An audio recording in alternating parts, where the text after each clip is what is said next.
9 million? Yeah, more than Correct, yeah. But I think it is not 9 million. I think it is less than that. It's I about get the 8. exact number. It's about 8 million, I believe. And the bulk is where? In the United States and I don't Canada? know, Abby. Let me fucking US Google that for yeah. you. You US, stupid fucking and then I bitch. believe Germany. You stupid Yeah, but also annoying Canada bitch. too. Abby, when's the last time you've been to Canada? Abby, when's the last time you I got just laid, went to bitch? Canada. I just got laid at the fucking Bruce Springsteen conference, bitch. Did you take a shower? Why should Americans have to subject themselves to Canada? Because I'm a hockey fan. It's a problem. Yeah, what do we stick on topic, I was guys, watching instead of one of talking the- about there's two Okay, no, I understand. I'm just curious about the diaspora Let's population. take advantage of the people that are here that we The can. diaspora population is 8 to 9 million around the world. That was my question. Can I say something about Surushkar? Is he gay? Phoebe, there was a police officer in this video Likely. in Canada, Likely and is. he's like, I'm done talking with you, sir. I have to go break my fast now. And I'm like, oh God, this is Canada. And where is it the loudest? I think it's been consistently loud in Europe, in Canada especially. It was pretty dramatically how it spread in Asia. Is it true? Is it true that most of them work at the excuse factory? No. Where did you get that? Just because So they're not in Iranians Iran make fighting excuses. No, just because what you suggest as if like they should be in Iran and fighting, and that's the excuse. No, we want to hear them on stage saying that they're going to go out and slaughter the IRGC and cut them up in 1,000 pieces. But Yeah, like, well, we can't do that. They will kill Well, us. not that. No, but if that's what they want to do, how can they do that? If you don't have a way to get there to do what you just said, You I mean, can't fly to- your solution is you can't pointless. fly This is fucking retarded, dude. I've been listening, Rich in the is so background, and I stupid. get it. There's Americans that are pressing them because they're like, why aren't you guys doing anything yourselves? What? Okay, first of all, a lot of news has come out. Okay, this involved the U.S., Israel, Pahlavi. They all. Okay, he did. Yeah, Pahlavi, U.S. and Israel, and the problem is though is that like they really don't have any fucking guns. So I mean, out in the United States all the time on video, it doesn't work very Wait, well. how much of the population is against the IRGC? And was it like 3 million and like 80% hate the IRGC? 99%. I actually was going somewhere with my question. There was a reason. Oh, you what? Because I'm trying to understand the voting blocks in the countries where there's a big population and how strong the voting bloc is and how strong the voice is in these different countries. So there was a reason. Campaign for the pro-patriots or whatever that not you Trump, I'm not gonna get into it. I'm sorry, I was looking at the comments. Anyways, but yeah, you're right, Abby. Definitely there is a influence there, and the power has already been exercised, and there were but be more, yeah. I mean, there are many Iranians who live abroad. There's So, a doctor here. Hold on, bitch. Clinton hacks in the United States that are She asked me a question. there's many No, she organizations in didn't. the U.S. that are not affiliated to NIAC that focus on advocacy, like the MASA Advocacy Pact, which passed 2 pieces of legislation. They're currently working day and night. Many volunteers across this nation are talking to different Congress people. I don't know why someone's giving me a thumbs down for just stating facts. There's a lot of Iranian money in big tech, as well as shitloads of money, Iranian money in big tech, which have already put a lot of, have invested a lot of time in advocacy in this country. So yeah, there are organizations in the United States of America. That was my question. Thank you, Roya, for answering. Ilham, I was going to ask you a question, or you asked me a question, and I was going to ask you something back. Can I speak to Roya's point? Because that's. I know, Ilham asked me right. a Time to question. have Well, a member of actually, Abby Congress asked also, us a Roya. real grown-up question, so I know, Ilham Ilham can asked me a answer question. with a real grown-up answer. So, Yes. Abby, would you like to listen to Nana's answer as well, or Yes, no? I would. Okay, cool. Please, Go ahead, Nana. I want to talk as well, please. No, whatever. I don't know what her name is. We also have How do you know the Congresswoman. Congresswoman then? Because How do you know? When do you don't know their name? Like, how do you know there's a? well, I don't know her name off the top of my head, but I can go check my Instagram. I can go check my Google for you. So her name is. No, I actually don't have to have anything. Also, there's also people So that her are name more is Seppi. I great job, non. I mean, you don't need to be a bitch. I'm responding to Abby's broader point. And there's also city commissioners, also people that are in, all different municipal I love levels filming that are these also people. Iranian American. I live for elects. this. I need more And burner also in phones though. Canada, where there's a big population, are there? I don't know anything about Canada. Yeah, there's a woman that was. So I'm gonna find out which accounts of mine are blocked from this room. I got a bunch of. God, can we go back to the conversation? Stop being a fucking autistic retard. anything else to say? And I would like to clarify that Yasamina Ansari, who's in Arizona 3, is who I was speaking about, who is Iranian American elect in our Congress. Okay,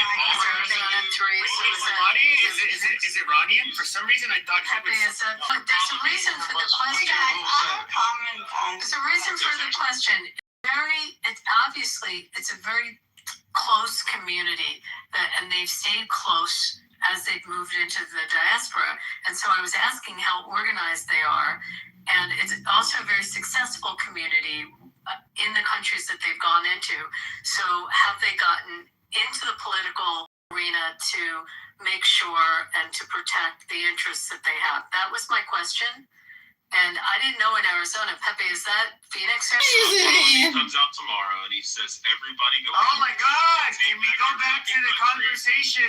Can we hear the Iranians' response? What they're going to do? We're always going to make excuses. I mean, why are we listening to a guy that the only Shut the fuck up. No one cares. the only thing that we've heard, baby, are you really gonna allow this piece of shit to talk to you? So are we asking what Arizona 3 district is? Because it's west, like, Oh my God, I'm not blocked.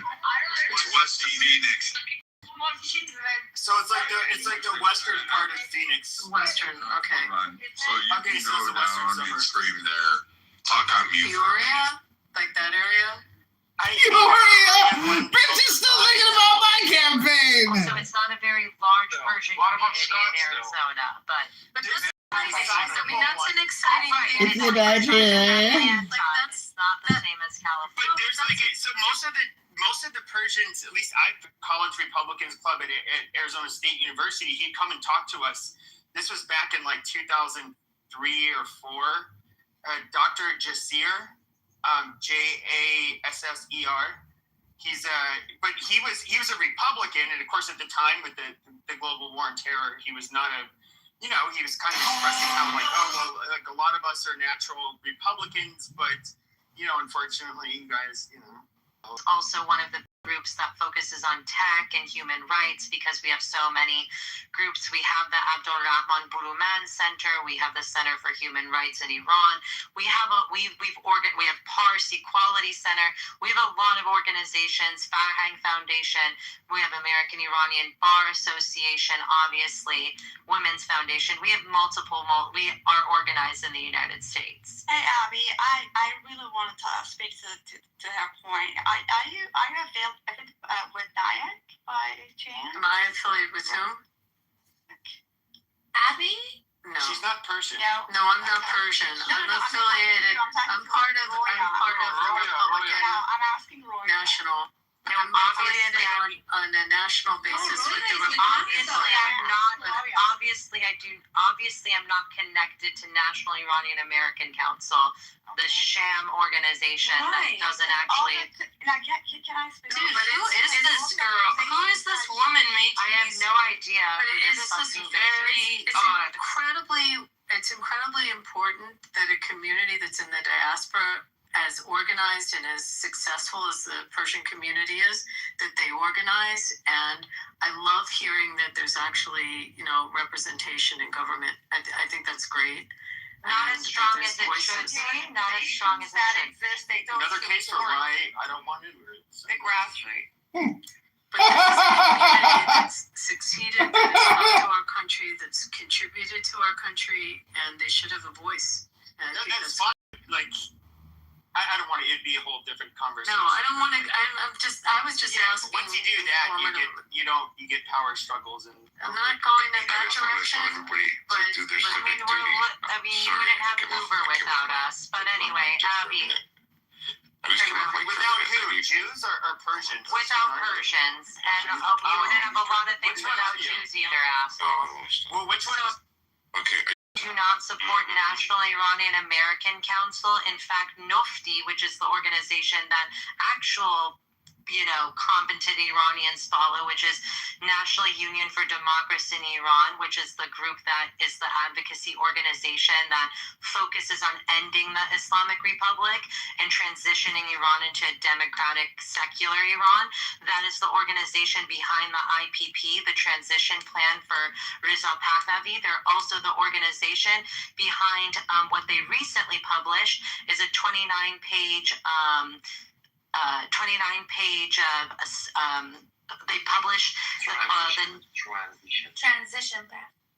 I said the transition. Now they've also come out just recently, about 2 weeks ago, with the Islamic Republic's, the guide of their infiltration in the United States of America, which I can definitely send to you. I almost thought that was a joke. Like, not a joke, It's but not I a didn't joke. believe. I didn't know if it was AI or if that was real. When I saw it, I was in shock. But you said, so has that been vetted that that's real?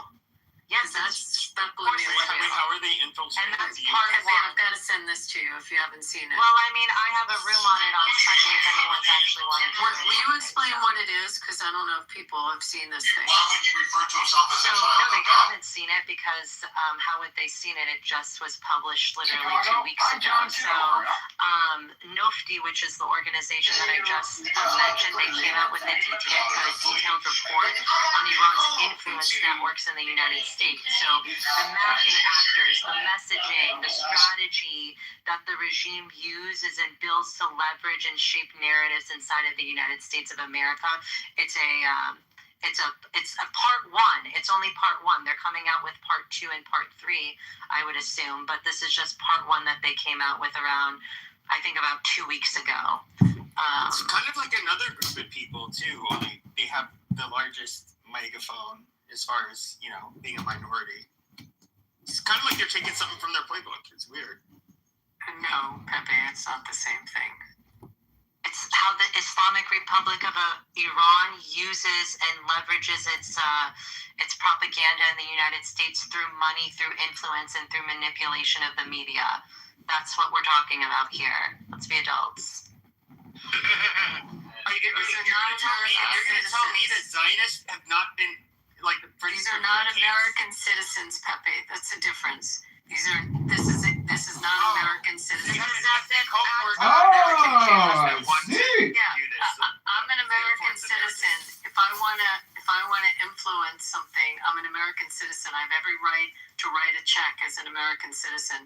This is a foreign country that is influencing. It's very different than an American citizen making a choice. But are you telling me that said if you want to attack, and you could say it, I, as an American citizen, can write a check to whomever I want to write a check to that is serving in government and contribute. As an American, as a born American citizen, I have every right to do that. A foreign country coming in and infiltrating what Roy is talking about is a completely different situation. Completely I different. can't believe that he's if the premise that what you have a problem with if you have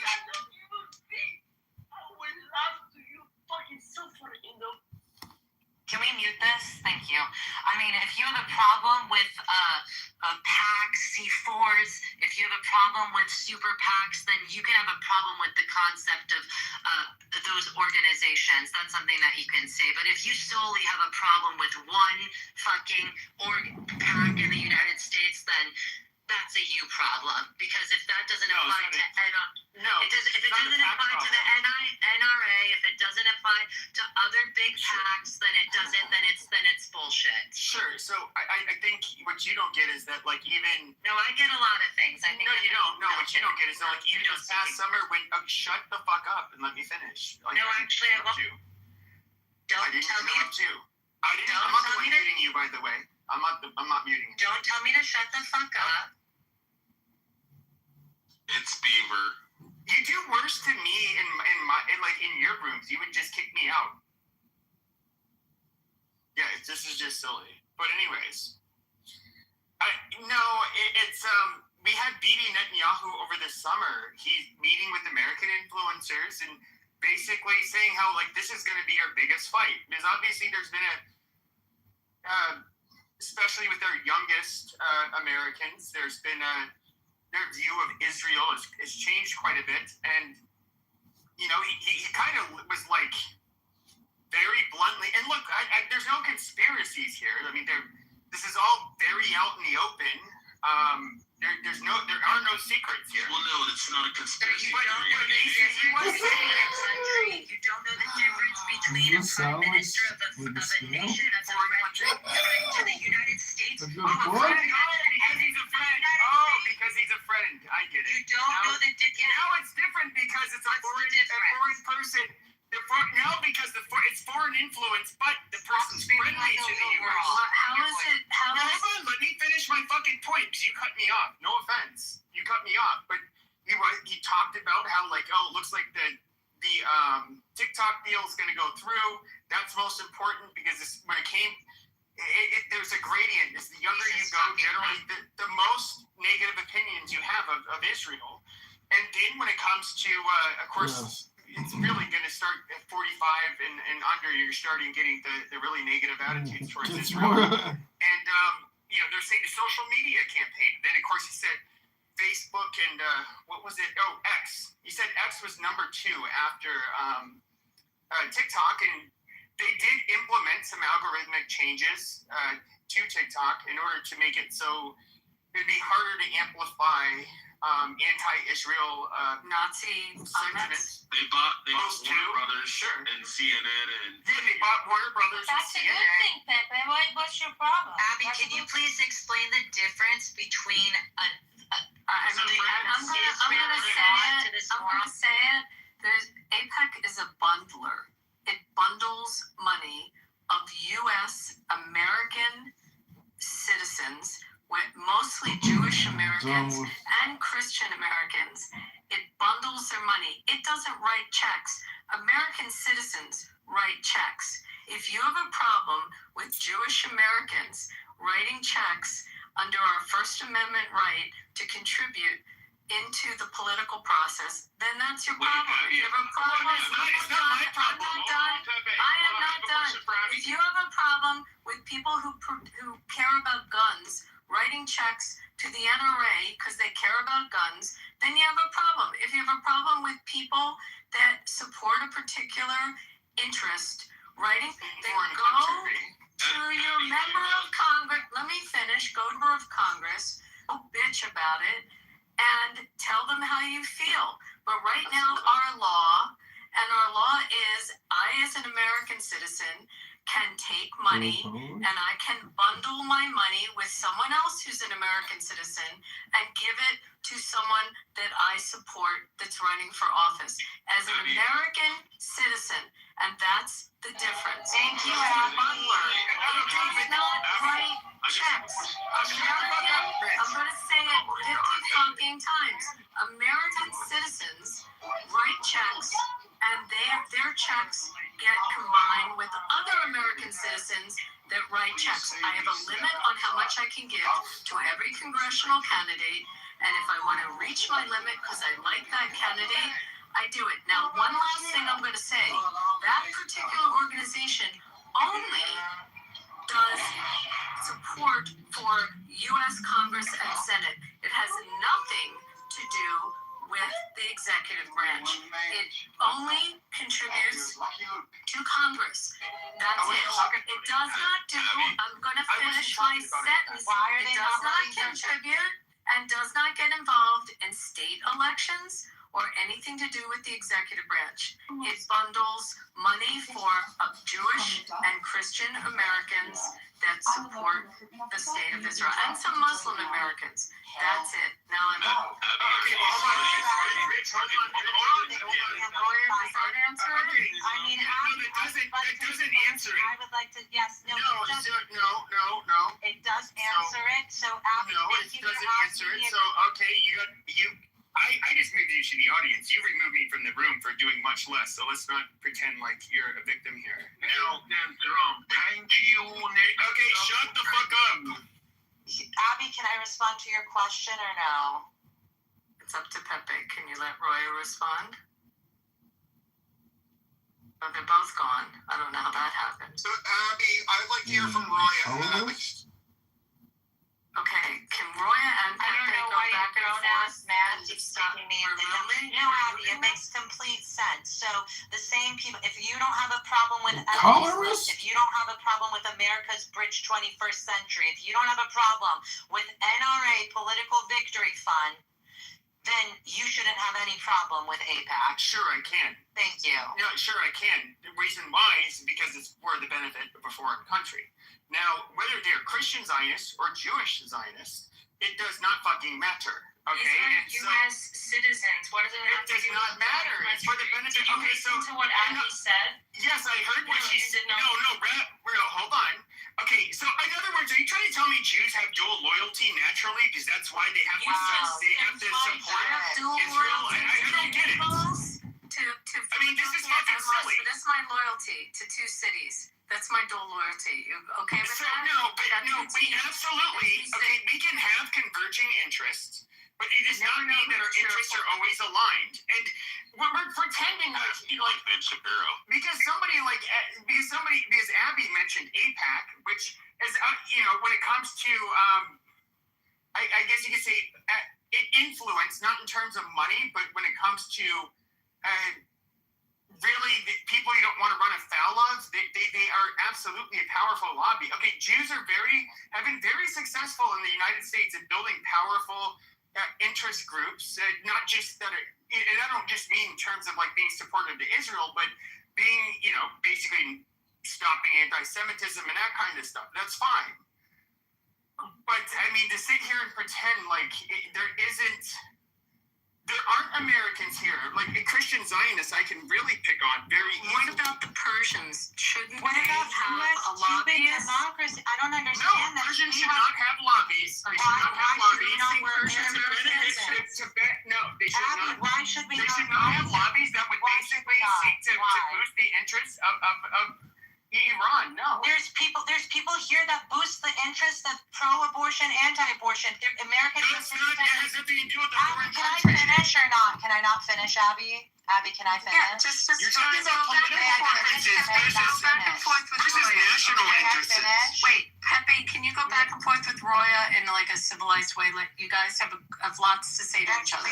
Just So, now. you have a problem with the Armenian National Committee of America? You have a problem with U.S.-Cuba Democracy PAC? You have a problem with U.S.-India Political Action Committee? Yep. You have a problem with Irish-American Political Action Committee? you keep saying yes. I mean, this is ridiculous. Yep, I said So- yes. Yeah, they shouldn't have dual citizenship. They shouldn't have So, dual There's no allegiance. such thing as dual citizenship. Okay, so in other words, what you're saying is you want to be able to Screaming at me like a little bitch.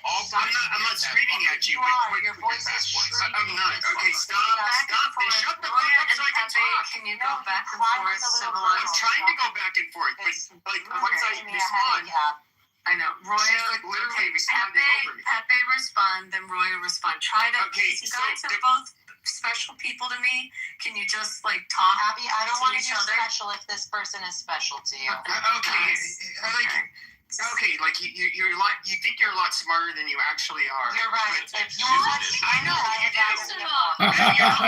You might be intelligent, but if you a goddamn bitch, you a goddamn bitch. You're allowing this? I'm kind of shocked. I'm trying to have dialogue, Abby. Remy, I'm trying to have dialogue. I've been getting called out. Oh, please, Roya. Baby, I want you to go! Yes! Yes! It was me. Stop fucking bothering me. It was me.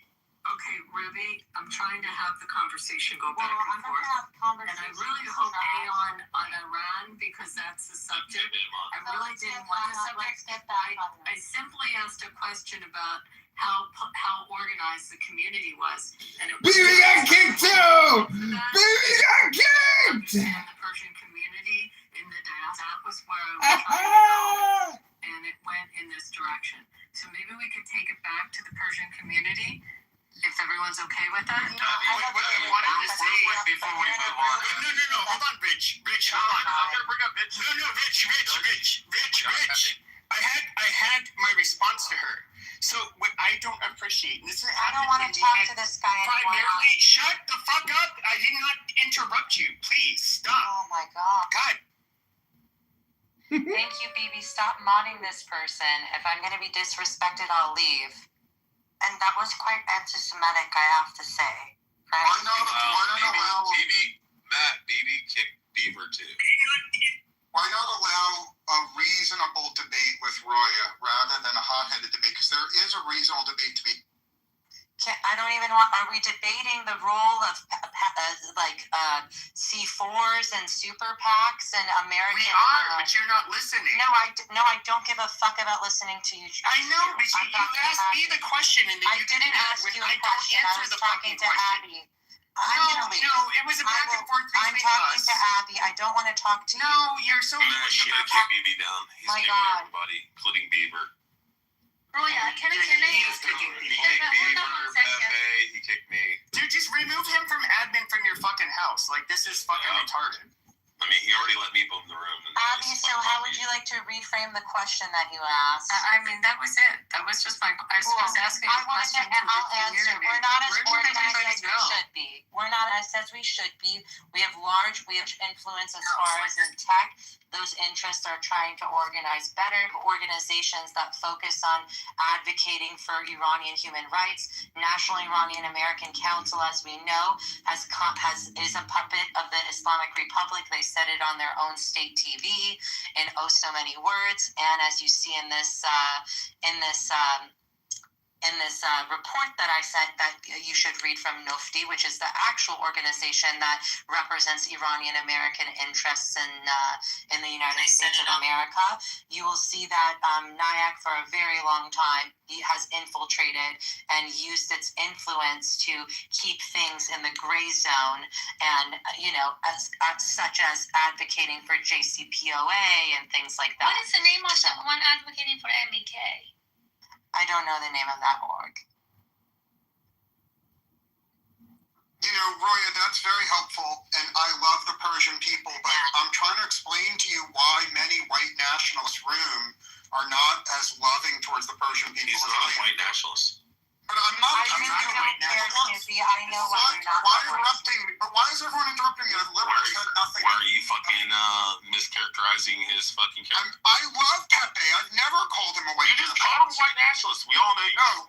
I'm talking about other. First of all, Pepe knows that I don't think of him as a white nationalist. So why are you interrupting me? I never interrupted You you. clearly bring it up after Pepe was No. rating. Pepe, well, I'll address Pepe. Pepe, do you think that I believe that you're a white nationalist or you not? and I are cool now. Okay, so thank you. So Pepe and I are very cool. So Roya, as a person who's always, since joining Clubhouse, been sympathetic to the Persian community, and a person that's been respectful towards Pepe for 5 years in a row, will you allow me to interloculate with you for 30 seconds, respectfully? I already know why white nationalists don't give a fuck about Iranian Americans, so we can move on. You don't need to teach me something I already know. I would like to engage with you because I care about you, Roya. Here's the bottom line, okay? Here's the bottom line. Refugees have been moving to Europe and gang raping white girls in Europe all the time. And I have never, ever heard one word of sympathy from any Persian American. I have not heard a thing. Please let me finish. Just let me finish and then you can kick me off. White Christian girls in Sweden and Germany and France, they're being gang raped all. Damn, somebody boomed the room! Somebody boomed the room! Oh my God, awesome. Awesome. I know. Why is everyone interrupting me? I've literally had nothing. Why are you fucking mischaracterizing his fucking character? I love Pepe. I've never called him a white nationalist. White nationalist. We all know you. No. I'm talking about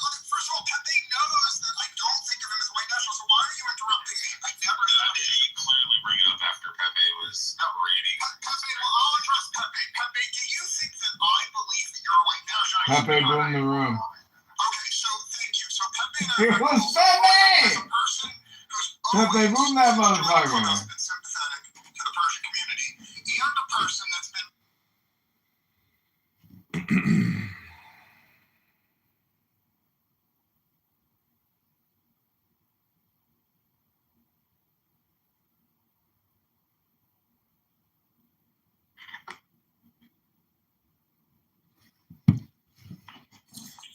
How'd you feel about the verses?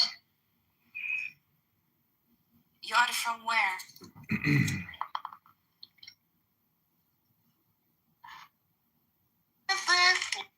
This is not a marketing topic, I guess, that we veered into, but Hey, but it was interesting. But I'm gonna clock out. It is getting late here, and it's been a long day, and I will. But always great to see you in here doing your occasional rooms, like twice in 1 week. But always interesting in here. So thanks for holding down the space. yeah, always love seeing you and talking to you. So come back next time. We'll see you soon.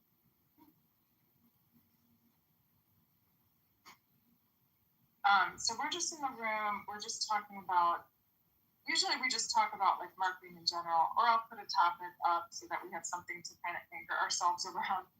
And today I've been talking a little bit about lucky breaks. So brands that maybe they were doing well or they were entrepreneurs and they wanted to really get their product out there or what have you. And then sometimes you just don't know, like you're working in the dark, or maybe you're calling on, accounts to try to get your product somewhere, and you don't know if you're ever going to get a lucky break, or if you do, when, and it could be disheartening. But there are brands who have done it and who have become household names because of it, so some of it's luck, Viking Brad. Believing, knowing, being on your. Okay, Pepe boomed that room. I saw Pepe do it real time.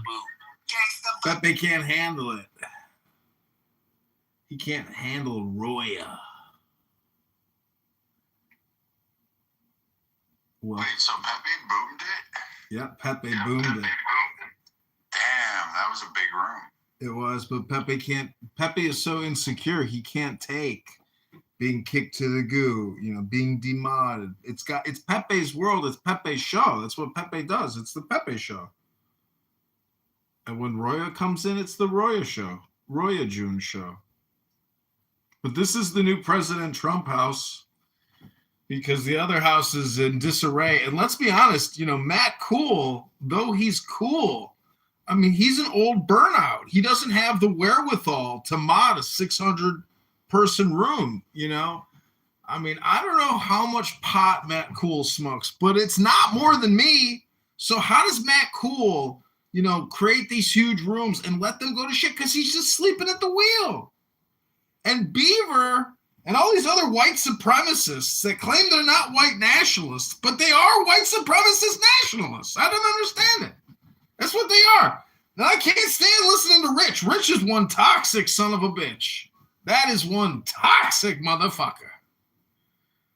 If I have to hear homicidal suggestion and ideation on an average weekday, I'm not up for it. Clavicular, welcome to the room. Thank you. I appreciate you leading this room. Thank you. I'm not leading it. You are leading it, sir. Well, I appreciate it. Tell me what's on your mind, Megatron. Well, what were you trying to get at with Roya? You said you care for her. Let me answer you. I'm glad you asked. Okay. I love the Persian people very much, but I also love the people of Europe. And there's a wave of rapist migrants in Europe. And what's going on in Europe is terrible. What's going on in Europe is absolutely terrible. And I've literally never once heard a Persian person defend the people of Europe. It's a one-sided relationship. Persian people want white people to die to rescue them. Fair enough, but they don't reciprocate. So I'm going to post some links in the room chat that I think Pepe will agree emphatically with all my links. And what the links show is that migrants to Europe are on a gang rape spree, and no Persian person has ever expressed sympathy. And that rubs me the wrong way, and I'm done speaking. Yeah, I personally just don't want to. By the way, I entered the room if anybody wants to know. Like, BB was being a fucking retard and wanted to, on behalf of his tribe, like, mute people, or not mute people, but kick them and whatnot. But no, here's what somebody like me sees as a problem. By the way, so you get an ethnic group of people that move here, okay, and then they form communities. Okay, that's always kind of happened. Fine, we're all human. But then they want to put their interests, they're the most important. They want to, and of course, maybe it's their home country, maybe it's a newly created country like Israel, and they want to make that country like the center of their focus. And it's just like, well, okay. The one thing about, like, I would say people that aren't Jewish, is that we might have somewhat of an affinity to whatever our homeland was, the first generation or so, but after that, we're American. I mean, people WASPs that were, genetically 100% similar to those in the UK, they literally fought the British off. They won the War of Independence. That's why any of us are here now. And we just don't need this fucking shit. I mean, I don't need fucking... I don't want, ethnic groups that, such as Jews or Persians, like, fighting their wars on our behalf. Like, I think it's a perfectly fucking reasonable stance. There obviously, you have two groups that are biased. And I'm looking at it, well, like, okay, like, I feel for the Persian people. I think the IRGC is horrible. Obviously, they fund a lot of terrorism. They're just shitty people. I mean, if you could wave a wand to get rid of them, I'd do it. It's just, but it's like, okay, how much disruption are we going to cause? What are we prepared to lose? And is that all it is? It's like you can have, like, really loudmouthed, wealthy donors that cause us to go to war. On the behalf of certain engage? groups. Why don't you and I engage? I think you've been going on for a long time. So are you prepared to engage on this topic? Yeah. Okay, so I respect everything that you're saying, but my question for you is, it has nothing to do with America. When you read about horrific crimes against white people in Europe, do you personally identify with the white people in Europe that are victims, or are you saying they're in Europe, I don't care? I do identify with them, sure. Okay, so I want you to open your mind. Just open your mind. Imagine that, as you know more than anyone on this app, you know that migrants are gang raping white Christian girls all over Europe. I posted many links proving it. Okay. You feel some emotional connection to the white Christian girls being gang raped in Europe. Now, I would posit to you that if there was a really easy, inexpensive way for the U.S. to intervene militarily in Europe with no dead Americans and rescue the girls of Europe from being raped, I think you would consider it. Even though you are America first, you have some residual love and affection for the victims in Europe. And I just want you to look within your heart. I'm done speaking. Well, I would say it's somewhat obvious. Yes, I do. Now, the question is that we are a group of people that have, we come from a specific stock. And this is where I think homogeneity, it kind of is, it's a big deal. We are people that, primarily Christian, primarily from Western Europe, some Southern Europe and Eastern Europe. But for the most part, we're far more similar than unalike. And yes, I think we have an affinity towards European Christians, for sure. And do I understand that if I was an Iranian and I was having to experience, I was living through what they're living through today, especially if I was somebody like first generation. I would feel very strongly about it, and I would likely want to have, my new country, the United States. I would want for their military to overthrow the IRGC. Like it's completely logical, and I would say if I was a Jew or a Christian Zionist, when I say Christian Zionist, I mean people who they believe for religious reasons they have to support Israel. I can completely understand why they do what they do. But the Christian Zionists aside, I don't really welcome the. To me, it's kind of like I don't want to. You take in a lot of problems when you take in a lot of people from other parts of the world, and that's because they are tribal. And they do want you to settle, old country scores, and which I really don't. Again, I don't think that should be our primary focus.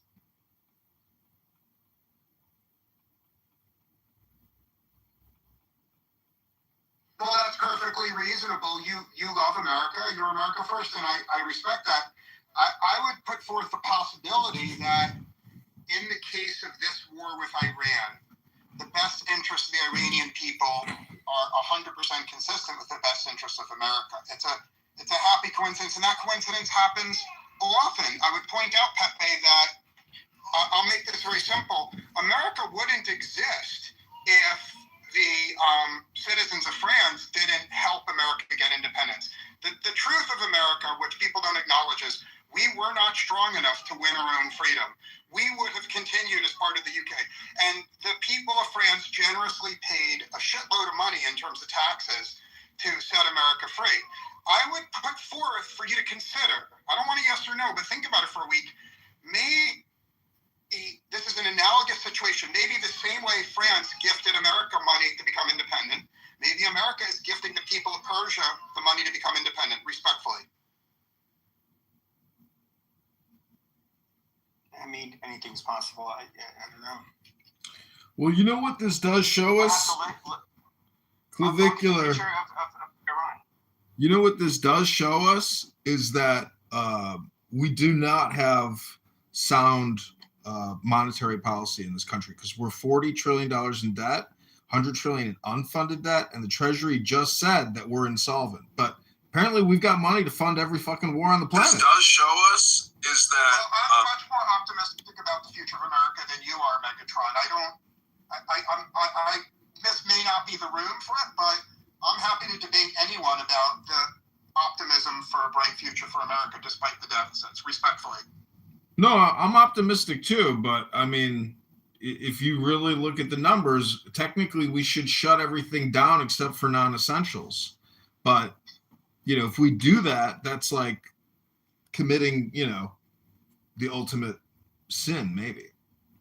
Yeah, I don't see it that way. The reason why I think the deficits are very manageable is, first of all, I work in AI, and you could easily Google this. AI and robotics are very quickly going to double the GDP, the real GDP of the U.S., the real production, which will make this very manageable. The second thing that's wonderful is every single high IQ country in the world has a rapidly shrinking population. In every high IQ country in the world, women just refuse to have kids.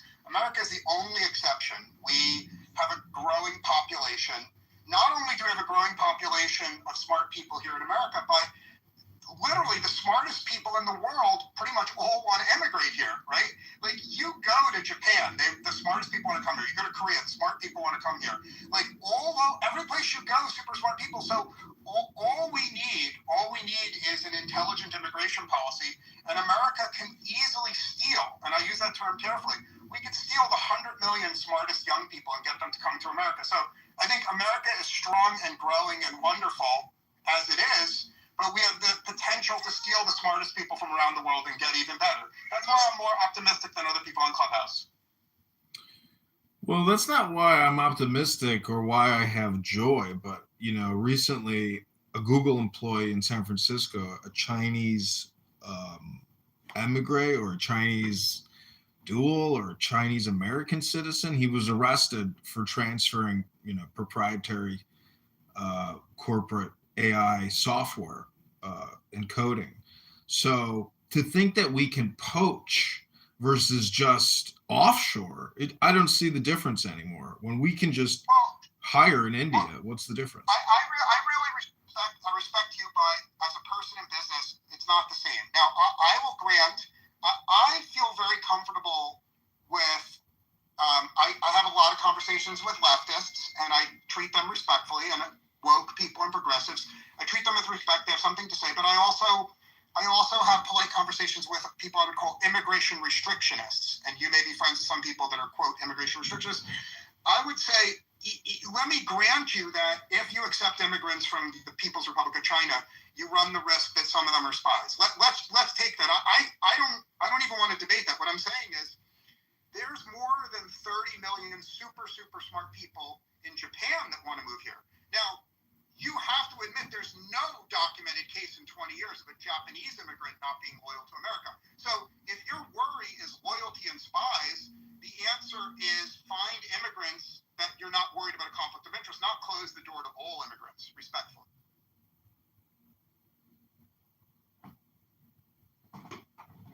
Well, I'm running for mayor in Chicago as a libertarian, and it's only a very small percentage of people, whether you're on the left or the right, that can actually act as a bridge to have successful communication or what you would call bipartisanship. And I don't actually like that. I don't want to do that kind of work, but unfortunately, I think if you want to lead, you have to try to lead as many people as possible, and that's the point. So I'm trying to basically. Let me ask you a question about some libertarians. It's very rare that I meet libertarians here on Clubhouse. It's a real treat for me. So, are you a member of the Mises Caucus? Are you in favor of the Mises Caucus or against it? And keep it simple, please, because I'm a simple guy. I'll just say I'm not a member. I'm not against it. I'm not for it. I know what it is, but I worked on the Ron Paul campaign, and I would call myself a libertarian primarily, but I would say I'm also like a Republican capitalist in other ways when the time is right, for strategy's sake or common sense sake. But, I'm just merely trying to, I don't think a lot of these politicians do any work. I think they just, I think they're actually just communicators, because all they do is create videos and pictures on Instagram, and their vote. I respect that very much, but you can't make a broad screed. You have to focus on one narrow issue at a time, respectfully. Sure. I'm running on cutting property taxes 10%. I call it the 10-10-10 plan. Cut property taxes by 10% in 2027 and hire 10,000 police officers and fire over 3 years.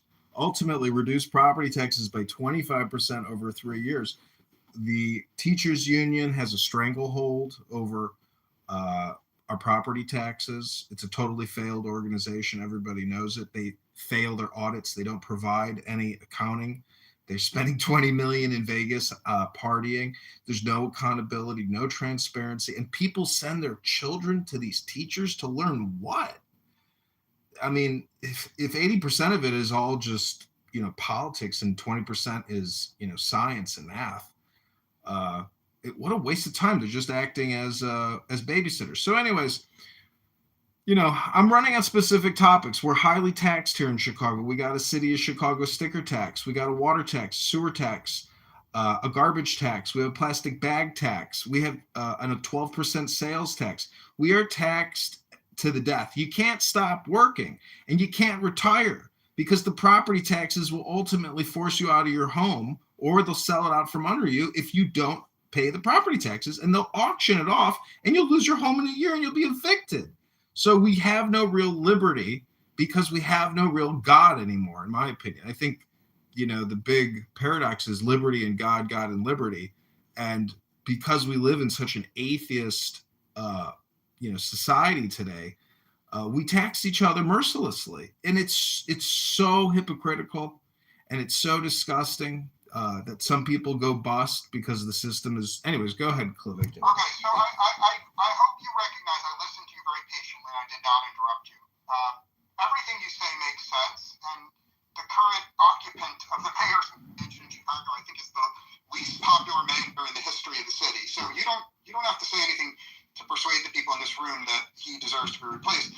But I want to take this in a different direction. I've attended a lot of ultra leftist gatherings, and I've also attended some libertarian gatherings. I kind of enjoy being a polymath. And one thing I've noticed, every single libertarian gathering I've ever been to in America, there's no diversity. It's all white people. Why do you think it is that the Libertarian Party has failed to attract people that are not white? And by the way, I'm not saying your views are not valid because it doesn't attract non-white people. I'm not criticizing, but I'm just curious, why do you think every libertarian event I've ever gone to is all white? Well, I listened to you very closely. I didn't interrupt you, and I hope that you'll allow me the time to speak.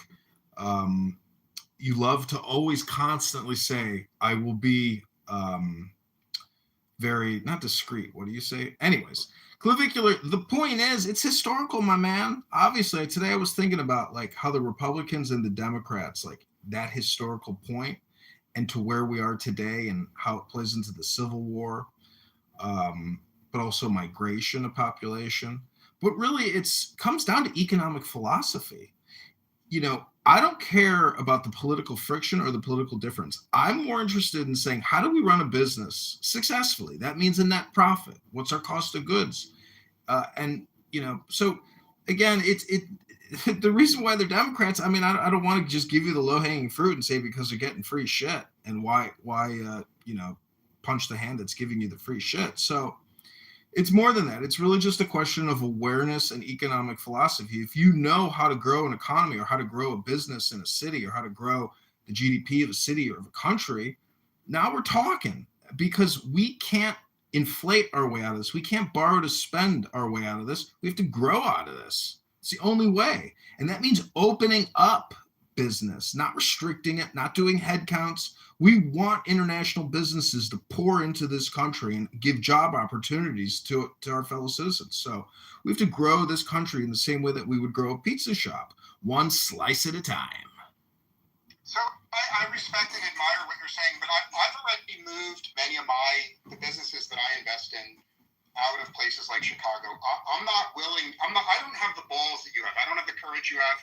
I don't have the strength that you have to actually fight to redeem Chicago.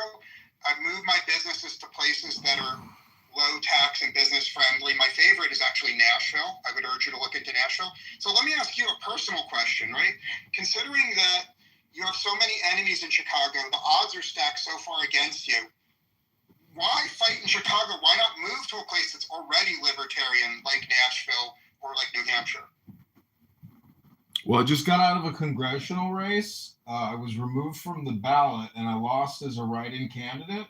So to transition to the mayoral campaign is very seamless. To change all my platforms, all my marketing, did it in a day. So, but it's really, the goal is joy and the experience is joy. It's a lot of fun being in politics. If I can say the best things about it is you meet beautiful women. And guess what happens when I meet beautiful women? I try to, have a beautiful night with them. So I'm just saying there's joy in the experience and there is joy in the goal. Well, there's nothing wrong with anything you said. One other observation I can make about every single Libertarian Party convention I've ever been to is the male-female ratio is like 90 to 10. So if you are heterosexual and you're interested in spending time with young women, I would again question your choice of political party. If you want to be around young women, you should have joined the Green Party or the Communist Party, because those are filled with women. The Libertarian Party is almost all a sausage fest. And I say that with respect. So I haven't actually filed with the Chicago Election Board yet, but people that I'm talking to, they keep just telling me, file as a Democrat, do not run as a libertarian. Nobody votes for a libertarian. Nobody knows anything about them. They don't care about them. And statistically, they're right. So I'm thinking, you know what? maybe I will run as a Democrat, but I will point out throughout the campaign, why I chose to run as a Democrat. And if I'm labeled a fake Democrat, well, so be it. I keep calling all these Democrat candidates fake Democrats. Well, I respect and admire people that are flexible. People like that are rare on Clubhouse. I think most of the really intellectual, flexible, thoughtful people left Clubhouse 3 years ago. So I appreciate what you're saying. But let me drill down to your criticism of the Chicago Teachers Union is very trenchant. But overall, are you personally in favor of the school voucher system that's been implemented in Florida? And if not, make it simple. Don't be so wordy. Make it simple. What is your solution if it's not vouchers? Well, the solution is sitting in our library. I read books every day on this app. Nobody comes to my rooms to listen to me read a book. They want their dopamine and they want it now. And people are begging for the mic. It's the same thing in the classroom. Children want attention. And, we have a bunch of socialist, communist, left-wing teachers.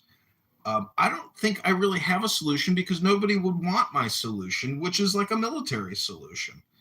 Similar to the way that Japan runs their education system. We don't have janitors in our schools anymore. Boom, just saved $60 million there because now the kids are cleaning the classroom every day at 2:30 p.m., 2:45 p.m. They're sweeping, mopping, resetting. So there's a lot of solutions. It's always personal responsibility. That's the ultimate solution to our problem. We can't keep just outsourcing and hiring solutions. We are the solution, but $1 trillion a year.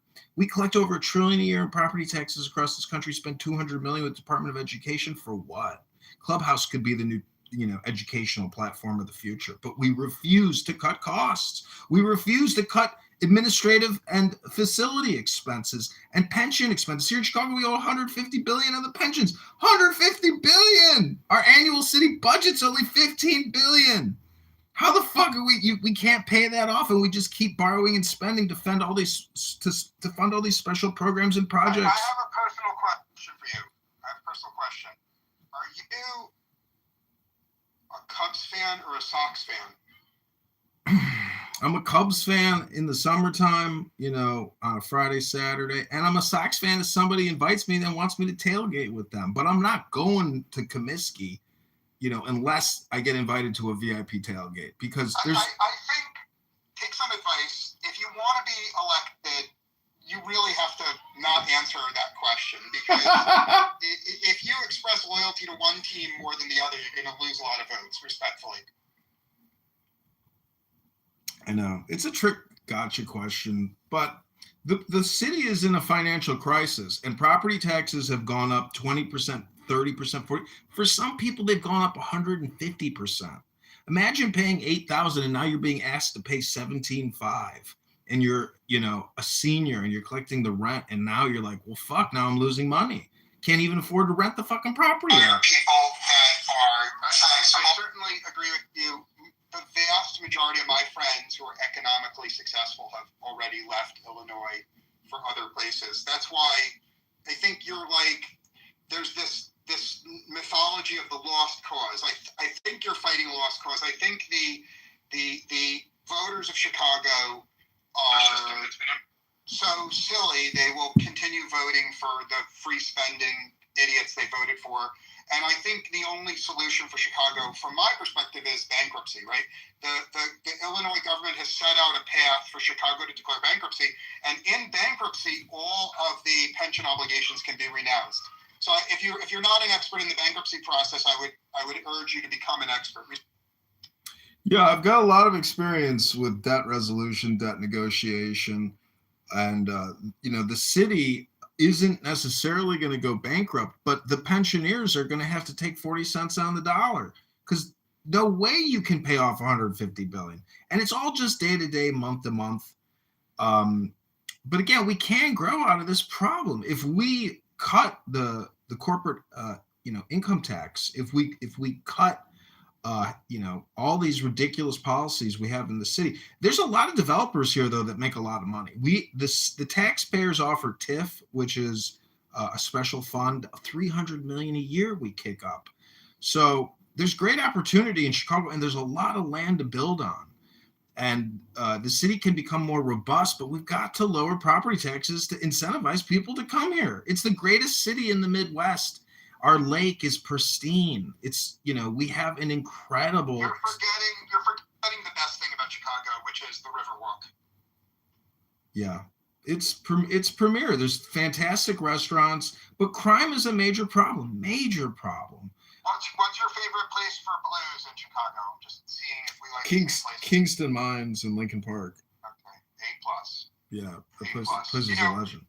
The thing I really like about Kingston Mines is they have those giant signs outside saying, if you are an off-duty cop, you can attend for free. Do you see those signs? And so they always make sure to have a bunch of off-duty cops that are strapped in there, and that keeps the criminals away. I love going to Kingston Mines every time I'm in Chicago. Yeah, the legend there, what's his name? Buddy Guy, the guitarist. He was just featured, I think, in the Grammys. And you can see him there, that place is really special. But anyways, this is my third time running for office now. And a lot of the fun, I know I'm not going to win.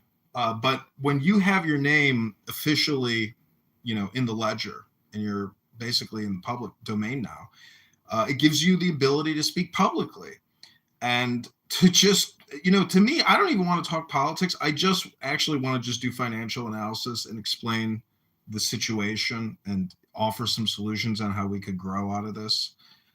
Because our current mayor loves to sit there and shout, in 1996, 600 African Americans died because of white people, because of the racism in this city from a heat wave. 600 black people. And I'm like thinking to myself, this fucking guy, he's just a ruthless, shameless gaslighter. He doesn't care about even taking care of the city. He just wants to make, political hate speech content to get his dopamine up and to build his following, because all these politicians have, Yeah, I've got a lot of respectfully, isn't that an indictment of the voters of Chicago? Shouldn't I have scorn for the voters of Chicago? No, I don't even believe. You can tell from my accent. I did not grow up in Chicago. So I don't believe people even vote. I don't believe people even vote in this city. I think we have automated voting. If you look at the numbers on the South Side, in the elections, I think there's just so much suspicion of the Chicago Election Commission, the Illinois State Board of Election, in terms of automated voting, that no matter who it is, we've got voter fraud, I think, in this city big time, and it's just total. So let's imagine. Let's have a respectful competition. Let's assume that you lose. How many losses will it take for you to throw in the towel on Chicago and move to another city? This is it for me. Like, after this election, if I lose, which I'm sure I will, I'm going to be relocating to Miami. I'm done with Chicago. Okay, so which neighborhood in Miami is your favorite? Now we're getting some. See, I for work, I travel all over America. I visited Brickell. Enormous places. So I love hearing from people. I get to know people's personality by finding out what neighborhood they want to move to. So tell me your Miami neighborhood. Yeah, Brickell. Yeah, I respect that very much. As long as you don't enjoy going to the beach, Brickell is a great place to live. But if you enjoy going to the beach, man, it is a long drive to the beach. Why? Can't you just go to South Beach in 15 minutes? I don't know. Maybe you're luckier than I am. It takes me longer than that. Oh, yeah. I've never lived there. I've only been there for like a week at a time in South Beach, but I like it. And Palantir moved there. All I would say, let me give you some humble advice, which is before you buy, you should rent for a year. Yeah. Because my friends who live in Brickell, they never ever make it to the beach. So all I'm trying to say is, if you're a beach person, I think you want to live on Miami Beach Island. If you discover you don't like the beach, then I think you want to live in Brickell. Or I mean, for me, I actually really like the vibe in Wynwood, because Wynwood has all the graffiti artists. Wynwood's a little grittier, but I think Miami's got a lot of fun places, and all of America is moving there, right? All of America is abandoning the high tax places for Miami. Yeah. I know South Beach pretty well. My dad lives in Boynton. I'd like to maybe go to Fort Lauderdale. I don't know, but I guess it just depends on where I can end up landing a gig. I want to apply to Palantir and to Citadel. Citadel left Chicago. Goodbye. So I don't know, but this campaign should be a lot of fun because it's all campaigning in the summer. It's petition gathering in the summer. I live in Chicago, so I can literally generate hundreds of signatures a day myself, 2 blocks away at the train station. I need 15,000 signatures to get on the ballot. It's a lot of signatures. I don't want to dox you in any way, but assuming money was not an issue for you, what is the one Chicago micro neighborhood you would live in? I'd probably live in Gold Coast. That's my favorite part of the city, I think. Yeah, I like Gold Coast. Gold Coast, I think it's good for older people. The really young people I know in Chicago want to live in Wrigleyville, but I think if you're at middle age or older, Gold Coast is the best place to live. People will say River North, and a lot of people say Lincoln Park, but Lincoln Park and Gold Coast are basically the same thing. And then River North is, specifically downtown, but I don't know. To me, the Gold Coast is the best. You get the best restaurants, and then across the street, you got the beach. You got Oak Street Beach right there. So to me, Gold Coast, and you can buy an amazing studio or a 1-bedroom for 120 to 150 to 180,000. Your assessments and your property taxes. Now you're paying like $1,200 a month. About a neighborhood that I really love. I don't know how much. I think when I'm in Chicago on business, I enjoy myself most in the West Loop, right? Yeah. Right in the neighborhood around the Soho House, around the McDonald's headquarters. The vibe there feels newer. It feels like there's a lot of East Coast transplants there.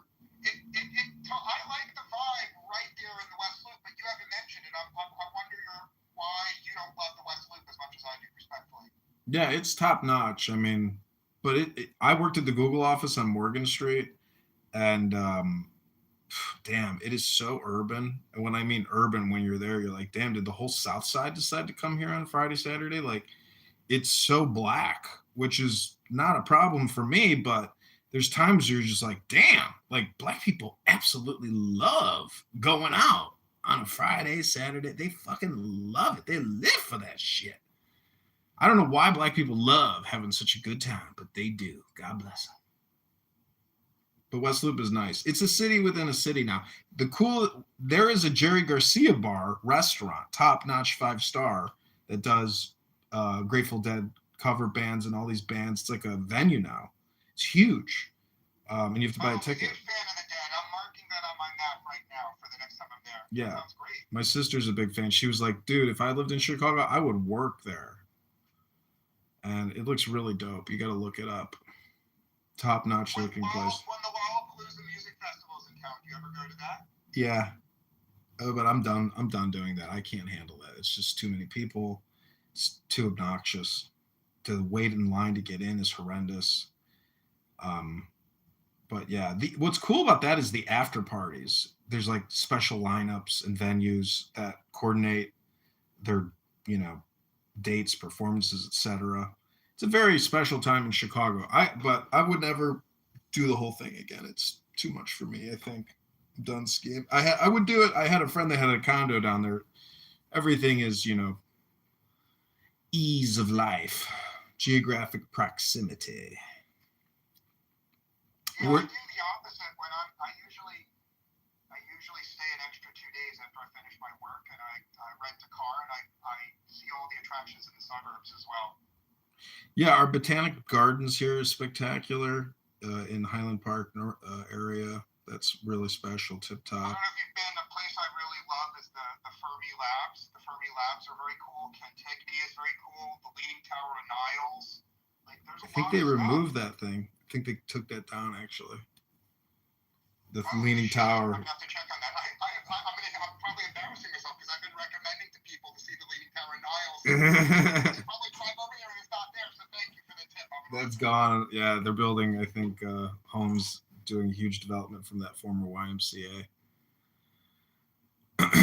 Chicago and the whole contiguous or metropolitan area is really what makes Chicago spectacular. Like, I grew up in Lincolnwood, dated a girl for a lot of years in Glenview. My dad lived in Highland Park. My dad was a Chicago cop. So it's like I like the suburbs, but in the city, you get nickel and dimed, and they're just the dumbest fucking liberal socialist communists. A girl here got murdered by a Venezuelan migrant a couple of days ago, and the alderman says, "Oh, we think she startled him.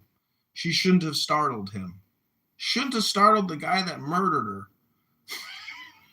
It's fucking people. That's not unique to Chicago. You have, I mean, most of the people near me in real life are leftists. So because they're leftists, they love criminals more than law-abiding people. And so having people in Chicago who love criminals and want to let all the violent criminals go free, that's not unique. Most of the people around me feel the same way. It's called altruism or empathy for criminals. Sartre, I'll post some links, but Sartre described that. Well, please let me respond. I will be succinct. We have Tony Preckwinkle, the Cook County Board president, who lets prisoners out early because she says prison is destructive to their lives and an expensive burden on society. So we're going to re-release the prisoner, the criminal, back into society on an ankle monitor, and we'll know exactly where that person commits their next crime. But it's just so crazy. Like the girl that got lit on fire on the train, or the girl that got her throat, sliced. It's like, if you don't follow the news and know that, your life is in danger in public all the time. And I, constantly filming on the trains, the homeless people that sleep on the trains. It's an extreme danger. And so many people rely on the trains to get to work.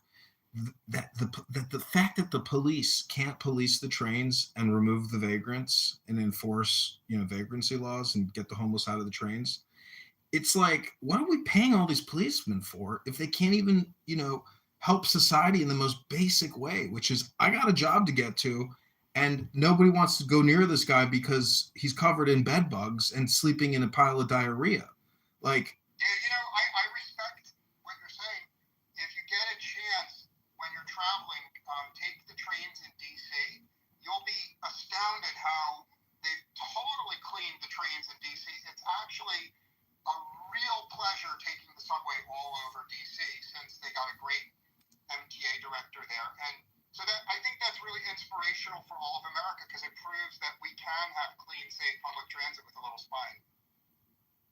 It's just wild. You come to a world-class city, you get on the train to go downtown to your hotel, and you can't get a seat because, there's homeless people sleeping in the train. No enforcement, no removal, let alone someone has to clean that fucking train. And so when they diarrhea and shit all over the place, piss all over the place, they're destroying public property. I mean, I honestly think that we need some type of like Supermax prison to basically clean up the streets of the homeless encampments and say to them, hey, we will give you an opportunity for housing and food. Would you be willing to come with us? And we will take you to the Supermax facility. Because what are you going to do with a homeless person on a train at 4 a.m? Put them in prison, they get back out, they go right back to the train.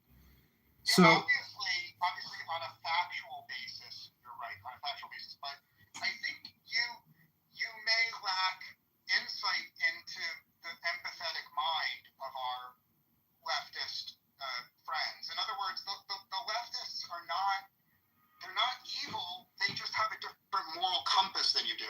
You understand what I'm saying? They have their own moral compass, it's just different than yours. Yeah, I mean, the tough thing is, it's like, have you ever been to a boot camp? Like when I was a kid, our high school sent us to a juvenile boot camp to see how juvenile offenders, go to boot camp. Like Scared Straight. I think the term is Scared Straight. Yeah, but they're actual participants in a military barracks, and they're doing all military protocol, procedure and instruction. So it's like JROTC for young criminal offenders. But anyways, my point is, like, the work to lead people who don't want to be there to begin with, it's like, it's impossible. It's a waste of time. So I just as a society, like like you said, I mean, their morals or virtues are different, but it's just so unfair to everybody in Chicago that wants to live in a clean, happy, healthy, functioning city to allow thousands of people to sleep on the trains and to use them as a toilet. It's so outrageous and so offensive to me as somebody who wants to work, but can't take the train downtown to get to your job because it's too much of a danger and a hassle. Welcome, Kaka Shiratsi U. Is there something you'd like to say, Kaku? Yeah, I'm just trying to figure out your vibe. What is obvious is you were talking about something other than the topic. Yeah. All right. So Well, do you want to talk? maybe we should. Maybe mayoral candidate. Would you mind if I change the title of the room? Go for it. Okay. No, Great. Thank you. I gotta find another room. Let's just stay here. Let's just talk about everything. Jane. Well, Kaku, could you tell me where you're coming from, please? Like, just make it succinct. I want to hear anything on your mind, but make it succinct, please. I am of Iranian origin. So let's. Oh, great. Where do you live now? Don't dox yourself, but just tell me approximately where you live. I am not living in Iran. You're not in Iran. No, but I want to know like what country you're in now, if you don't mind. If you don't want to say so, it's okay. I'm a proud American. Okay, great. Okay, I'm very happy to hear that. So a lot of the people I socialize with are Persian Americans, and they're very worried about their families. But let me be very succinct. I'll tell you my plan to solve all the problems in Iran. Are you willing to listen to me for a second? Okay. Are you asking everyone or just I'm only asking Kaku right now. I'm willing, just for Okay, thank you, Jane. I Absolutely. So am I. Sorry, my mic was. Well, I've known Jane for 5 years on this app, so you'll forgive me if I love her a little more than I love you. But okay, so let me be very brief. I believe that if you look at the history of Nazi Germany, there was the SS and there was the Wehrmacht. And the SS were the really evil people, and the Wehrmacht were just German patriots mostly. Okay, why am I saying that? I think that's the same thing in Iran. I think the members of the IRGC are irredeemably evil, and the members of the Republican Guard are irredeemably evil. And I would like to see every single member of the IRGC and the Republican Guard killed, the same way I wanted to see all members of the SS killed. However, this is a big however, I think the Iranian military is redeemable. I think they're patriotic. And so my simple plan is for the United States, we have very smart intelligence people, and they are, I believe they are today, in negotiations with each of the generals in the regular Iranian military. And what they're offering the Iranian generals is they're saying, you have the chance to be the greatest Persian generation Cyrus. You can rescue your people the same way the great Cyrus did. All you have to do is form an alliance with the U.S., kill every member of the Republican Guard, and you, Mr. General, you will be the new temporary dictator of the country. Not only will America provide unlimited air support to you, but we'll give you a couple $100 million personally. We'll give you a mansion in Aspen and a mansion in the Hamptons. And we will get every one of your children and grandchildren and great-grandchildren into Harvard. And I believe the combination of $100 million and the mansions and the air support and the Harvard admission, I think America can persuade a couple of generals to come over to our side. They will do the dirty work of killing the IRGC. They will do the dirty work of killing the Republican Guard. And Iran will have a new reasonable government, and not one single American will die. In fact, no Iranian civilians need to die. No Americans need to die. That's my plan. I'm going on mute. I want to hear your ruthless criticism of my plan as a person. Oh, it could be very ruthless. So, do you want me to criticize it from Yeah, an I American perspective? I have, No, hold hold on. on. I have people that praise me in real life. I come to Clubhouse to be criticized, so go ahead. Yeah, and thank you for presuming that I do not have, and the rest of the people don't have others that praise them in real life. So that is very humble of you. But so do you want me to criticize this from my American perspective? No, or criticize it. And you're a Persian patriot. Start from the Persian perspective. Criticize it first. So Persian perspective. So I think that nothing good is going to come from a foreign invasion, because it inherently contradicts the sovereign concept of an independence of any nation. So I think that is a very flawed concept. Do I think that your proposition of buying some people, and by the way, Aspen, not a good choice, because Iranians are not into ski. So I get what you're doing, but probably somewhere California would have been a better option. So I think it is possible that you can buy people. But right now there's not much left, because everybody has been eliminated. So from an Iranian perspective, I don't think it's going to end up well for Iran, because you just explained it. You're going to install a corrupt person who's willing to take money from an external superpower. So it's not good for Iran at the end of the day. It was not good for Iran before, but this has the potentials of being worse.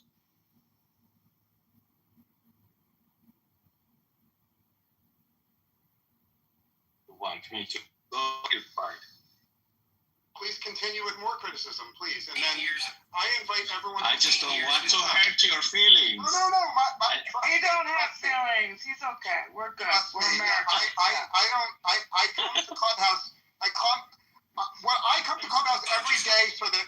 But I fear you're holding this up and no, I'm not. And you're going to unleash at the end. I'm not going to unleash. The people in this room have known me for years. I will not unleash. You're doing me a favor, so continue. So from the American perspective, is that I don't think this was our war. I'm the most certain about that. I think President Trump is basically worried about, should be worried about midterm elections, because the district in, the county in Mar-a-Lago just flipped this morning. So what we are on the verge of is another 2 years of an impeachment circus at a minimum. So I think that got to be lingering on the back of his mind. I also do know that taking care of the IRGC would not be possible without massive ground troop deployment, and by massive, I'm talking about 250,000 or so, because anything less is running the risk of getting overwhelmed by the enemy kind of troops that have the ground kind of and the air supremacy is less kind of going to help me when I have people exposed. The ground troops. I think the Strait of Hormuz remains to be a big leverage that my enemy could use against me, because it's going to be, even though President Trump tried to manipulate the stock market by saying that I received gifts and stuff, so that kind of lifts the pressure from the stock market. But and also I do know if anything sinks in, God forbid, any tanker sinks in the Strait of Hormuz, it's going to take a month to clean that up. So we were talking about months and months of disruption. So all of that is also make me think not being in favor of it. Property taxes have gone up in the last decade. Well, thank you Families for that can't keep up. perspective. That's how many extra dollars the average family paid in property taxes. And it became mayor. Property taxes were climbing. I promised to bring relief, and we did. We cut the rate 15%, saving the average home. Jane, I'm Mayor would you John like to Kitover, comment and I've on got good news. if you were made president, how would you solve the Property taxes keep climbing. Anyway. Families are getting squeezed. Property taxes have been climbing like a cat on a curtain. As your I have no mayor, property opinion. taxes are I crushing actually families in our agree with town. you. I'm Mayor That's John, and taxes have gone up. Dramatic, brutal, probably is required. I don't think that there's any, how we used to do things.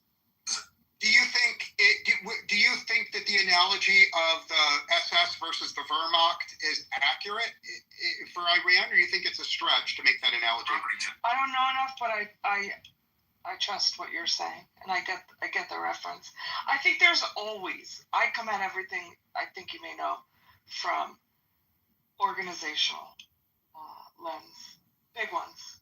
So hold on, I'll just say my last point. If we just pretend these are huge organizational problems, then there's just one guiding principle that I tend to rely on. You can't just keep patching shit up that's broken. Do something more dramatic. Do it quickly.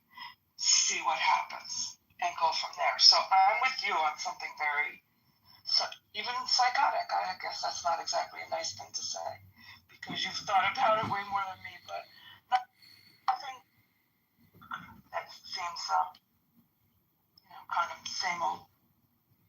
I'm surprised in you, Jane. Surprised. Why are you surprised? Well, first of all, I've spent a lot of time studying Taoism and Hinduism, and I think if we want real new solutions, we have to basically change the way we're doing business and look at our problems through the lens of India or China with their philosophy of the Tao or the Bhagavad Gita. Either way, it's transcendent. No more racial identity politic. Now we need transcendent politic.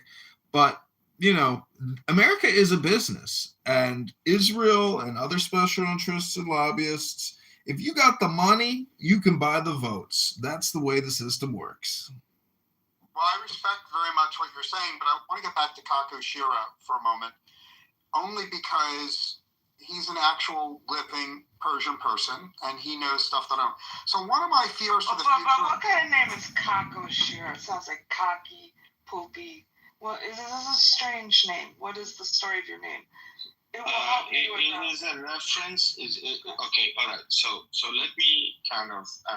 You used the pejorative description of my name. I did not appreciate that, Jane. I take it back. I'm taking it back. Okay. So everybody on this platform has some sort of bogus, even you. I do not know if this photo is photo of you or Jane is your name or not. And yet you have the audacity to ask me what my name means or where it comes from. So that speaks to your kind of personality, because... Well, it speaks to my... Yeah, thanks. Okay, so I have only one rule on my stages, which is I'm never able to get a lot of women to join my stages. Maybe it's me or something. So I have an ironclad rule that I don't allow men to insult women.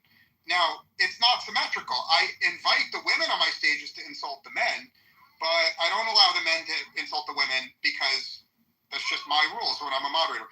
The other thing is, women are allowed to cut off the men, but men cannot cut off the women on my stages. Now, if people don't like those rules, they don't have to be in my rooms, but that's what I find works best. Now, you know what's so funny? Those rules, highly effective at creating the quote-unquote meritocracy in organizations. You should put your thumb on the scale a little bit on the shit that you know is wrong, so I respect that. Thank you. But I didn't mean to offend him. No, it's okay. I'm sure we will get him and other Persian people on the stage soon. Jane, as you've known for many years, I live in a community where everyone around me is extremely, extremely leftist and woke and DEI and, at an extreme that would horrify you to see. I'm sure the people you socialize with consider themselves to be progressive, but trust me, the people around me they're just wacky Democrats. We like Yeah. money.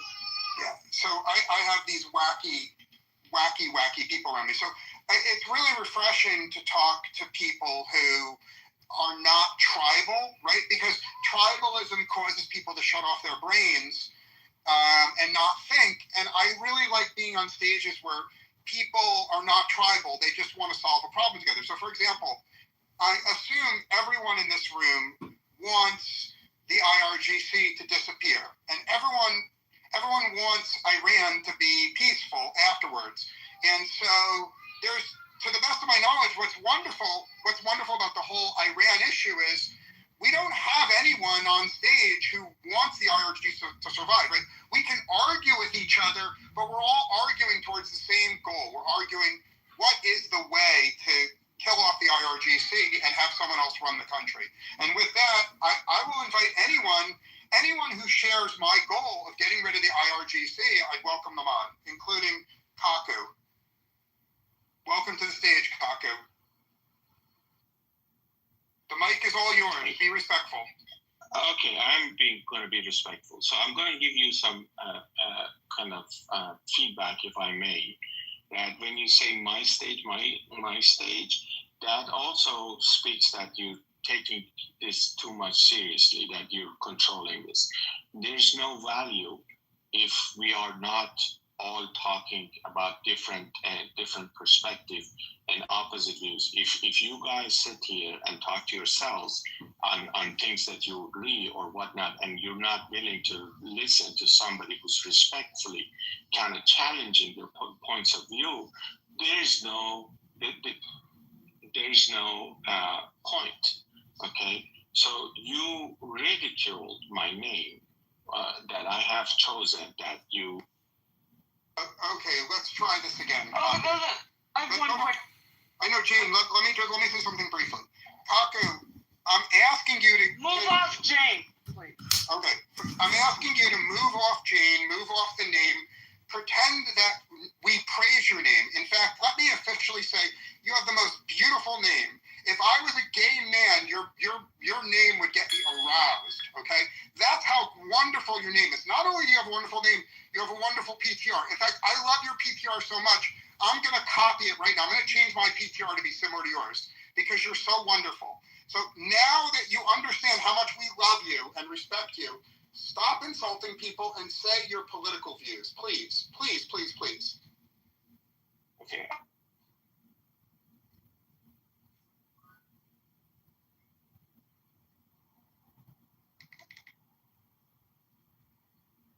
It's all yours. No one will interrupt you, Kaku. I'm not sure what PTR means, so so I don't know what that means, and I'm not the one who insulted anybody's name in the first place. Now, going to the political views, yes, I think the getting rid of the IRGC is a good thing. I think we agree on that. So that is not the that is not what we are talking about. But the way it's going, first of all, there's a good chance that is not going to happen. So actually, as far as I can tell, as I can see, you can carpet bomb, you can level every city and every town, but unless you deploy, like I said, 250,000 ground troops, they will remain. So you're not going to be able to get rid of them. So the question becomes: is it worth it or not to level and then what do you think? How do you think they're going to take their revenge? They're going to take their revenge on the innocent people who are just there, and they're going to start killing them because there's going to be uprisings, and they have their machine guns on the back of pickup trucks ready to go. So that much we know.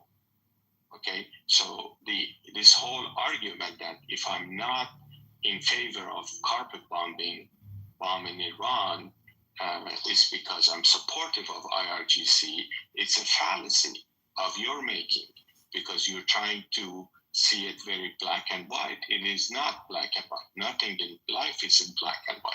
So it's very convoluted, so very complex. So, and also more importantly, there's no way that a foreign country can kind of intervene and create a democracy out of a Middle Eastern country. In fact, it is like utterly laughable that even that argument today is being put forward. It just speaks to the ignorance and arrogance and lack of awareness of how the real world, especially Middle East, works. It's just not going to work. And also, I think this whole movement, it seems to be a preparation for what is happening, the inevitable confrontation with China, because you don't want, as an American. I'm going to respond to you. I thank you for your contribution, but you lack the ability to be succinct. You're brilliant, but you lack succinctness, so work on that. Now, I'm going to address China specifically. I am alone on Clubhouse for being super optimistic about America. And I think this war will result in a new regime that is friendly to America. And I think this war is crucial to America preventing Chinese aggression for the next 50 years. And I'll be very succinct in myself in explaining why, right? What China needs is oil. China produces none of its own oil. And with the success of this war, the U.S. will have a stranglehold on 90% of the oil that could potentially go to China. Remember, the U.S. is a huge oil producer. Our ally, Saudi Arabia, is huge. Canada's huge. Venezuela's huge. Iran is huge. Like, once this war is over, China can't really get oil in opposition to the U.S. And the U.S. will have a boot on the neck of the Chinese. And we will never step on their neck. Let me finish. America will never step on their neck because we're good people. But if they fuck with us, we step on their neck and we destroy their economy. So I believe that even if you're America first, even imagine hypothetically you don't give a shit about the Iranian people, hypothetically. And imagine you don't give a shit about the Israeli people, hypothetically, right? Imagine all you give a shit about is the citizens of America. I would argue this war is necessary and good if you're America first in every way. Now, I'm done speaking. I'm happy to hear criticism. Okay, so a couple of things. Welcome to Donna. So she could tell you, or she or he, I don't know, can tell you what my name means, just for the record. But what I was saying is that the confrontation with China, I didn't get a chance to finish it. So what I'm saying is that right now, as this war is prolonged war, guess what people in China, their leadership, they're talking about? What they're talking about that, listen, looks like this is going to ultimately come to us. Do we want to wait for it to come to us, or do you want to kind of start getting engaged right now? So that is also another risk. So how do you see that risk? How do you I'll answer you respectfully and succinctly. I see that risk as zero for a simple reason. I travel to China on business all the time. You know what's the most noticeable thing when you go to China is nobody has more than one son. Nobody has more than one son. So if you ask every single motherfucking family in China, all billion of them, whether they are willing to send their son to go fight in a war with the U.S., they will literally laugh at you. You cannot find one single family willing to sacrifice their son in a war. The other thing about China, and please excuse the background crying, the other thing about China is literally Chairman Xi just purged every single one of his good generals, every competent general, every experienced general, because of his paranoia. Please let me finish. Because of his paranoia, he purged them. So I would say a country where nobody has more than one son, that has no good generals, is not going to fuck with the U.S. I'm done speaking. I'm happy to hear everyone in the room criticize me. Okay, so first of all, again, you are the one who lost his cool, and you have the power to send me down so that I cannot speak. But you're the one who lost his cool. So yes, I haven't been to China, and I don't know. You're probably correct. I trust you on your statement. But once the fires and war starts, I think that mentality is likely to change. The same thing is about Iran. The same thing, the new generation that for years they've been talking about. It's the same exact story. Once your bombs are dropped on your head, it is a different story. Once you get involved, it changes. The mentality changes, I think. It's not that they're not villains. That's what I'm trying to say. Yeah, I honestly, I don't understand what you're saying. Dana, why don't you, the mic is all yours, Dana. No one will interrupt you, Dana. Okay, thank you. I just wanted to ask Mr. Smarty Pants a question. If the war is not the answer to a regime change, if the uprising that caused in killing like thousands of Iranians is not the answer to regime change, how do you want to topple the regime? What is your solution? Is it like you want to go and talk to them very nicely and ask them, please leave so we can take over the country, or what?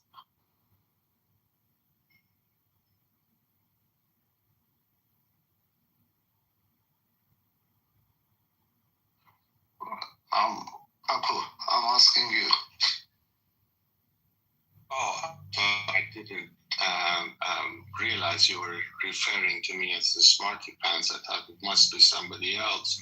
No, because you claim that you know the Middle East and you know everything and blah, blah, blah. So from what you said so far is that war is not the answer, uprising the people is not the answer. What is the answer to the regime? I did not make any claims. I just stated my opinions, and we are here, and everything is being challenged. So I did not make any claims. Nobody. Yeah, I'm challenging you now. Sure. So that is a fallacy that everybody on your point of view tends to make, that what is the solution. So there is a saying that if you want to get out of a small problem, you don't try to get yourself into a bigger problem. So Dana, I'm going to engage with you on that. There's something going on in this room that I've noticed in many rooms on Clubhouse, that Clubhouse seems to draw a lot of people who love to criticize others and criticize other ideas, but very, very few people who are willing to offer a solution, right? Some philosopher, I can't remember his name, said, it is better to light a single candle than it is to curse the darkness. Maybe someone smarter than me can tell me which philosopher it was. And that's what I see on Clubhouse all the time, is people like to come here and complain and vent, and someone has like a whiteboard and is in brainstorming mode and is genuinely optimistic and earnest, and you have all these naysayers and complainers that just delight in shooting down ideas without offering a solution of their own.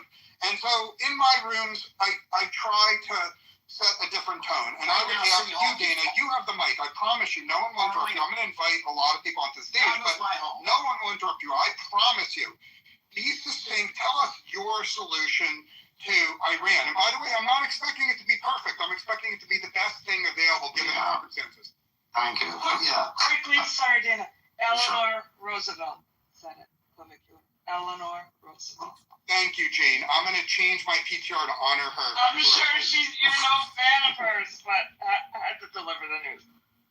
Okay, so basically you are very, very much right here. I mean, to be honest, I've been dealing with these people for the past few months since the massacre that happened like a couple of months ago in Iran, and before that, there are two groups that has this kind of opinion.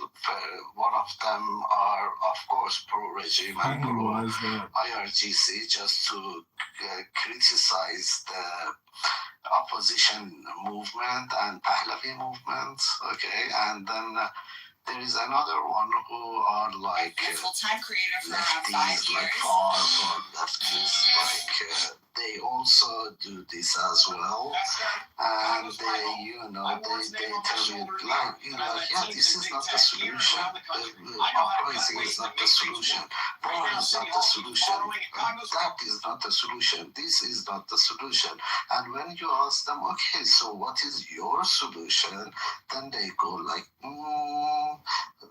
we don't have a solution, but that is, if you don't have a solution, then shut the fuck up, because we have a problem, and we need to solve it. That regime, which was in power for the past 47 years, every day that he stayed in power, the damage that he's done to the country, to the resources, to the life of Iranian people, you cannot imagine. I mean, financially, human rights-wise, and So what's your reaction to my plan? I'm asking you very succinctly. I'm asking politely. What's your reaction to my plan? What was your plan? I wasn't here, sorry. Oh, okay, I'll be very succinct. My plan is for 0 American troops ever set foot in Iran. My plan is for the U.S. to use money and bribery to persuade the Iranian military to turn on the IRGC. So my plan is for the intelligence assets to have meetings with each of the generals in the regular Iranian military and offer them the opportunity to ally with the U.S., to have air support from the U.S., and to conquer Iran by defeating and murdering every single member of the IRGC and the Basij and the Republican Guards. And the idea would be this general would say, hey, I'm a patriot. I love my country. They're mafia. You're free, Claire, that clown. You deserve a real man. I'm going to kill them. And I'm going to put it in the government. Claire, man. The government is going to be fair to every racial group and every religious group and every economic group. And we're going to be fair. But in order to have a new free Iran, we have to kill every single member of the Republican Guard. And by the way, I don't want any Iranian civilians. This is not a job for civilians. If you're a civilian, no matter how patriotic you are, hide at home. This is a job for your military. And if you're a civilian and you want to help us, this is not the time. Please hide at home. And the Iranian military, backed by the Air Force of the U.S. and the Air Force of Saudi Arabia and the Air Force of the UAE, the Iranian military does the job of killing every single member of the IRGC. And the new government run by the Iranian military, it's not going to be perfect. Okay? It's not going to be exactly like America. It's not exactly going to have all the freedoms we have in America. It's not going to be perfect, but it'll be better than the IRGC government. And you know what will happen? Because the nature of the Persian people, I love Persian people, but it is the nature of all Persians in the world to complain about everything all the time. So if America replaces the government of Iran. If America replaces the government of Iran, not with a perfect government, but with a better government. If Iran goes from a D-level government to like a B- government, I promise you one thing, Dana. Every single Persian person will complain all the time about America. There will be no gratitude at all from most Persians because the new government is perfect. But the new government will be much better for the Persian people, much better for the American people, and the world will be a slightly better place because the U.S. spent a fuckload of money replacing a D-level government with a B- government. And this war will be remembered fondly because, truthfully, America has the money to do things like this. And this war will be remembered very fondly because it's America first. It served America. It got almost no Americans killed. And history will remember this as one of the smartest wars America ever did. That is my plan. Now I'm gonna shut up. I'm gonna let you speak. But no, Kaku, stay quiet. This is for Dana to respond. Only Dana. I'm going on mute. Okay, that would be ideal. I mean, if that could happen. But the thing is that the problem is that in Iran, the military and IRGC are so mixed together. I mean, it's like the high ranks of the army that they are from IRGC.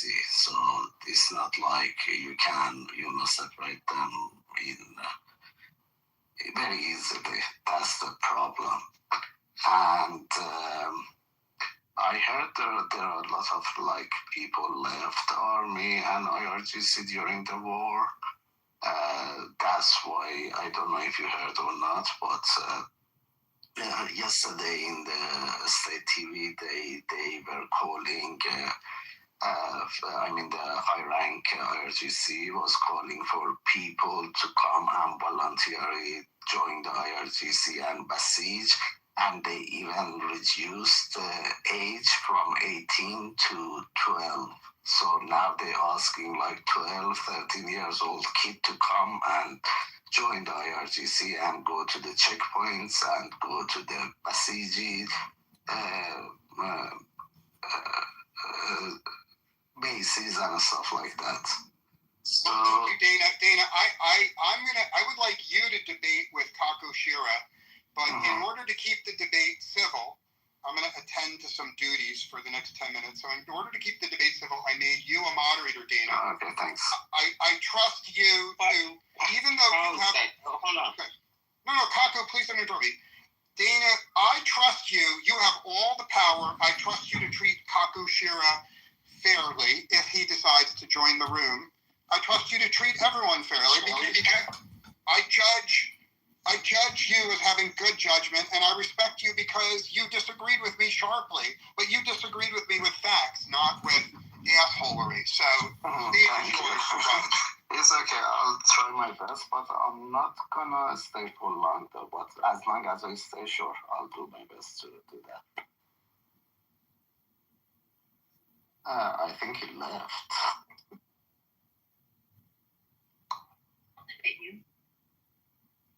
Yeah, sure.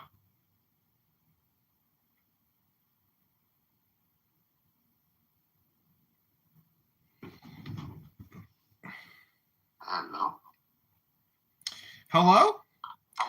So, with regards to the Republican Guard killing IRGC members, I really personally, I don't like hearing people on this app calling for murder and saying, why aren't the Iranians I'm really sorry that you're going through that. I'm really, really sorry. I know it's a super difficult thing for you, and I'm here for you. I'm here to be supportive of you in any way possible. Are you talking to me, or do you have your a niece? Someone else. His mic is on. Clavicular. I think you're on hot mic, unless you're speaking to us at a distance. Is it possible to mute him or no?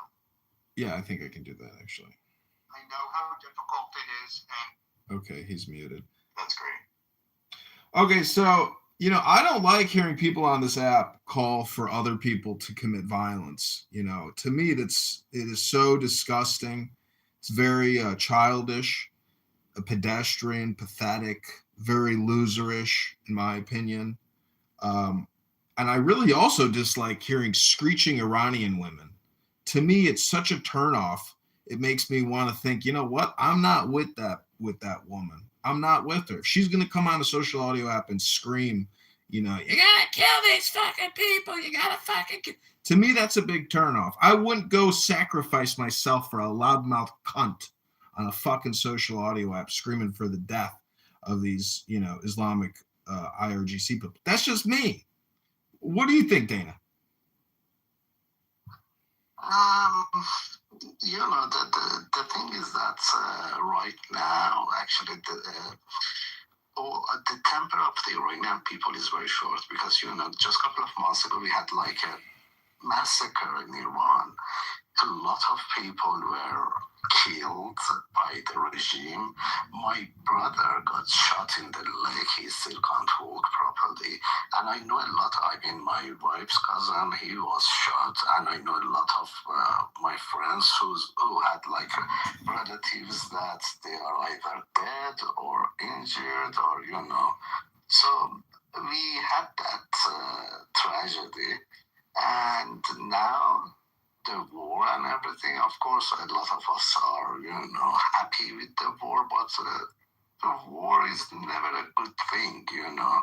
The reason that we are happy with the war is because we were out of the options to topple this regime. We tried everything. We tried peaceful, you know, we tried like reforming the regime. We tried peaceful protest. We tried strikes. We tried everything. We tried until 2 months ago that it was the final one. We tried like an uprising. It was an uprising. The millions of people were in the streets, and well, we all know what happened. So that's why we got to this point that okay, the only option to, you know, topple this regime is just is what is happening right now, and that's why, you know, Iranian people are happy. But I'm sure you understand that they have like mixed feelings. Still, there are a lot of casualty in the war. Of course, when they see like bombs are dropping in the cities and stuff like that, that's a scary truth, you know. But the only things that keep us going is the hope that at the end of the war, we hopefully gonna see that the regime, this brutal regime, not gonna be in power anymore. That's the only hope that got us, you know, going. What do you think? Let me ask a simple question. Oh, yeah, you go ahead, 1927, please. What happened to the Afghanistan after the war? What happened to Iraq after the war? What happened to Syria after the war? Well, I'll try to answer you succinctly. First of all, Afghanistan, the war was a total failure. In Iraq, the war was mixed. Actually, Iraq is a much happier place today than it was under Saddam Hussein. So I would say that's mixed. Syria, I would say, is also mixed, right? For if you're a minority group in Syria, life is worse than under the past leader, who is now, by the way, an ophthalmologist. But for most people in Syria, they're better off. Now, in terms of the world, I would argue the world is dramatically better off because the leader was overthrown in Syria. I am thrilled that the government of Syria fell. I think the whole world is better off. And because I'm America first, certainly America is really, really better off because that clown was deposed to Moscow. So I welcome sharp criticism from people who love America. If there's somebody in the room who loves America and wants to debate me about what's best for America, I'm eager to debate them. But Clubhouse has a lot of people who don't love America. Clubhouse has a lot of foreigners and leftists and communists who, for whatever personal reason, they want to see America die. They want to see America suffer. And I don't want to engage with them, not because they're evil, but that they just have a different moral compass, right? It's like, I'm not going to try to persuade a religious person to give up their religion. I would not persuade a foreigner that hates America, a foreigner that wants to see me die, a foreigner that celebrates when Americans die. I don't want to engage with them because they have a different moral compass. And with that, Dana, I'm interested in your view, Dana, your honest view about a blockade. So what about if the U.S. said, we don't have an appetite to drop in ground troops, but we're going to impose an airtight blockade around Iran so that China can't resupply the weapons. So we say, starting tomorrow, every train line is blown up, every road is blown up, every bridge, every connection between Iran and the outside world is permanently severed. So Iran will not be able to import any spare parts or ammunition from China or Russia. Do you think that as a strategy would cause over the next year the IRGC to lose power? Be critical if it warrants criticism. To be honest with you, I don't think so, because they still, Iran is not a small country to control it like that. It's a very big country, and it's got a lot of borders with different countries like Pakistan, Afghanistan, and Turkey. Those are all, in favor of the regime, so they will smuggle weapons and stuff in Iran through the borders, and it's not easy to control them. But on the other hand, I believe the Iranian people, the majority of them, they are waiting. They are waiting for a call to be made to come to the street and take their country back. So if America or Israel provide like air support for Iranian and pinpoint the IRGC bases, pinpoint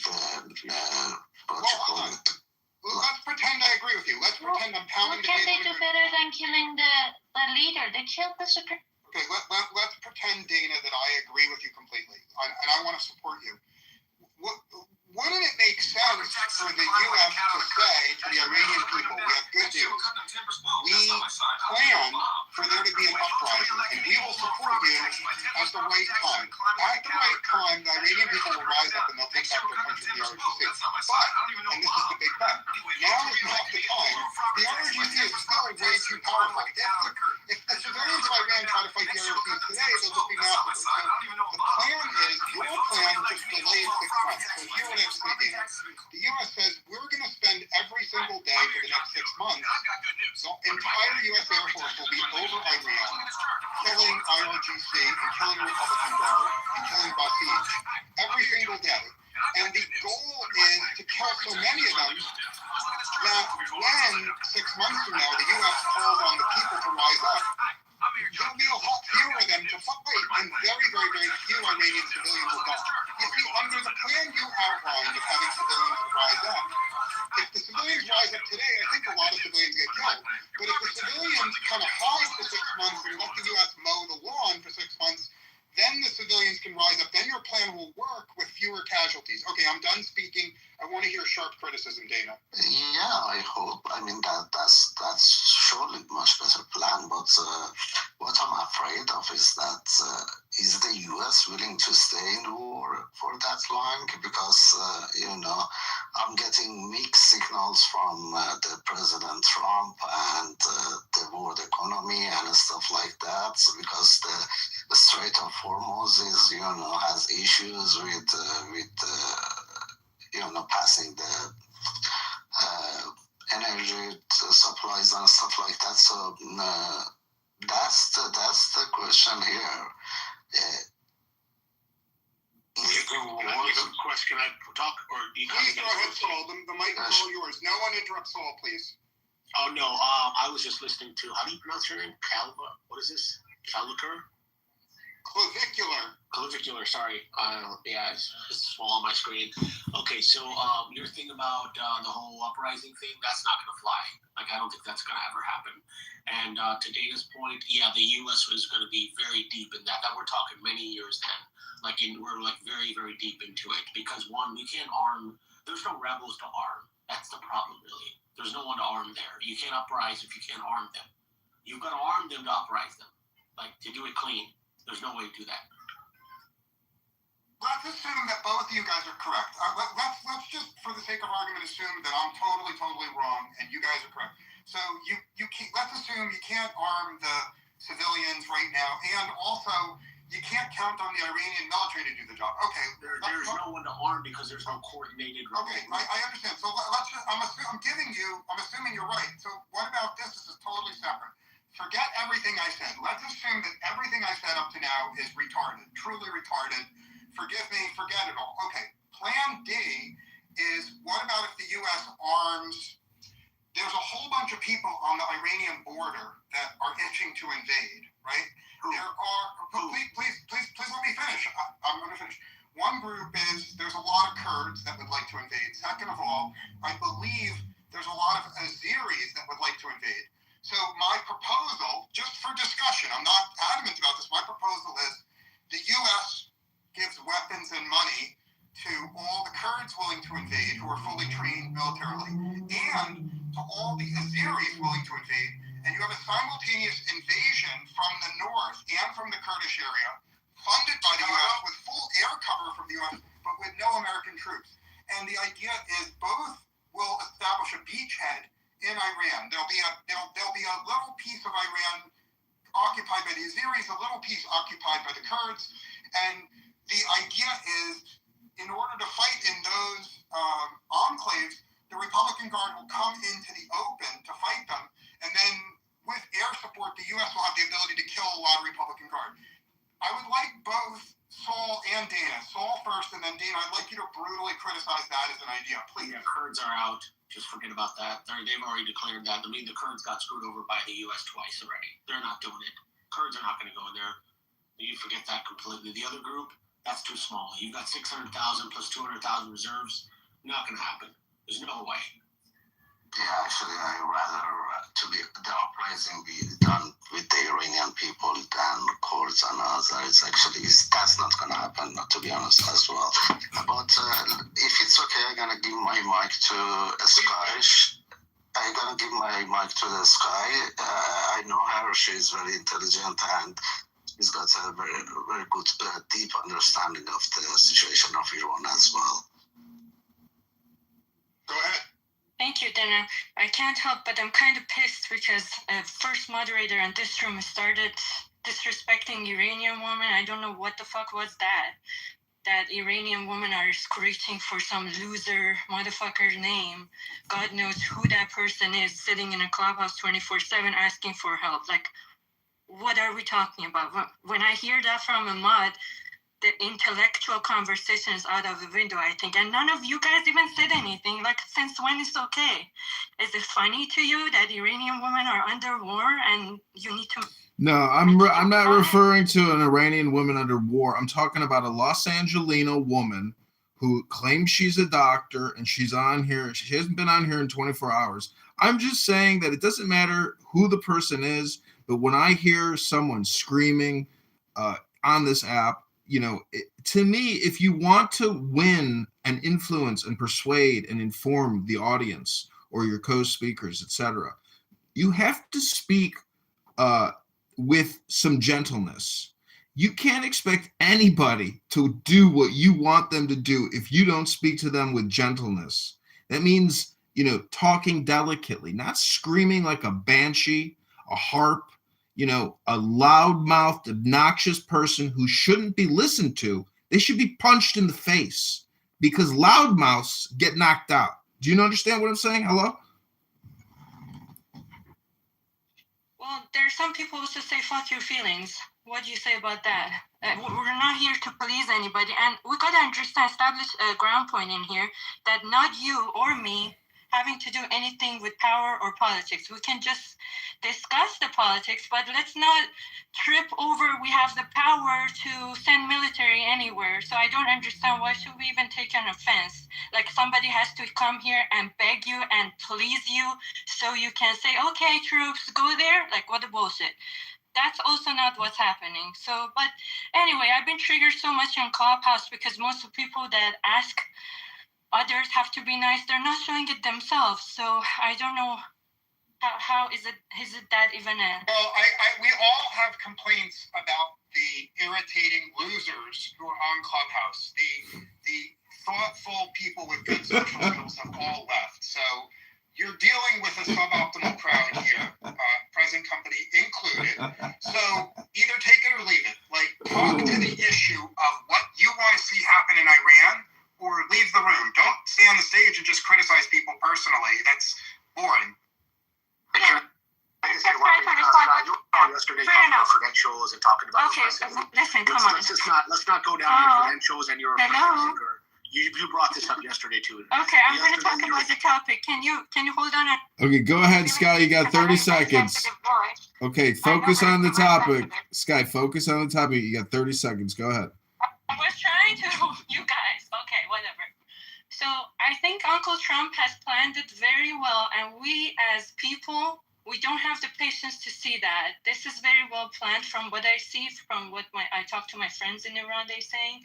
And in order for, arm some other group to do that, you gotta know what you're dealing with. Well, the U.S. has spent a lot of money in that area with this war so far, right? Last thing you want to do is to give it some bunch of losers who don't know how to even face IRGC in the first place, and not even get anywhere with that. This is in history too. I don't know exactly what groups. I can do my research again and come up with the names of the groups that US has done this before, when they try to arm some group and send them to do the job, and it's never been successful.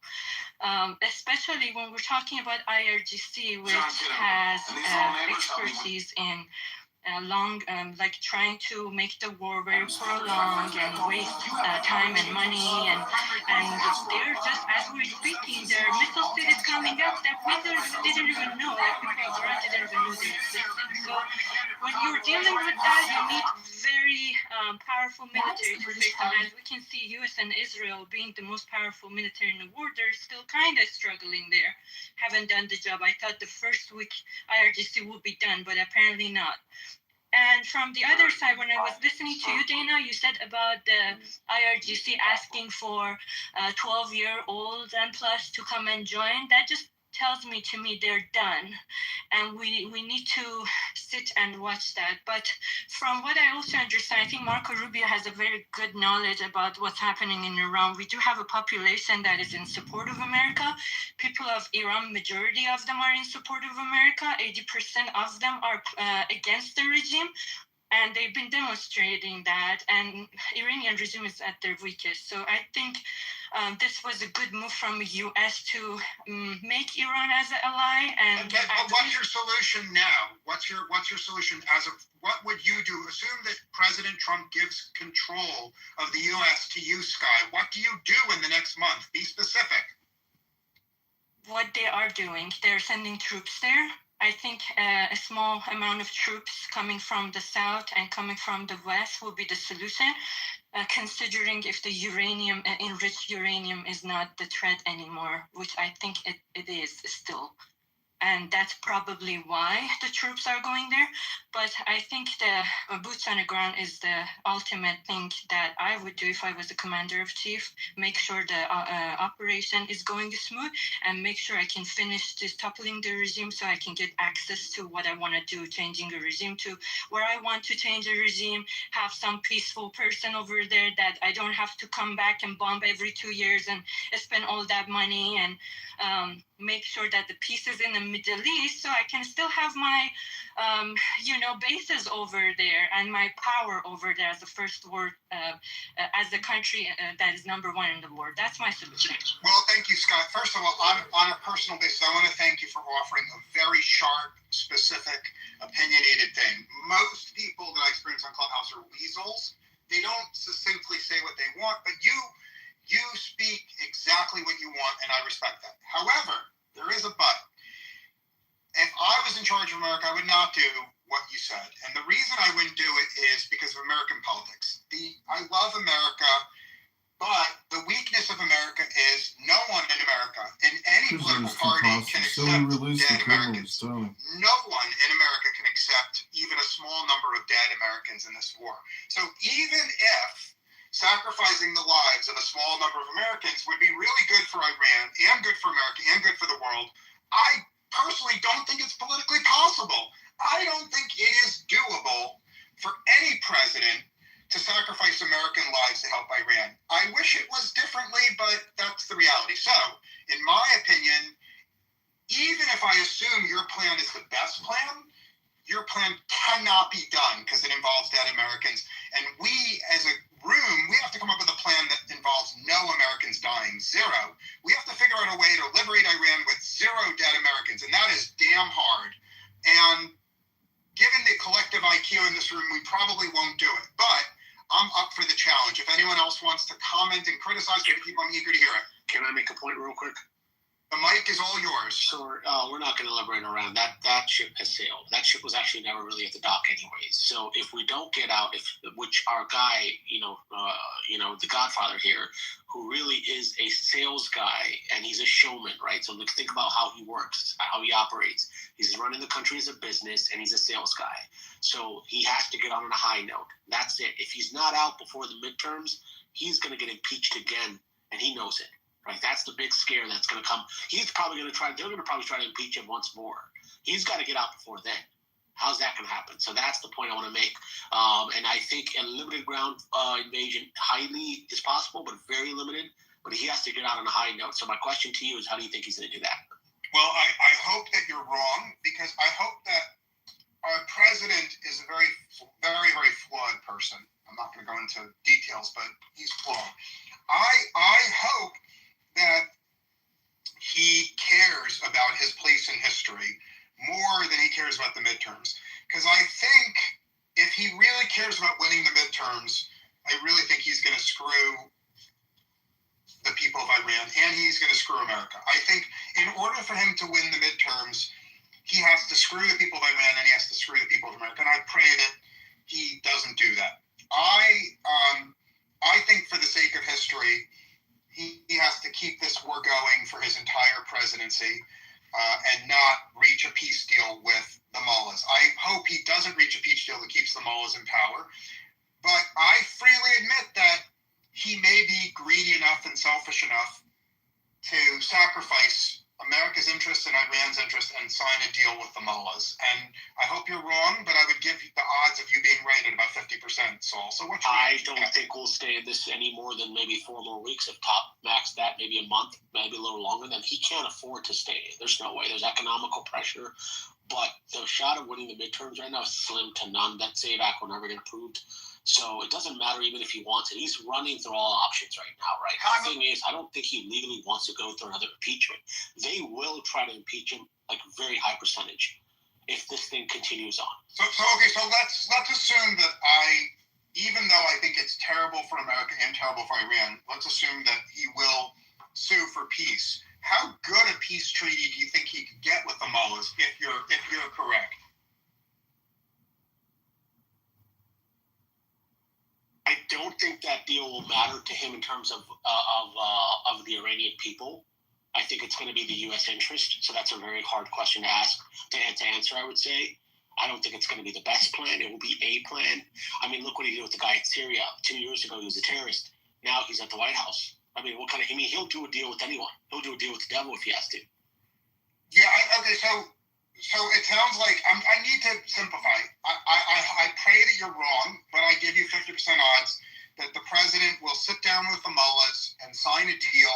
The deal will be bad for the Iranian people and mediocre for America, and that's your bet. Are you prepared to say, Saul, that if you come to my room in 6 weeks and the war is still going on, are you prepared to admit you were wrong or not? I'm sure, absolutely, but the same thing is I don't know. I think it's a hard number. I would say it's short. At best, he can keep. At best, himself, he can keep it going short term, right? There's time that's against him, anyways. How long? Who knows? There's a lot of factors involved here. If he keeps it going further and the midterms are gone, he's out. He's going to get impeached.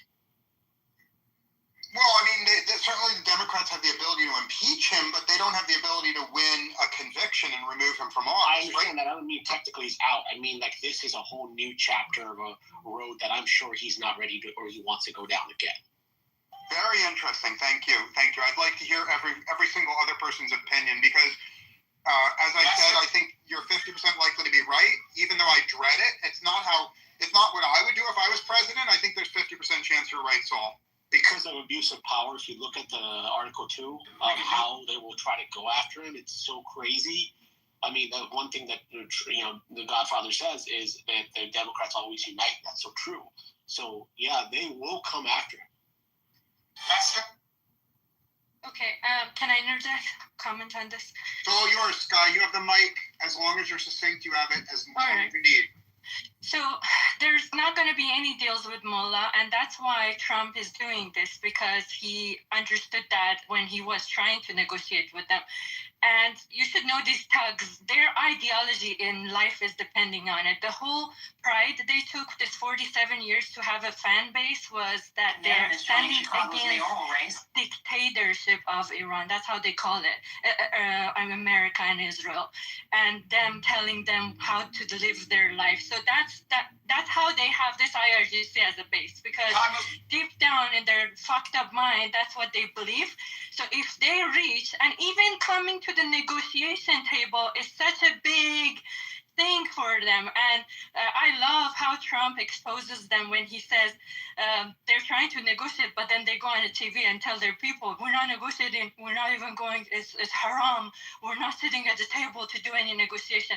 So when you're dealing with such a bunch of idiots that they just hate you to the core, there's not going to be any negotiation, even if you're the best. The reason Obama was the only one could do negotiation because of the nature that he had. He was very friendly and pleasing, and that was his, his message for the whole international policy. After him, everything, especially if you're a white guy from America, mullahs will not do any deals with you. I'm telling you, and not after all this, now that their ego is wounded, they for sure gonna strike hard. And as we speak, you saw how they came out and said, Americans, you're not safe anymore in your parks and all that. They're even threatening us right now that we're gonna get hit here. So yeah. Yeah, just to complete the Sky point, I don't know if you heard or not. Yes, it was yesterday or the day before yesterday that the IRGC speaker came to the TV and said that we destroyed all the American bases in the region. The Americans are running away and they are scared, blah, blah, blah, and ask the people in the region if they have if they know American soldiers who are hiding anywhere, just let us know so we bomb them and stuff like that. So this is the propaganda that they are spreading inside Iran for their supporters. And if they come to the table for the negotiation, and if they do any kind of negotiation, the main thing is that they're gonna lose those supporters. And if they lose those supporters, then there is no one else to come to the street to suppress Iranian people and to, massacre like what they did 2 months ago. And therefore, the Iranian people will have the power to take down the regime. So that's why I think they never gonna do that. That's their core ideology. They never gonna. Okay, so let's assume you're correct. Okay, I'm going to follow your logic. So Trump wants a peace deal with the mullahs, hypothetically, but the mullahs refuse to negotiate them. They say, no, we're not willing to agree to any deal at all. We're just going to keep fighting. If that's true, how do you heard from everyone else in the room, how do you see it playing out? Trump sues for peace. They say no peace. How does this play out over the next year, in your opinion, Dana? Well, I think that Trump is actually buying time to send more troops to the region, and also, to provide more supplies and backup for for the troops and the bases in the region. So I think that's what Trump is trying to do. And also, on the other hand, trying to control the market, the oil price, and stuff like that. So, as you can see, as you saw, I mean, on Monday when he did that tweet, the oil price dropped by like $20-30. So that's I think his game and what he's doing. But regarding the negotiation, even if there is something which is, I mean, if even there is something going on, I don't think it's gonna result in anything, and the war will be ongoing till this war must have a winner. It's either IRGC who's gonna declare that they won the war, or US. So it's not. There is no, So I have a quick question because I want to talk about that real quick. What's the actual negotiation? Let's just focus on the negotiation itself. What are we negotiating? Like, what is the actual negotiation on the table for? What's even okay? So my understanding, I'm going to answer you, Saul. My understanding of the offer on the table, which Trump made to the mullahs, is the mullahs get to stay in power, but they have international inspectors that inspect to make sure they never have missiles, they never have drones, and they never have nuclear weapons ever again. Yeah, and so how does that change status quo, though? What's the status quo change on that? That was already in play. I don't think it was, but I want Dana to address you. Sorry, what was your question, So? I said, what's on the table? We have a seat at the table. We sat down. We opened the book. What's on the negotiation on the table? Okay, so US already mentioned they have like 15 terms, as he mentioned that they have to do like they have to reduce the missile range. Also, they have to control the nuclear program. And the U.S. gonna provide the fuel for the centrifuge, but they cannot enrich anymore. And there were like I think 10 more like that. And in return, U.S. will shift the sanctions. U.S. will let the regime to stay in power, and that's it. I mean, that doesn't change much from the years or the decades of the past, though, right? International inspectors barely ever got access there, right? So that's really going to be a big problem, right? Yeah. So fuel for centrifuge, okay, but the thing is, I mean, they're going to allow exports of Iranian oil because it's been sanctioned. I mean, what else is here? Like, I don't see a lot of difference here. No, there isn't. That's what I'm saying. That's the thing. And also the other thing that US wants is to control the missile program, and that's a red line for the regime. I mean, if they give their missiles away, then they have nothing else. That's the only thing that the regime has to threaten, like Israel and all the world. So if they give it away, they're gonna be like Libya. What happened to Libya? Libya also did the same thing. They gave up their nuclear power, they gave up their army, and then after a while they got attacked by the world as well. So that's why I believe this is not gonna happen. And on the other hand, also the Iranian regime responded actually to that terms, and they said that we're not gonna accept those terms, but we have 5 conditions, and the conditions were: first condition was that the U.S. has to pay for all the damages caused during the war. U.S. must stop the war, and must not attack Iran or any of Iranian proxies in the region in future.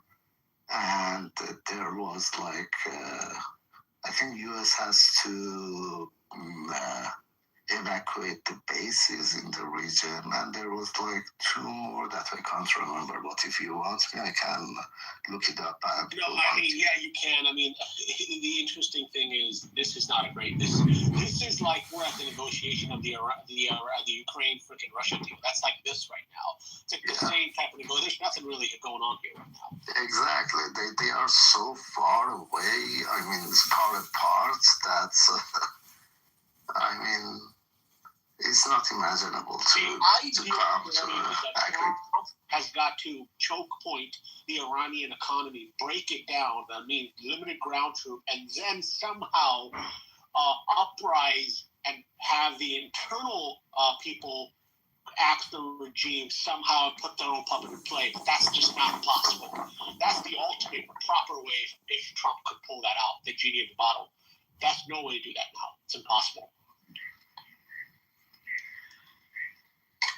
Yeah, I mean, the uprising is an option. I think that would be the last option. I don't think it's possible, though. You wouldn't be able to do it, though. I'm not sure, actually. Because Iranian at best, I think it's like 100 to 200K. That's all.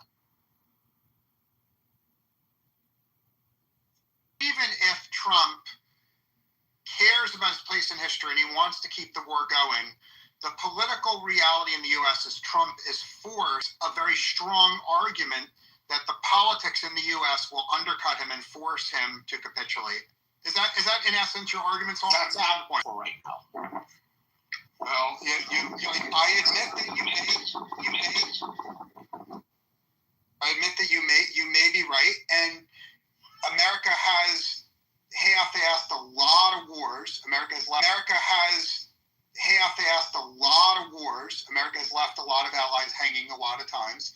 So this would not be the first time that America goes halfway and has to leave for political reasons. So you may be right. I hope you're not right, but you may be right. But as a counter argument, I can say that Trump mentioned it's like many times that he doesn't want U.S. in like 5-10 years to again go back and have the same struggle with this regime. Well, who doesn't want it, by the way? Let me ask you this way. You said 5-10 years. Who doesn't want it? The U.S. Well, no, Trump is a great sales guy. He's gonna repackage this and sell it back on the market and say, look, I've got a security for us for the next 30 years. I put them back. And the American people chew it up and eat it and swallow it.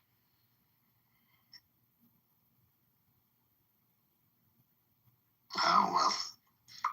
There's also international politics too. Right now, Qatar, Jordan, Saudi Arabia, these guys used to be very civil with Iran, but Iran has lost the credibility. So I'm hoping that they're going to join with this Hormuz Strait and even send some military and help. Because it's in their benefit too for this regime to go, as we can see, especially this motherfucking Qatar. I remember 4 years ago when it was World Cup, they were kicking out the Iranians with a different flag, and they were just like handing out Iranian regime all their names, so to do something to them when they come back home, and Jordan too. So I'm kind of happy that now have that area so they can attract some tourists. There's no other countries. Let me respond to that. Yes, everything you say is true, and this war has made the U.S. much closer ally with Bahrain and Qatar and Saudi Arabia. This war has been an incredible bond experience for all the countries in the world have bonded in hatred of Iran, and that's a good thing. But the negative is none of those countries are willing to commit ground troops to fight Iran. In fact, I would say there's nobody in the world that I've really heard of that's eager to commit ground troops. So it's nice to have allies, but the U.S. has precisely zero allies willing to send in ground troops. Now, if anyone in the room disagrees with me, I want to hear it. No, you're 100% right. We, at the end of the day, this whole thing, we get nothing out of it. Like, this is actually, at the end of all this, we're just buying more time the GCC are not going to go to war with each other. That's not going to happen, right? These Gulf countries pay the U.S. to protect them. They just now tested that theory. The simulated, that just actually went into real test, and they now are looking at alternative people to alliance to make alliance deals with outside the U.S. But that GCC is not going to go to war in Iran. They're not going to spend that direction at all. The curious piece I want to ask you guys is, what is Israel's remaining motive left in this? What do they want out of it?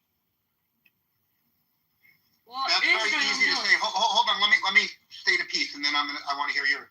Israel wants the attacks on Israel to stop. They want Hamas to stop getting money from Iran, and they want Hezbollah to stop getting money from Iran. Israel, for obvious reasons, will keep pressuring the mullahs until the mullahs stop funding Hamas and Hezbollah. In my opinion, I'm done speaking. I want to hear everyone else.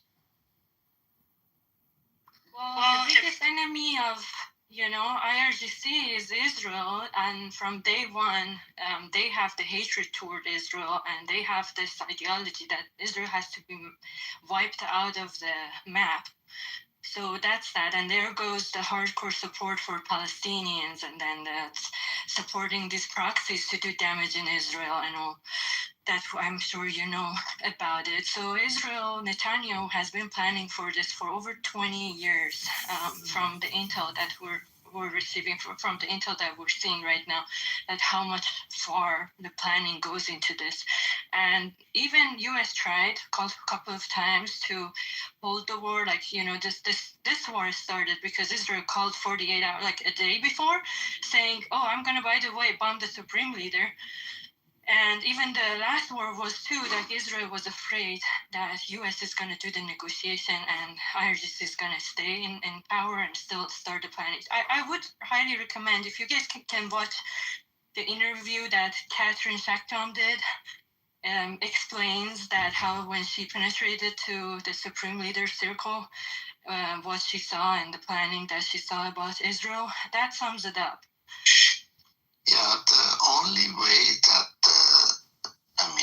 threats to the Israel gonna be gone is that this regime is toppled, because being enemy with Israel is the core ideology of this regime.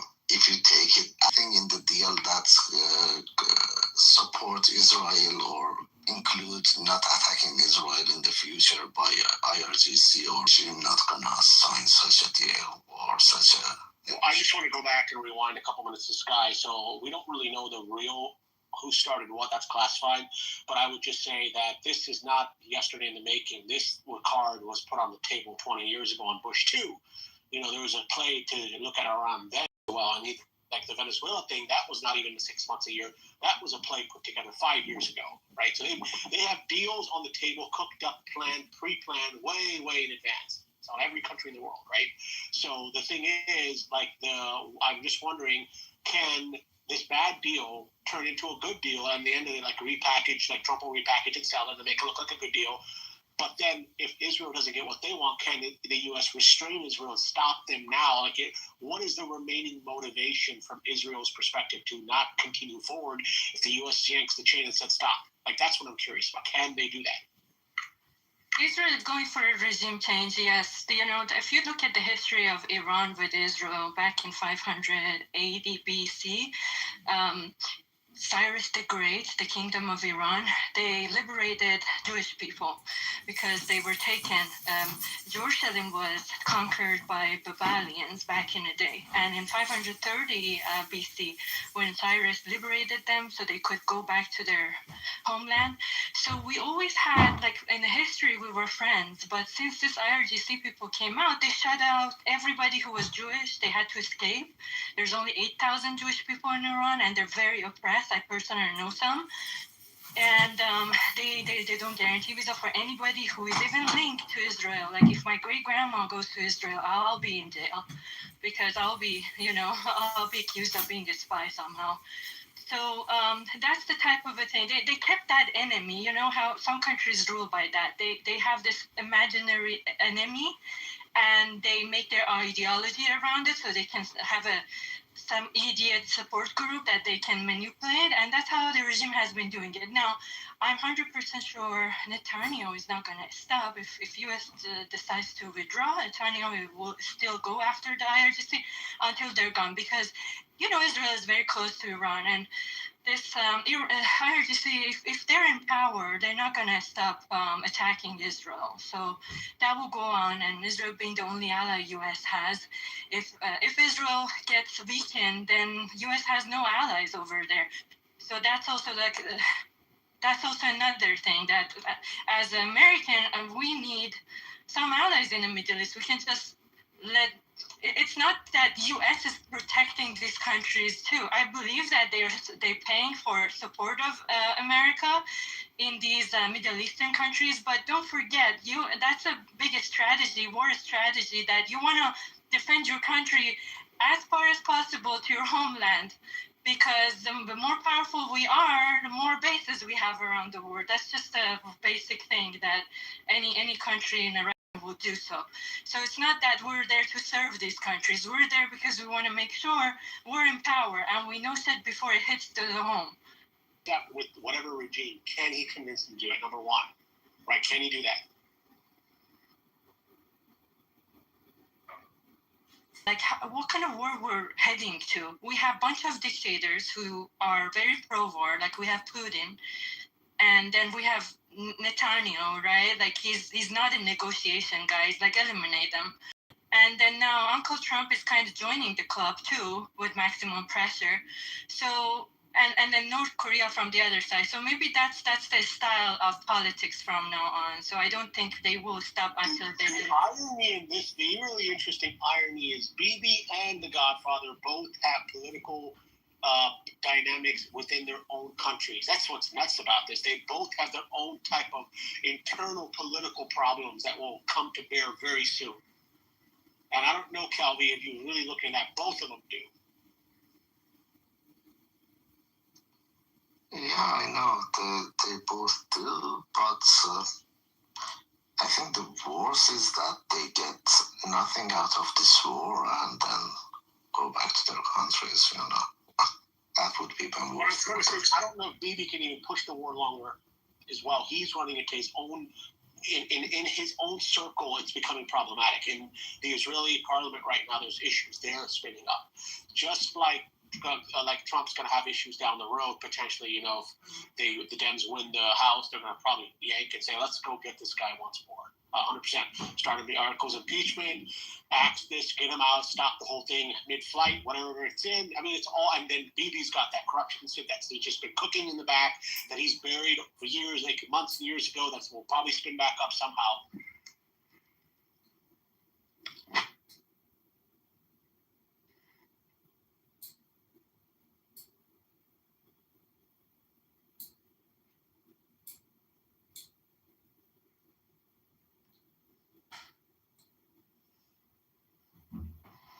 Well, I'd like to hear more opinions, because what I've heard so far in this room makes me pretty sad.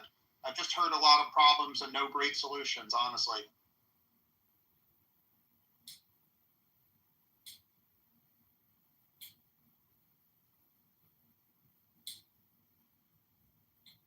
Well, what is your quote-unquote definition of a solution that you're looking for?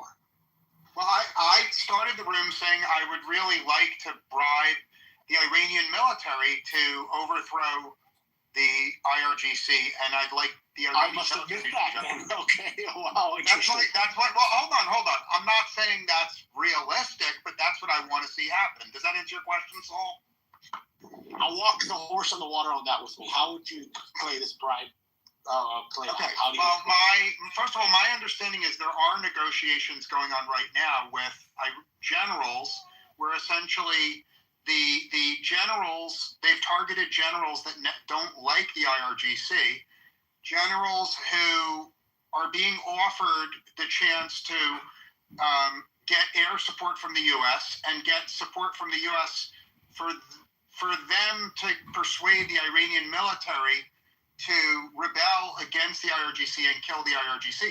Now, that's not far-fetched in the scheme of Middle East politics. In fact, many Middle Eastern countries have had the military overthrow the government it's not even unusual for the military to overthrow the government.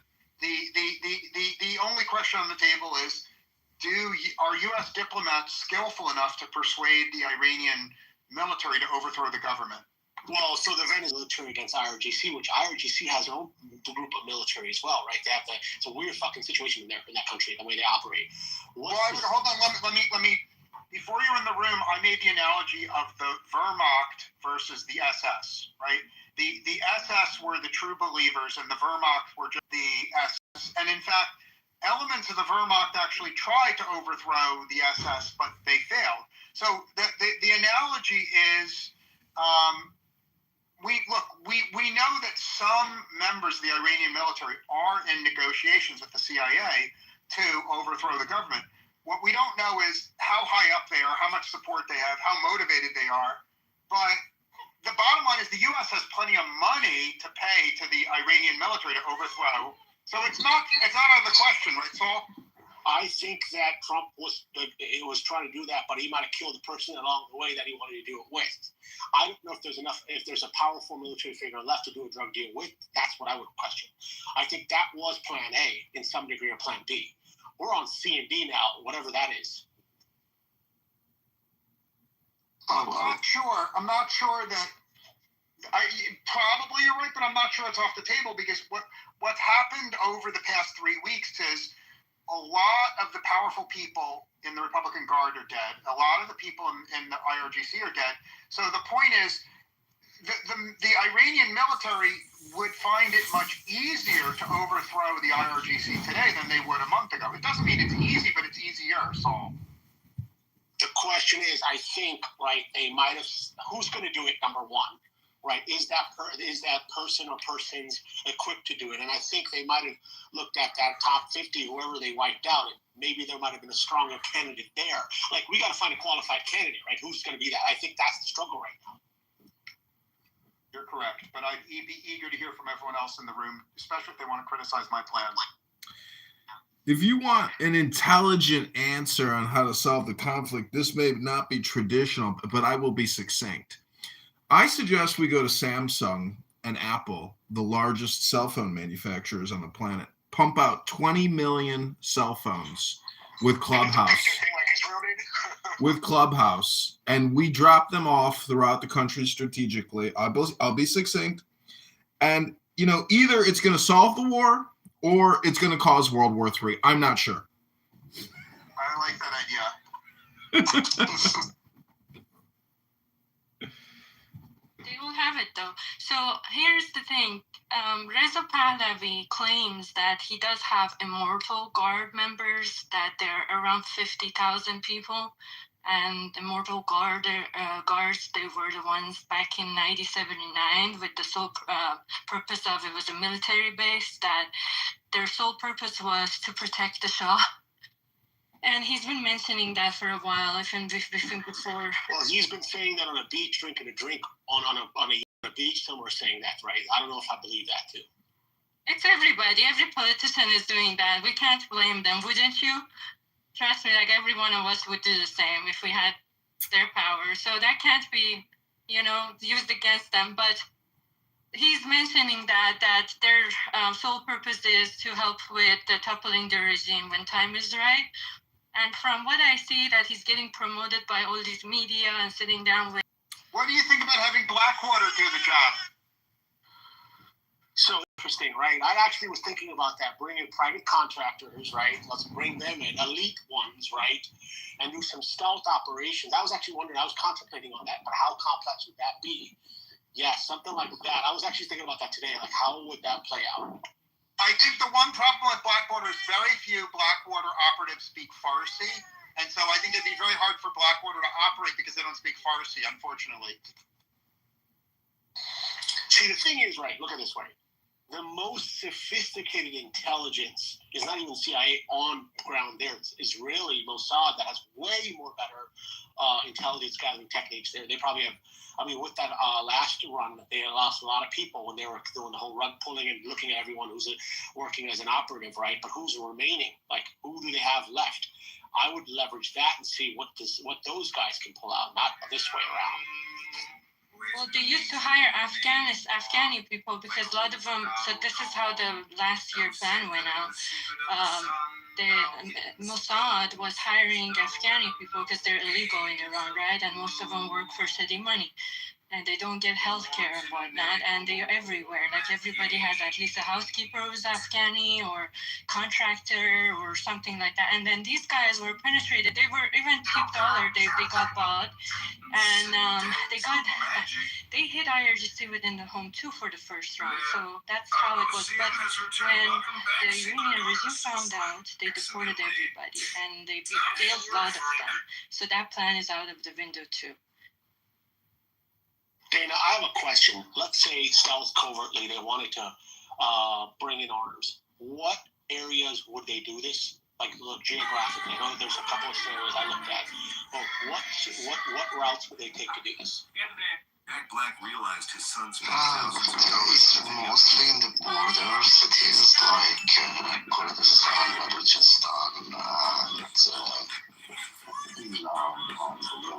cities like that, because within the central of Iran, like Iran is and how much arm of the, I guess, to create another force of arm, how much would that, what kind of quantity are we talking to even try to do this plan of overthrowing, like whatever this looks like, what kind of capacity would it take to do this? I believe 100K plus, 100, 200, something like that. It's something between 100 to 150 would do. Probably. That's my guess, of course, That's, I don't have the logic, but my guess is like 150 probably would do. So, Calvi, it's highly possible, this is what the Godfather's master at, right? Distractions. Put something else in front of someone and then distract, probably saying we're doing a deal. Maybe they're arming people behind the scenes. It's highly possible under the table that's happening. And that's why I asked that question.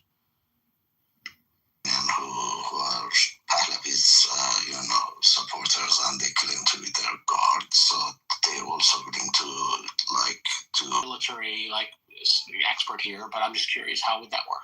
Yeah, I'm not so. But the West, we have Kurdistan and Iran. The West, we have Kurdistan and Iran. Those are the cities. X percentage of the armed population against whatever force. X percentage of the armed population against whatever force there. If you looked at would be battling who, like in what type of, I'm just trying to model that. That's the tricky one. The problem is that's what kind of forces you're talking about, Arwan. The problem is that's what kind of forces you're talking about. Are you talking about heavy guns and tanks and stuff? Like how would they do this? Like how would they walk into it? Unfortunately, the world is run by a so your voice is breaking, so I can't hear you. group of pedophiles, Epstein class. I think you've gone to a matrix. It's insane at the moment. No, I was saying X number of people plus artillery or what kind of support behind the scene plus air cover. I mean, what would they need capacity to handle that type of troops? They might have as I said, somewhere between 100 to 200. And Iran is a big country, so they are not centralized in one place. I saw a photo today of a mountain that's being used to store, manufacture, and launch rockets. Yes. Similar to the bullshit that I saw come out of Afghanistan with Tora Bora, which was bin Laden's mountain fortress, which is like a 007 type of bullshit. It just doesn't exist. Now, I'm not saying it doesn't exist. You can just have, F-15s soar above and drones monitor that opening in the mountain, but one strike on it is enough to cause enough damage to make the whole facility, useless. So, I mean, to me, putting troops on the ground, strategic, aerial bombardment, they've been harassing the Hezbollah, etc. With that method for a while. To deploy troops is stupid, but it seems to me like they're preventing. If they have to prevent for 3 years or 5 years their ability to build a nuclear weapon, by doing aerial bombardments, it doesn't seem to me like that strategy is ever going to lose its luster. It seems like an ever-going part of the industry. I think by just taking over Strait of Hormuz and those 2 islands around it, IRGC will fall, because that's the only way they can make money right now. And that's been a plan for a while offered to presidents of the U.S. I think that itself is enough. And then if you look at the dynamic of Tehran is a city that last year they had a plan to transfer the capital city to Semnan because it doesn't respond anymore, can't serve the people of Tehran because it's 12 million people. The pollution and the water damage in Tehran was a very serious issue for a while. So with that war being on top of it, it's not a very strong city to stay under the war for so long. So I don't think it's going to be such a hard thing to do to topple the regime in a few weeks. The problem with that, Sky, is going back to what Calvi said, we will take a hit, and I don't think U.S. wants to see dead bodies of U.S. military members on the ground. We're gonna have that kind of effect. We're talking like hundreds of people die. America has already lost 20 people and suffered 200 casualties. I understand that, but that's the difference between we're talking like 10 times more of that.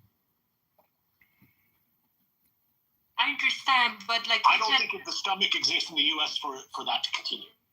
That's the problem. Yeah, there's a lot of things about that too, the lefties and all that. But here's the thing: if you look, like Japan is trying to send some ships to company ships that coming through the Strait of Hormuz. Some other countries also announced that they're going to do the same, and they will follow through. This is not going to be long run just the U.S. anymore or Israel anymore. I'm 100% sure of that because these countries are getting hit with the prices too, and the effect is much more than U.S.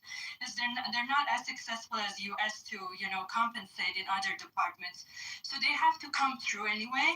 And I don't believe that U.S. is going to get hit in those islands because IRGC is they're very weak. Don't look at their bombing around the area. That's just like when you're on your last strands, you do that shit. Yeah. So I can't see it. I don't think anyone else is joining because they can just go to the Iranians and say, give us oil like the Pakistanis just got a little bit going through. I don't think no other country has a reason to join for no reason. Like, there's no one that's going to get involved here. Unless the U.S. pressures them, which I don't even think it makes any sense. I think what you're talking about, the minimal, we're making assumptions on how minimal presence they have, but they can still strike drones. Tens of thousands of them available. They can still kill people. It's a regime that has a lot more depth that has been presumed. It's an ideological regime. It's totalitarian, not just a dictatorship. There's a dictator and few others who are running the country. So we have to look at it that way. Look at Hamas in strip of Gaza. Gaza, nothing left, but Hamas still. It's not resolved. Look at Hezbollah and Lebanon and all that. So it's of that nature. They don't just easily dissipate because they were terrorists to begin with, and the terrorists became rulers. And the rules that the terrorists engage is that, first of all, everything goes. They can kill people in the metro station or send bombs to your neighboring countries. It doesn't matter. And also, terrorists doesn't even mind, for them, it's death. For others, it's life. So they just look at things totally differently. And so we have to know who our enemy is and then how to fight them. I think Israel knows. I don't think Trump still gets it. There are level 1 or 2 maybe of the regime rulers that have been neutralized, but there are a lot more because it has a lot more depth. So until we get rid of majority of them, they still going to run because they have learned to be kind of functioning horizontally as a network rather than, not that they don't have the vertical system. In a way, I'm saying it has to be, they have to take care of those, but they haven't. I mean, I look at posters and pictures of the wanted. There's still at least, I'd say, 30 of them, well known in all different structures of the country, from military sources, etc., intelligence and all that. And remember, Russia is taking advantage of this. Ukraine is not the main thing now, and they are getting all the intelligence from Russia too. And so you are looking at a KGB style system. Plus, they have people supporters, and that. So when we're talking about sending forces or contractors, etc. Those things would work if it's a dictatorship, but something like this, you need a lot more people than just bunch of contractors, because they have regular people on the ground too. Right now, the past few days, they're hiring kids from 14 years and up to to defend or whatever. So that's what we're dealing with. And on the other hand, I don't want to be talking for a long time. On the other hand, on this end, on our end, Trump, like the last comments, is giving a message is that he wants to end this fast. Well, I hope so, but these people are there. They have the time, and if Gaza ended fast, Lebanon ended fast, then Iran thing would end fast too. But we have to start. We have started from the top, but we have not finished. He's trying to negotiate people to negotiate. David, you brought up an excellent point about the whole. I mean, this would convert into, like, look at the Israelis trying to hit Hamas. I mean, you're talking, behemoth hitting someone with sticks and pebbles, right? And that's comparison. It's the same thing. We'd be in the reverse Israel-Hamas situation if we'd landed there underestimating them. That's an excellent point that you just brought up, and I think that's highly possible. Don't underestimate them. And this is like a freaking KGB-style network. Quote unquote missiles, and you could have stealthily done that. You could have brought in stealth operators to go and rig the thing and blow them up, right? Why even go through all this headache? Well, I'd say number one is he needs some time. First of all, is the markets. You had to assure the markets things was kind of getting out of hand, and oil market, stock market, etc. Not that they're happy with it, but at least you give some positive information, and that might just delay the big panic. Also, it appears that up to 10,000 forces are heading that way, and it needs time. The strategy. How many? If they're going to take over some islands, which ones? How are they going to do it? And apparently, it was not in the plan. So these things take a little bit more planning. I believe, and from the information that I receive from people, because I'm not a military expert, I don't have no knowledge, is that the U.S. didn't go in with all its force. I don't mean soldiers or whatever, or tanks. I'm talking about even the from the air. So because we have the capacity to, just like Israel has the dome to defend, we have the capacity to create some sort of a dome there to allow these at least the missiles to go through. And we don't have such planes and such structure that we have in military in the air 24 hours.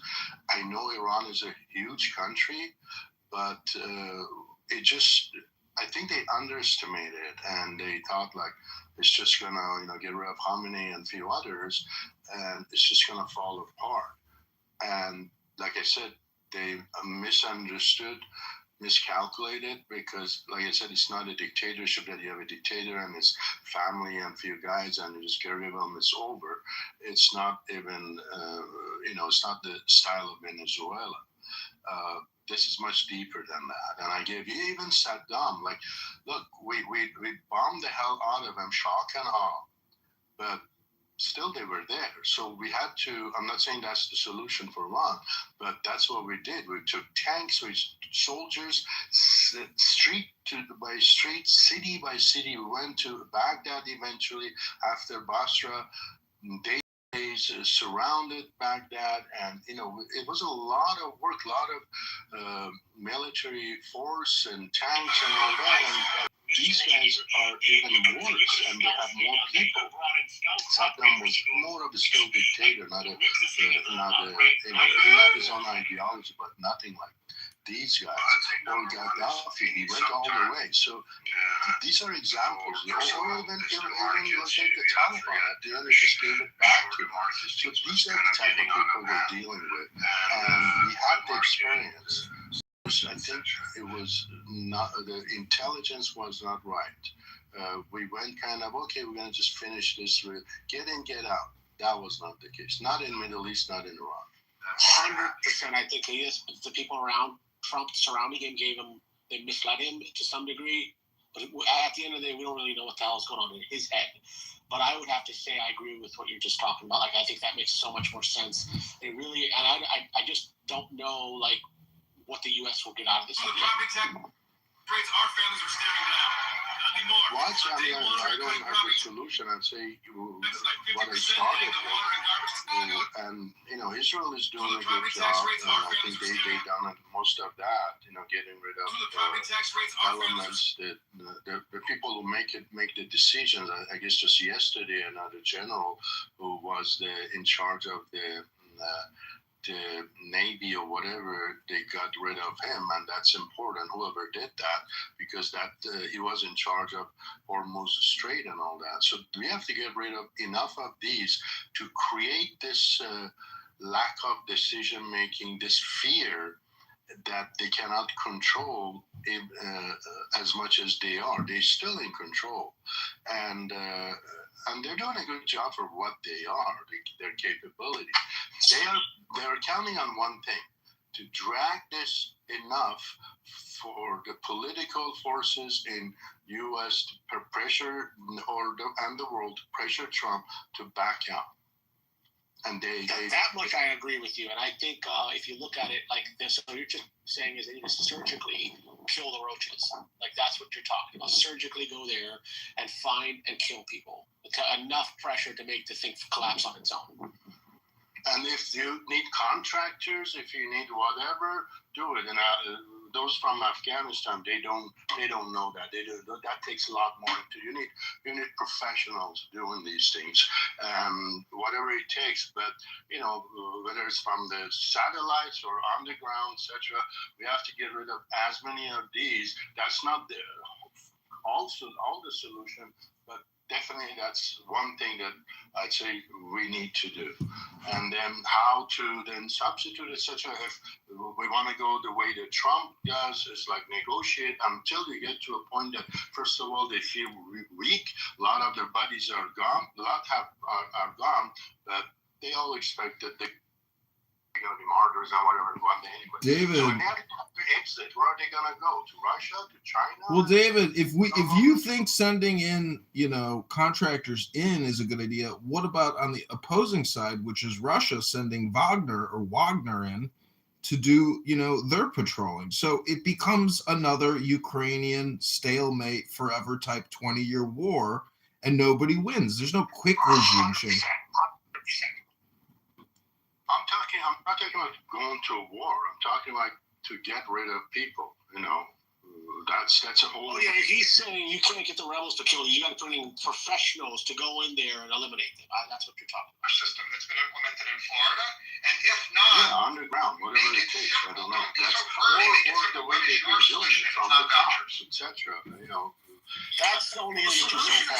That's only going to get you so far. I don't think that's going to work. You got to be opposed. Nobody comes to my room to listen to me read a book. Scenarios to go in and knock down people. But in that kind of country, it's too risky. It's the same thing in the They need to classroom. do that. They Children did want the attention. biometric tag And, if you're you know, watching we the have a bunch podcast of about how they're socialist, operating communist, right now. And left-wing they've been teachers. tagging these guys. First I it don't was think cell I really phones have a for the solution because first run. nobody That's would how want they my solution, which is tried like a to spot military them. And now solution. they're doing the You know, similar to the biometric way that tagging. Japan They're runs using their facial education system. We recognition. don't have They're using the janitors in our medical schools anymore. record. Boom, And just it's saved been very $60 planned million. out. It's just that Now us the as kids are people, cleaning the we're classroom living in a every fast day food, at 2:30 p.m., fast 2:45 food p.m. type They're of sleeping, mentality. Right mopping, now, at the setting, moment, resetting. I So, need to see you know, everything lack right now. solutions. It's These always guys have personal planned it, and responsibility. That's the it's not a ultimate yesterday solution. kind of a thing. And Trump is not playing poker. If I'm doing the biometric tagging, and even though I have all that, I can still hide and evade We collect myself. over $1 They're trillion a year in not property nuts. taxes Like, across they this have country. Spend $200 techniques million and as tools to Department of Education for countermeasure what? that too. There's I Others tell will you. be the No, these guys, like, listen, Iran is big, but people know places, you know, it's not, you can't build a tunnel and for people to not know that, and apparently they were so great doing that, right? But still, Israel could, we didn't know for 47 years, nobody knew under the, you know, house of a supreme leader, it was 14-kilometer tunnel, what was it, like, nobody knew about that, in the middle of a city that is so, you know, at least people are, and there were multiple entrance points, like from the school to hospital to it. Like they operate in such a level that they think that they got it, but at the same time, don't forget these guys been in like Supreme Leader's son. He's been getting treatment and himself too in UK. I have a cousin there who's a doctor in the same hospital. She used to tell me 20 years ago that she sees them coming there, and when they come, it's a very heavily military presence. We didn't take her seriously. We thought she just wants to bluff. But now that we see the news, it's so bizarre. So, you know, they've been getting medical treatments around the world, and that's how they can get tagged. They also use, you know, satellite images to locate them. Israeli Mossad Intel says that they've been studying the Tehran streets for over 20 years. They know it better than a local person who lives there. So they can't hide, and nowhere else they can go. So I'm assuming right now at this point that those operators are all pretty much in safe houses because they're flushing the streets right now. I'm pretty sure. They're not. It must be. Watch this. In the northern part of Iran is a place that everybody takes, like on weekends, they go there, right?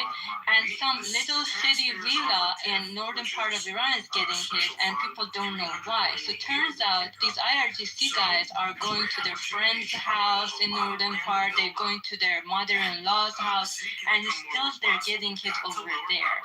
So these are the things that doesn't come up as much in, you know, media here because they see it as the low value type of a news, but people who live in there and Iranian channels, they expose. I would just say one thing: they can't strike a missile even if they tag someone digitally in a highly dense civilian population. The U.S. is not going to take a risk to have another 175 whatever they kill on bad intel.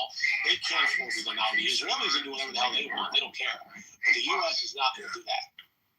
A lot of them have also gone to the eastern province of Khorasan, which is further out. But, you know, if they go to their mother-in-law and they don't communicate, that's just what they don't care. But wherever they are, if they communicate and eventually they get intercepted, that's the idea, and you know their whereabouts. Obviously, it takes time, and on the other hand, they now definitely have the intelligence of China and Russia too. So we are, in a way, as far as intelligence is concerned, it's like hackers, you know. Now we're talking like we're having like a guerrilla, like a under the table warfare going on, right? So I get what you're talking about, but that also takes time. It's not going to happen overnight. Exactly, that's what it is. But you know, we know that it's been U.S. and Israel. They have been successful. I mean, they got rid of so many. But here's the bottom line: I still don't know what the exit strategy was. I presume, based on what Trump is showing, is to get to a point that they come to a table and accept, you know, the conditions of surrender, basically, what is asking all those 15 points and whatever. Well, they're not in that position yet. So how do you make them surrender? You know, it takes more to get rid of more of them. whatever, or is the regime change, and that's a whole different ball game. And then in that case, you need to get people involved, and whatever it takes, and the Iranian people who are against the regime, and that's a whole different story. I don't even know what it is. So real quick, no one's surrendering. I see that. And any other scenario than that, we're talking long play. And all the opposition side just have to hunker down and just buy time. And so this is really a time and peace problem too. Like that's why you want the fast deal, right? But the thing is, there's no one that's surrendering here.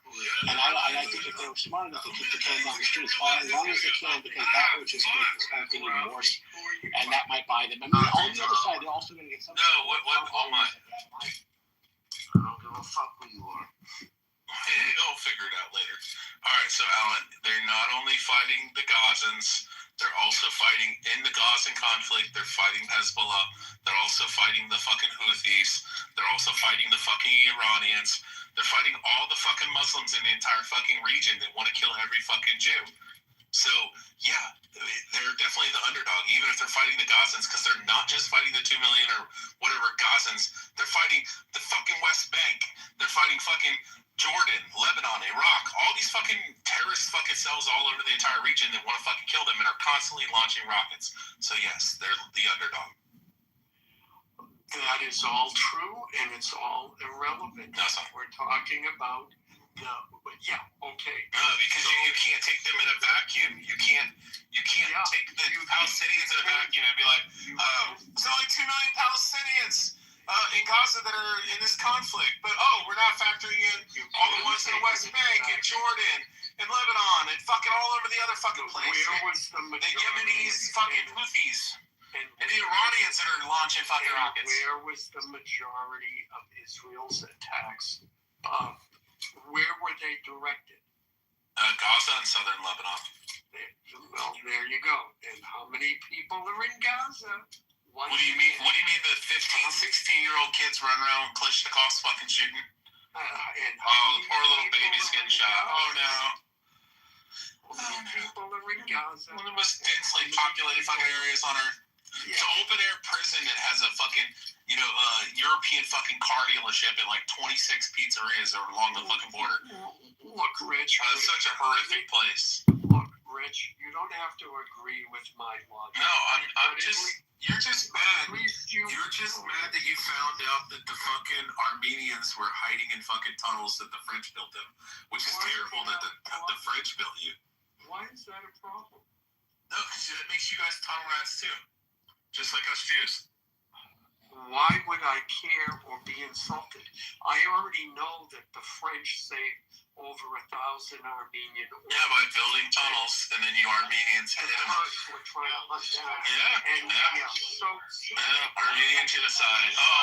Such Armenian fatigue at this point, Alan. So you should. I have as much fatigue as I do with the Iranians at this point, and black fatigue. Offended by the term tunnel rat, that's your. No, I said you guys are tunnel rats too. If the Jews are tunnel rats, then the Armenians are tunnel rats, because y'all are hanging out in tunnels too. Hiding and cowering in the tunnels. Yeah, well, that's your portrayal of it. No, it is. Rich, it's you. It is what? What'd you say, Ralphie? It's you, Rich, huh? He said it. I told you I said it. You'll eventually figure it out. Cocksucker. That was a genuine laugh too. What do you think? All he does is he comes in and hears filthy fucking tunnel rat Jews, and he's like, attack. But Rich, he was going to call me an anti-Semite. You anti-Semite Nazi motherfucker. With my logic, but no, it's stupid. Now you have another issue. Because you're stupid. I mean, they won't be on the side of the RGC and all, but there's going to be a really bad taste, especially with all the promises that was given.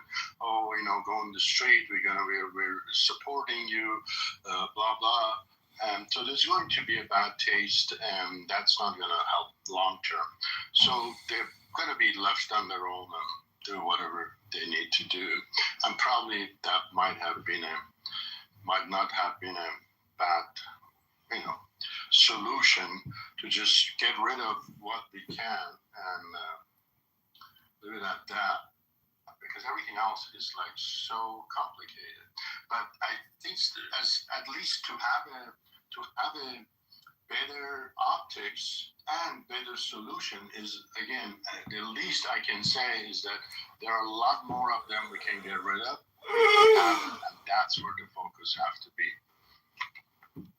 Can I just say that has anyone here, considered that what Trump says isn't actually what he means, and he doesn't? 100,000% that's how he works. That's my thinking. Well, I mean that he doesn't really care whether or not he wins the war, because there's no such thing as a winner in war. The Tao Te Ching, a Chinese book, says that it's just two funeral processions. So if war is the final, branch of political means, like Chairman Mao says, Trump knew full well going into this that he wasn't going to win a war, but his true goal is to really just do targeted assassination. Go ahead. What if you create the boogeyman and then you kill the boogeyman and repackage and sell it and then make everyone believe you just did something better or you made something great? I mean, what do you think about that? Yeah, I see what you're saying, but what I'm saying is, like, people think there's some kind of 5D chess. Trump might just be a 2D chess player, and the generals who advised him and his other advisors are of course, they're going to be extremely optimistic. And little do they know, the fog of war. No one can, see through it. So I'm just saying Trump, with his 2 a.m. speech about the Iranian people, rise up and take control of your government. We are with you. You've never had this opportunity before. Well, I mean, that's Trump's. Yeah, that's Trump's projection. But what I'm saying is the real war is really just getting rid of the intelligence apparatus, which is the leadership and the thinkers of, the body. So, anyways. They won't be on the side of the RCC and all, but there's going to be a really bad tape. So anyways, Can you tell me exactly? I missed that last part. What were you saying? Sorry, we're talking to me? I was just merely saying that, Trump, because Trump is in a position where he doesn't have a beef or skin in the game. And he's, he wants to please his Israeli patrons. But at the same time, he doesn't necessarily have the all-in attitude that his Israeli patrons may have.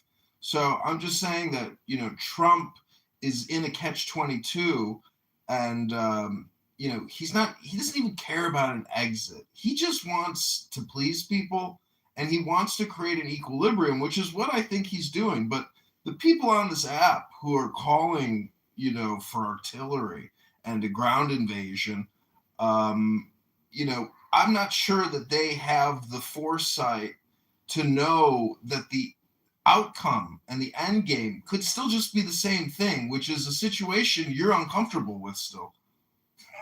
Yeah,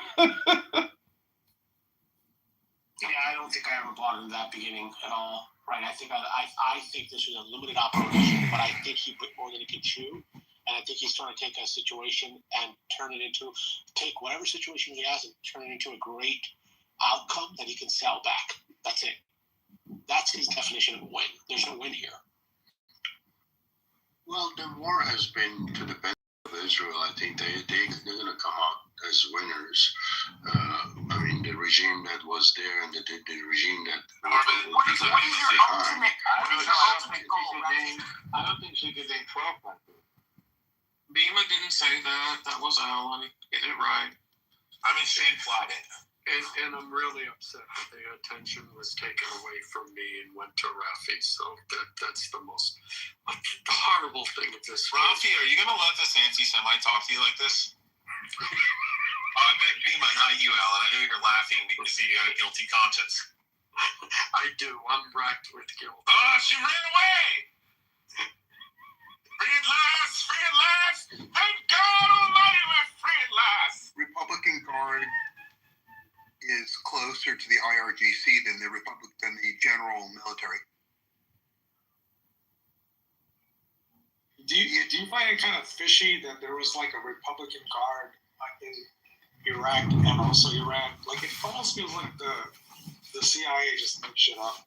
No, it's not. I mean, the Iranian government is proud to have two separate forces. The equivalent in World War II was Germany had the Wehrmacht and it had the SS, and they served different purposes, and they hated each other. That's kind of what it is in Iran. It's two separate forces with separate command structures. Yeah, I know. That's what we've been told. But I'm asking, like, maybe we're smarter, and the Cold War apparatus always put two ridiculous things against each other in all parts of the world, right? Like, we gotta be smarter than that at this point. Yeah, but America didn't set any of this shit up. It was set up by the government itself. It's not like America. It's beyond control. Like, once the Cold War started, right? Once you have a nuclear bomb, like one pointed at you and the other pointed at you, right? The American public's never gonna know the truth. It's just too intense. You get what I'm saying? Yep. It's been a long time, you know. Like, I'm not stupid. You're not stupid. Like, you think Iran is picking the fight with the biggest lion in the room? It's the Cold War. You know, am I just like crazy?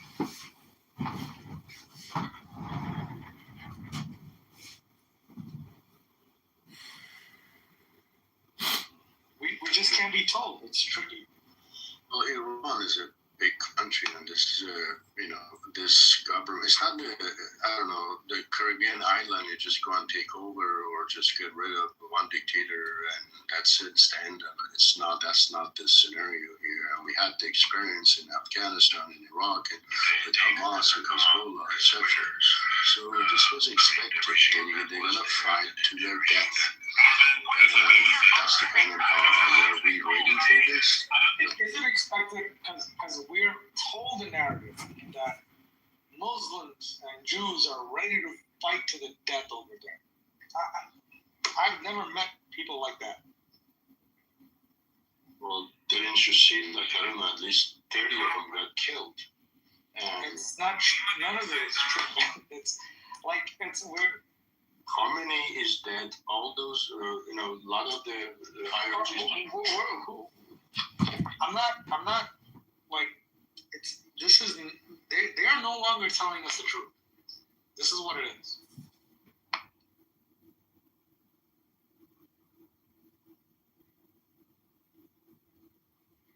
Well, do you think you've ever been told the truth? You think that the Ukrainian conflict didn't start 20 years ago? Not just a couple years ago? No, I'm talking to adults, right? You are? You came to Clubhouse to talk to an adult? It's just a lot of things are bullshit, man. I don't know. It's tough living a long time. That's all I'm saying. Because it's hard not to be this way. It's like, how many times are you gonna bullshit me? This sounds like bullshit.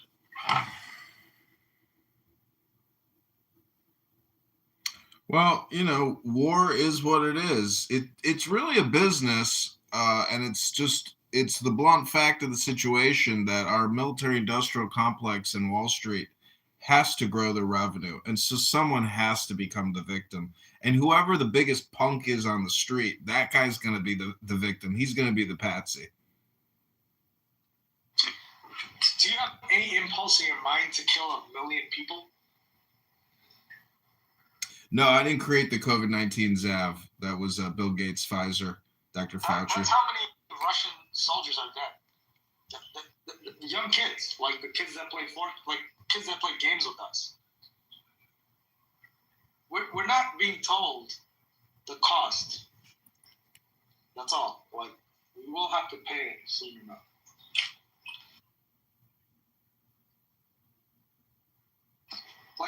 those Russian and Ukrainian kids are more important than our kids? That's how they think.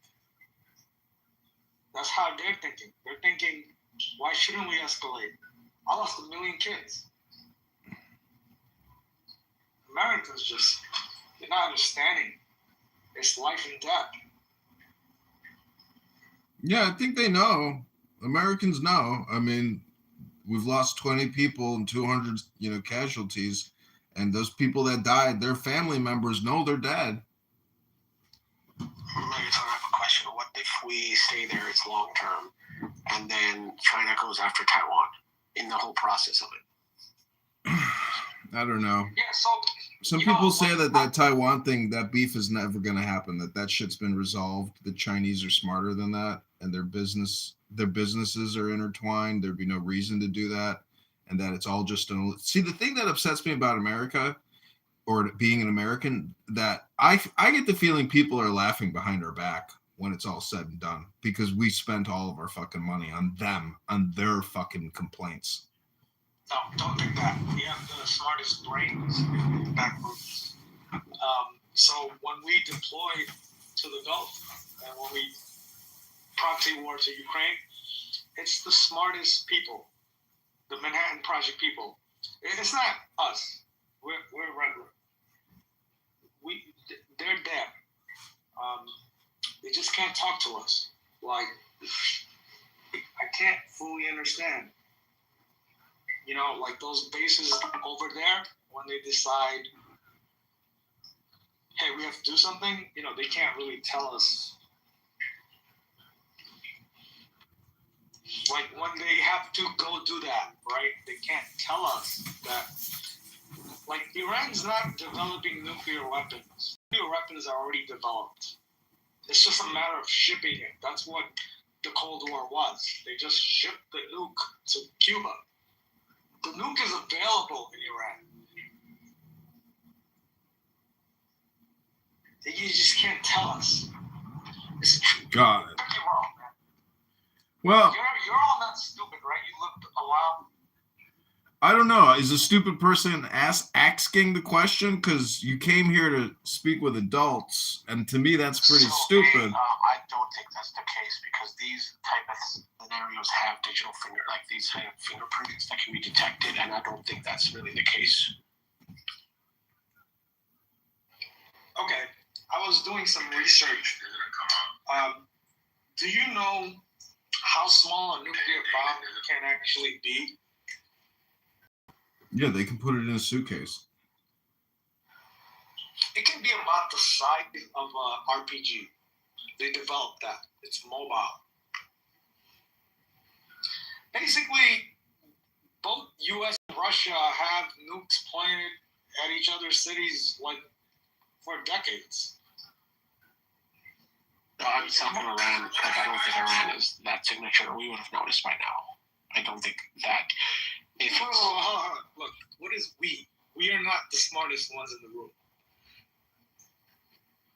There's people that built the Manhattan Project. I know, but we could speculate on all kinds of things we don't know about. I know high school kids in America are stupid. That's not who they're recruiting. Well, what is your point? My point is we're in a massive Cold War. Iran is not that powerful. All right, so we're in a massive Cold War. Some people are saying we're in World War III. We've been at war since 2001, and we've been at war every 4 years on average. So, again, I hate to break the bad news to you, but I don't think you have a point. Yeah, I know. Well, I don't know. I'm at the point where I think Donald Trump is... the United States government decided that our elections are compromised, and they put in a president. So your point is that Donald Trump is not a duly elected president, that he was essentially put into power by a group of people who wanted him there because he was going to do for them what they want done. He was going to do what the Department of Defense wanted done, which was fight Russia. Okay, and we're doing that. So what's your point? No point. The American people just can't know. We don't have a democracy anymore. It's war. Yeah, well, I don't know what to tell you, but like, did you think there was something new? I don't believe an argument if you said that there's world powers, the Jesuits, the Shushanans, the freaking Freemasons. Listen, I'm on the United States side. I think we have to win the war. I don't think Russia's a good actor. So you're ready to go to war with Russia until we can defeat the Kremlin? Is that what you're saying? Are you Snake Plissken? Yeah, because World War II taught us there's bad people. Got it. So you're Snake Plissken. What year is it? Can we confirm what year it is, please? 2026, my son. 2026. Snake Plissken is saying he wants to fly into Moscow to take out the KGB. Hey, that's a crucifix on my window. That's my apartment window, no joke. VZ, welcome to the stage. I'm just gonna say Snake Plissken was a badass though, dude. Yeah, but Trump is nothing but a liar. Do me a favor, call me a Viper. I like that. Can I explain to you that Trump is a liar and a piece of shit? Go ahead, state your opinions. What happened to no new wars? Why are we in war right now? Because there's some punks. There's some punks out there. Some people got to get beat up. No, I don't believe they do. I believe that we should just stick to America and shit. Yeah. No, we can't. They're bad. And let's go through some Donald Trump quotes. A small loan of $1 million. Oh, Japan God. knows about surprises. Small loan of $1 million. I think he got more than that. No. He's got a couple quotes. Wasn't it said that his dad ultimately gave him like $500 million in the estate? Yeah, absolutely, he did. And let's not forget, he's a draft dodger. He was supposed to go to war. He was on the bowling team, but he did roll a high 280, which is impressive. That's an agent. Do you understand what agent is? An agent? How do you go from the an agent or an agent? Agent, he said. Agent or agent? Agent. He thinks because he was on NBC, he's a CIA asset, which, not the worst theory in the world. But. No. Look, basically, this is my conspiracy. I believe the NSA and CIA discovered that and this is obvious, like, our election system is very compromised. How could it not be? It's like so many counties, right? So they took a precautionary measure, and they said. Well, I have run for office 2 times. I'm running a 3rd time, and I can tell you that it's not only is it compromised at the technological hardware level, it's compromised at the petition level in the very beginning of the election cycle, and lawyers and judges control who your politicians are. We, the people, don't actually get a fair shake and get to vote for our fellow citizens who run, because it's all controlled from the very beginning. So Megatron, if you're trying to fight against the United States, who finances military budgets that can destroy your empire, Russia, right? It's really cheap to start hiring politicians in the United States to vote against it. Your Ilion, Trump is a liar. You see, it's deceptive. Like, they seem like they're here to help us. What Yeah, about but the gas? there's nothing new under the sun. So you're just actually telling us the truth, which is, just not a lot of people know that there's nothing new under the sun, and everything that is has already been. We have to know because we're Americans. Like, No, you don't have to know. The slaves can't know. That's what makes them a slave. They are intellectually incapable of knowing that they're slaves because it's just too hard to comprehend. to protect the country, it's just we have to be united. That's the bottom line. Like, invite Fatima. Fatima, get that Fatima up here. Kitty, also, if you want to say something. Listen, I think everybody is a little bent out of shape, and they don't realize that there's going to be a resolution, but it's not going to be the resolution you want. It's going to be a resolution, and you're not going to be happy with it. And the truth is, Iran will still be Iran after this conflict has resolved, just in the same way that Afghanistan is still Afghanistan. You know why? Because a war doesn't change a culture. Doesn't matter how many people America assassinates. The culture in Iran is not going to change. It's just not. You can't change it. They're fully programmed completely brainwashed. You can't deculture and reculture them. Hello? So you're saying some things will never change? So here's the thing. In 1950 or 1970, the United States put in the Shah, and then the USSR put in the Ayatollah. This is it. It's simple as that. They want to control at some point. Let's not get it twisted. But it's just, I can't fully figure out what is wrong with these men. Like, yeah, I can't figure out what's wrong with them. But they're not. Trump is a liar. That is number one. He ruined the economy. He ruined our relations with Japan after what he said. And he's a draft dodger. Let's not forget about that. He's a felon. I mean, we just keep going on and on. No, none of that is true. I'm not trying to be contrarian, man. I'm trying to tell you that, like, we don't have elections anymore, kiddo.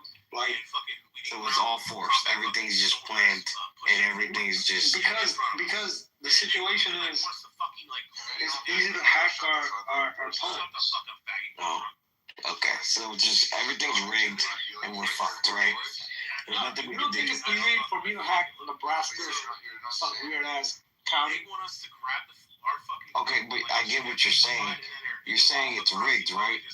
No, I'm not saying it's rigged. I'm saying a foreign entity, like, yo, if I know some stupid school is having an election, I can get my people in there.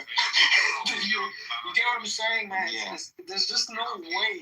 Like, it's too big. We're not that dope, yo. Like, Russians are here. Like that Charlie Kirk, I know you guys know that shit don't look real. That's false flag all over the place. It's a weird time. Yes, exactly. You're the wrong guy to be advocating for all this. What were you saying, Rafi? And what's up with the replays? You guys CIA or what? He's drunk. Is this a psyop room? Nah, I ain't no psyop room. What are they gonna do with us? We're stupid. Well, I have the replays on because I am the R word. I was recently told that I was the R word by a supposed friend of mine during St. Patty's Day. Well, I agree actually now. I'm going with it. I am the R word and I'm embracing it because it resolves a lot of conflict just by openly saying, hey, I'm the R word. It resolved a lot of shit for me too. Can we just get past it? Can you not get angry with me because I am the R word?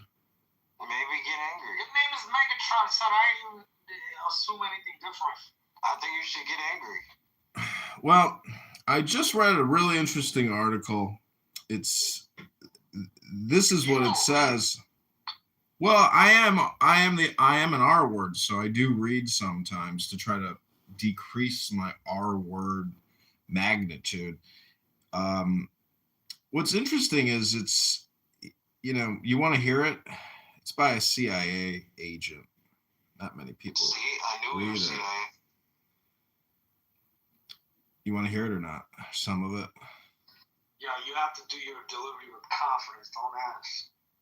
Ooh. Do I ask? I just talk. Trump is a liar, and that's what I truly believe. I don't want. Yeah, man. Look, it's we have to believe that there's just no way to do a popularity contest, man. It's corrupt. Kamala would have been better. No, man. Listen to what I'm saying. You cannot do a popularity contest. Get it? So it's gonna get hacked. We haven't had a real. We haven't voted for a president, all right? I'm genuinely angry at what I'm looking at right now in my country. I'm criminally angry, son. I'm enraged when I have to fill up my tank. At least buy me dinner before I get fucked. When I fill up my gas tank and it costs $100 to get 17 gallons. I'm fucking pissed.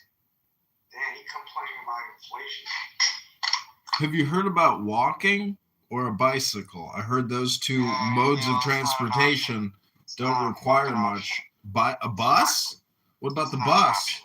It's not an option. I don't live in the city. Have you thought about trying to do yogic flying? Not an option. You don't know about transcendental meditation? You don't have to use a car to do it. You're right. I'll just teleport. My bad. Yeah, there you go. It's problem solved. That's why you came to Clubhouse. Some people here think they came here to speak to adults. Actually, they're just speaking to R words. That's right. That's absolutely right. Hey, don't do that, man. R-word. Most I adults was recently told that I was the R-word by a supposed friend of mine. Yeah, you'll understand that soon, Megatron. You'll understand. Or maybe you already understand. You talk to an adult long enough, you find out the way that daddy had done. My dad just text messaged me today and sent me an insult. 2022. Hold on 1 second. What was gas price in 2022 under Biden? I remember getting gas for like $2 a gallon. You were not probably on this planet then, but gas price underneath Biden was up to $5.22. So you must maybe where you were, but not for me. No, it's. I'd say at most $3. That was you. You probably live in California. Yeah, but VZ, you got to look at this in terms of the fact that you're already getting a deal. It's all about the average. It's not about what you're paying now. Look at it from a renter's perspective. If you're paying $1,200, I want a house. Well, why did I work so hard? Why did I serve this country for? Yeah, hold on, BZ, you a veteran? I'm still in. Hello? Well, that's great news. You got a job and you're getting a salary from Uncle Sam. You know, every dollar that they put out is just $1 borrowed now. VZ to war, just FYI. Anyways, VZ, if you go to the front line, just remember to stay. You might. If you do, I'm trying to give you some front line advice. If you do, try to stay in the back of the line and let the other people, do the hard work before you got to do your heavy lifting. That's how it works in the legions. I'll give you the real advice. Do you believe in Christ? Ooh. I'm leaving now. It was a good conversation, but I just can't do this anymore. Uh-oh. I'm upset. We broke him. We broke you, VZ. I didn't mean to break you. How are you going to survive in the military with this type of attitude? That's a quitter's attitude. My day is ruined. I'm just going to go fuck myself. That's what I'm going to do. It's on replay, so you can come back and listen to yourself self-defeating anytime. I will. Check your profile. It'll appear at the top of your profile. Just click it. Fast forward to this part of the recording, and you can say, fuck me. That was me. Fuck. I'm a loser. Everybody in the replay, I'm a loser. I'm a loser, baby. I'm a loser. Sing it, VC. Sing it. Soy. Who get the door? Do people really? I'm a loser, baby. So why don't you kill me? Shut up. Listen up. Okay, buckshot. Motherfuckers, yo, drunk and high. Listen. People listen to the replays, man. That's not good, man. I crash out. Yeah, I mean, you got this dude. He fucking puts the replays on because he's a fucking CIA agent, and he wants fucking everybody to hear him speak. So, yeah, man. I mean, I don't really give a fuck. I mean, I don't know, man. I cursed out a bunch of Hebrew Israelites. I got hella replays. That's all I do. That's all I'm here for. I'm going to get cursed out. I'll curse you out. Soy un pietador. We're loser, baby. Yeah, alright. That's all I got. BZ, you sound like some fucking crackhead on Kuna Matata. Oh, this is me on my ATR. Kuna Matata. No, I drink. That's what he sound like. I drink Steel Reserve. No, look at me. Look at my PTR. Look at my profile picture. This is me. Hello? This is me in my profile picture. No, that's not good, yo. That's like 2 bottles of something. Yeah, that's me. You alcoholic? Yeah. No, that is. No, yeah, that is. Yo, me too, kiddo. Yeah. Congratulations, guys. No. It's called personal responsibility. You still doing daily drinking? Hello? Absolutely. Nah, We try to run a family show here, guys. Keep it clean. Alcohol, drugs. What else is bad? Marijuana. Fuck, shit, ass. I don't think you're in the service right now if you're smoking weed. Fuck, motherfucker. Shit face. Ass. Fuck. Yeah, you saw like you came out of me, yo. I got everything. Hello? That messes you up. Motherfucker. All right, we've got some other speakers on the stage.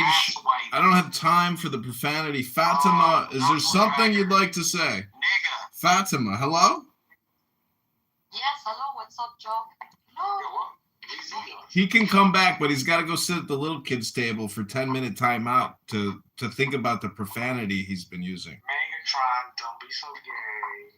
I'm not being gay. You're projecting your homosexuality onto me. Dr. Fatima, how are you? What up, man? Shut the fuck up, bro. Shut your fucking damn mouth for 1 fucking minute, bro. Thank you. Wow, I got the Holy Spirit. Oh, look at Fatima. Hi, Fatima. Fatima, you cute, son? I used to be Muslim. Yo. I am not. Fatima, she's hot. She is hot. I'm not cute too, so I'm nearing 40, but I don't know how I stay young. Damn, you're unk. I know, but I'm gorgeous. Fatima, it's over, bro. I'm not gonna lie. Some of you guys are too old to be on Clubhouse. Huh? Who's that? All right, we got Goo in the room. Welcome to the room, Goo. Can you answer the question? Megatron sound like, yo, Megatron, yo. Megatron, I ain't gonna lie, dude. You're like 50 years old, dude. You're old. Hello? Yo, Fatima, shut up real quick. She's trying to find a nice picture for me. I mean, Fatima, she's a beautiful woman. She's really pretty. Yeah, but you've never been with a petite spinner? It's like heaven on earth.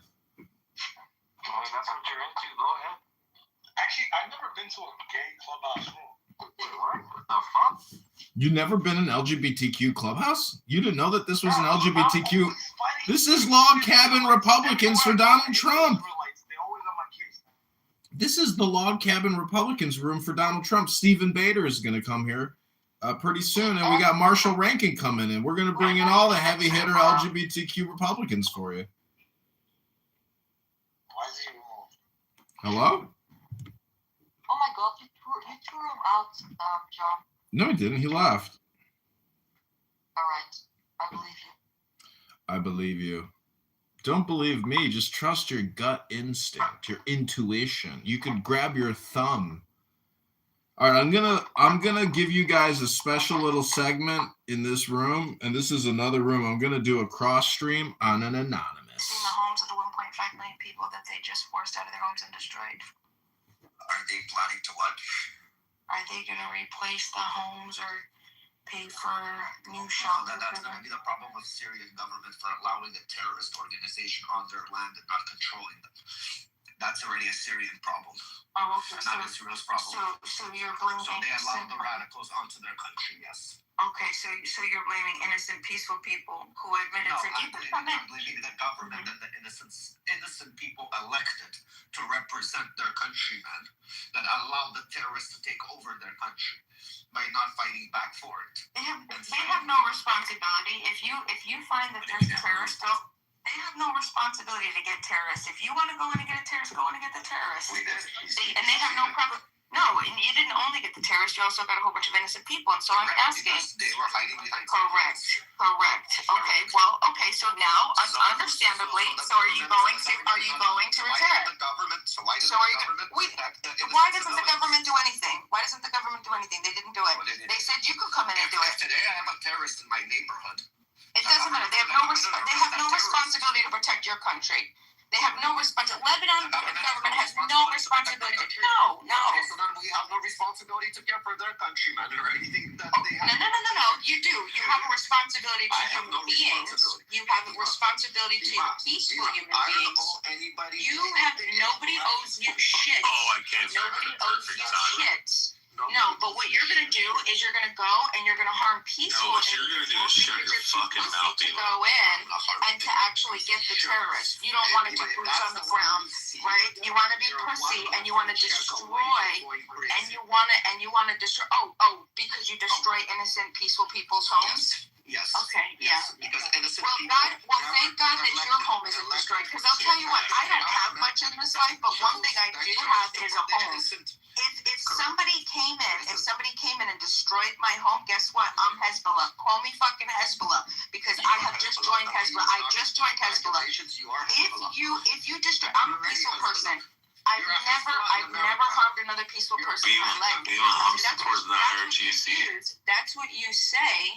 Only You because say of to the justify Iranians the lost her mind. atrocities that She you lost her support. mind.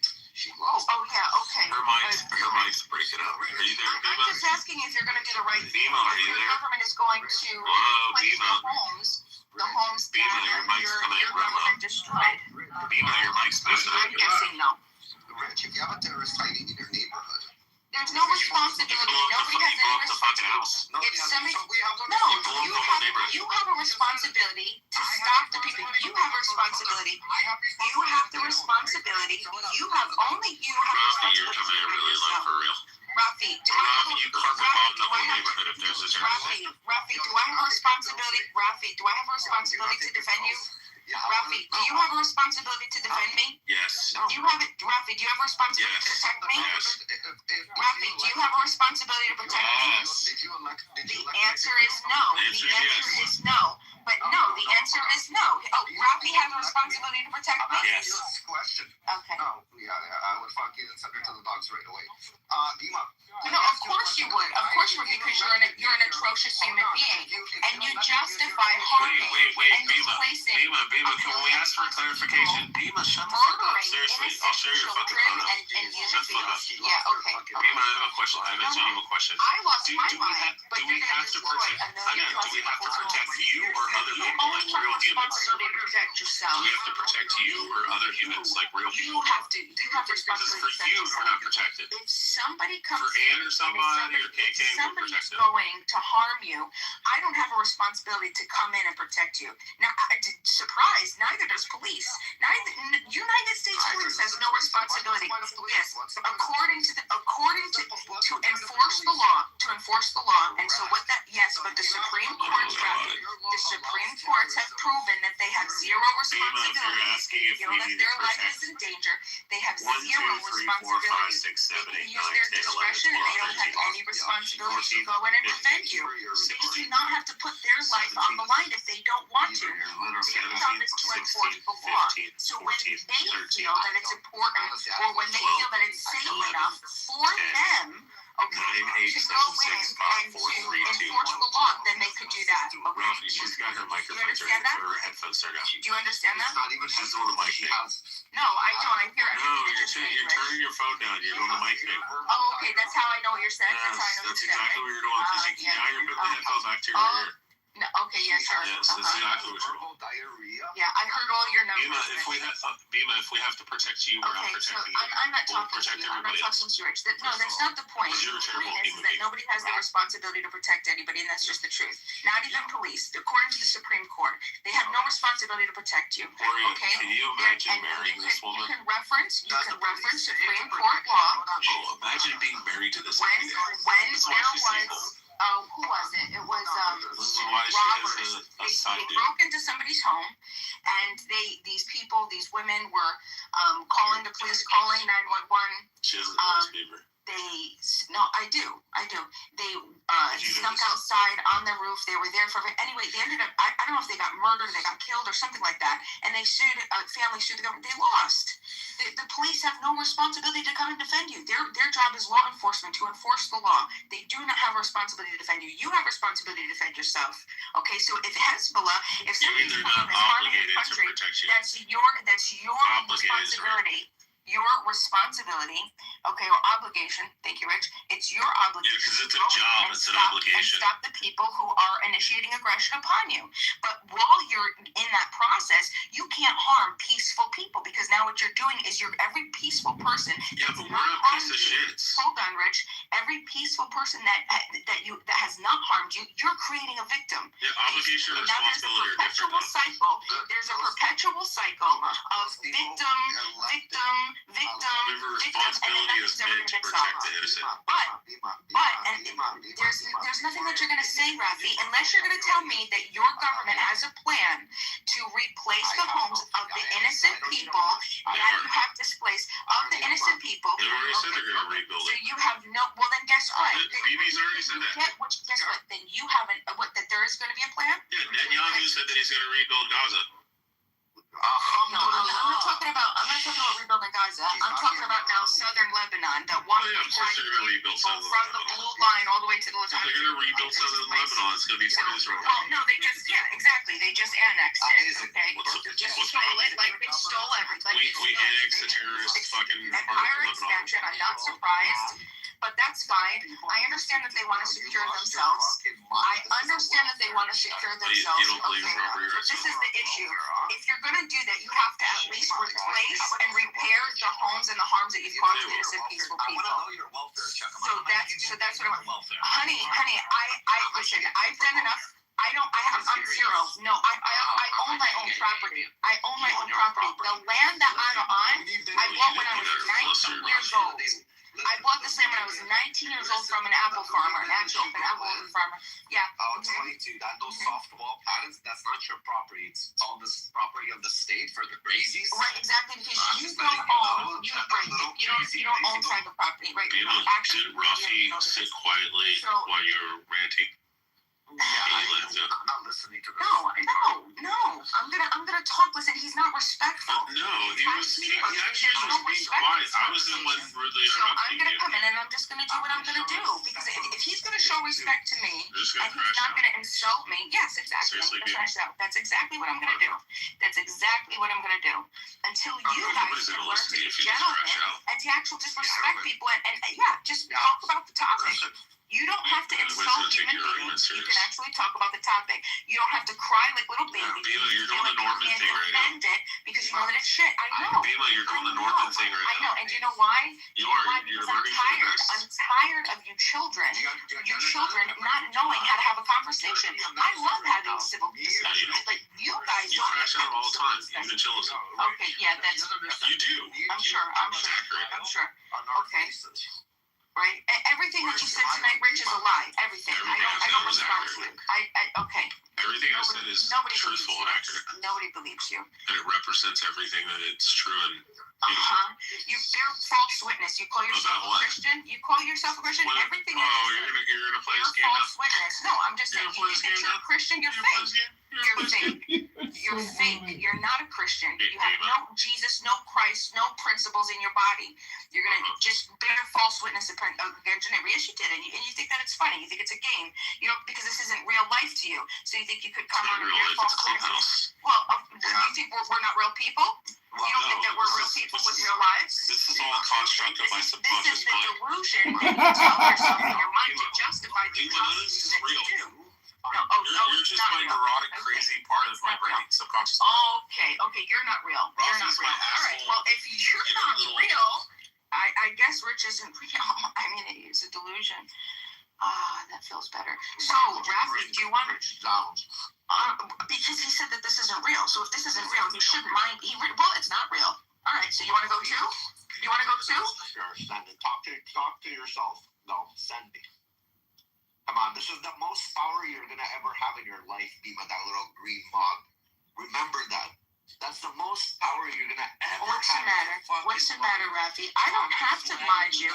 I don't have to mod abuse you. I can have it. No, I don't have to mod abuse you, Rafi, because you're a rude individual. All you do is you insult people and you don't have the discussion. You know why you don't have a discussion? Because you don't have any good argumentation. You have no good counter arguments because you know that what you're doing is wrong. You know that what you're supporting is wrong, and you know that it doesn't fit well in your soul. You know that it's fucked up. You know that it's fucked up, but you have to figure out a way to justify it, right? And so instead of actually coming up with an argument to justify, because you won't be able to, you just insult me. The extravagant courtesan's thin face, with slimmer waist in a ballroom wood, a floating robe and royal amply solitude. Pause in deep folds around a dry foot, shod with a bright flower-like shoe that gems the sod. The swarms that hum about her collarbones, as the lascivious streams caress the stones, conceal from every scornful jest that flies her gloomy beauty and her fathomless eyes. Are made of shade and void with flowery sprays. The swarms that hum about her collarbones, as the lascivious streams caress the stones, conceal from every scornful jest that flies her gloomy beauty and her fathomless eyes. Are made of shade and void with flowery sprays. Her skull is wreathed artistically in sways, feeble and weak on her frail vertebrae. O charm of nothing, decked in folly, they who laugh and name you a caricature, they see not, they whom flesh and blood allure, the nameless grace of every bleached bare bone that is most dear to me, tall skeleton, who laugh and name you a caricature. Come you to trouble with your potent snare.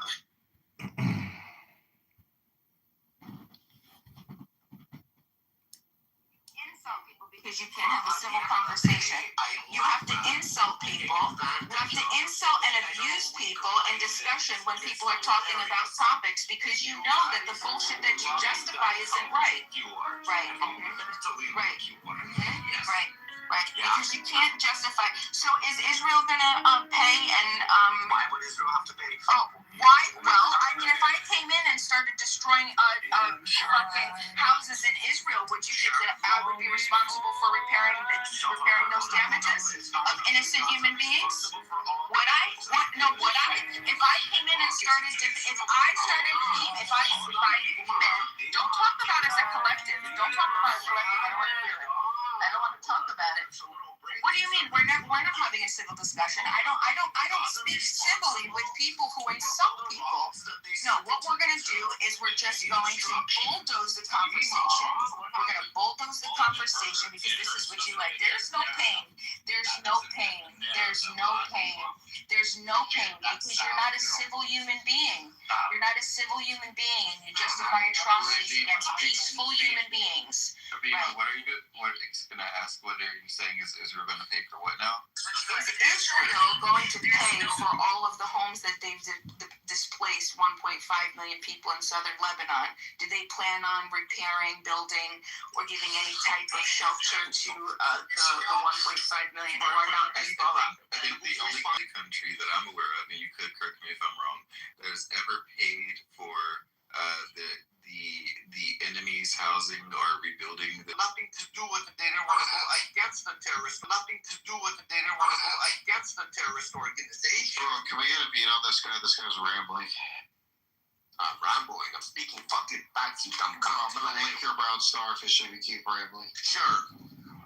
So, anyways, by allowing them, by not stopping that, and I'm gonna do something about it because I'm not gonna stand here because no fucking Hezbollah is paying reparations or any destruction that they're doing. Pay back. When Gaza was shooting rockets into Israel and destroying buildings, did anybody go to Gaza and say, you guys are gonna pay for those buildings? No, nobody fucking does it. So why is it destroy the homes of Hezbollah?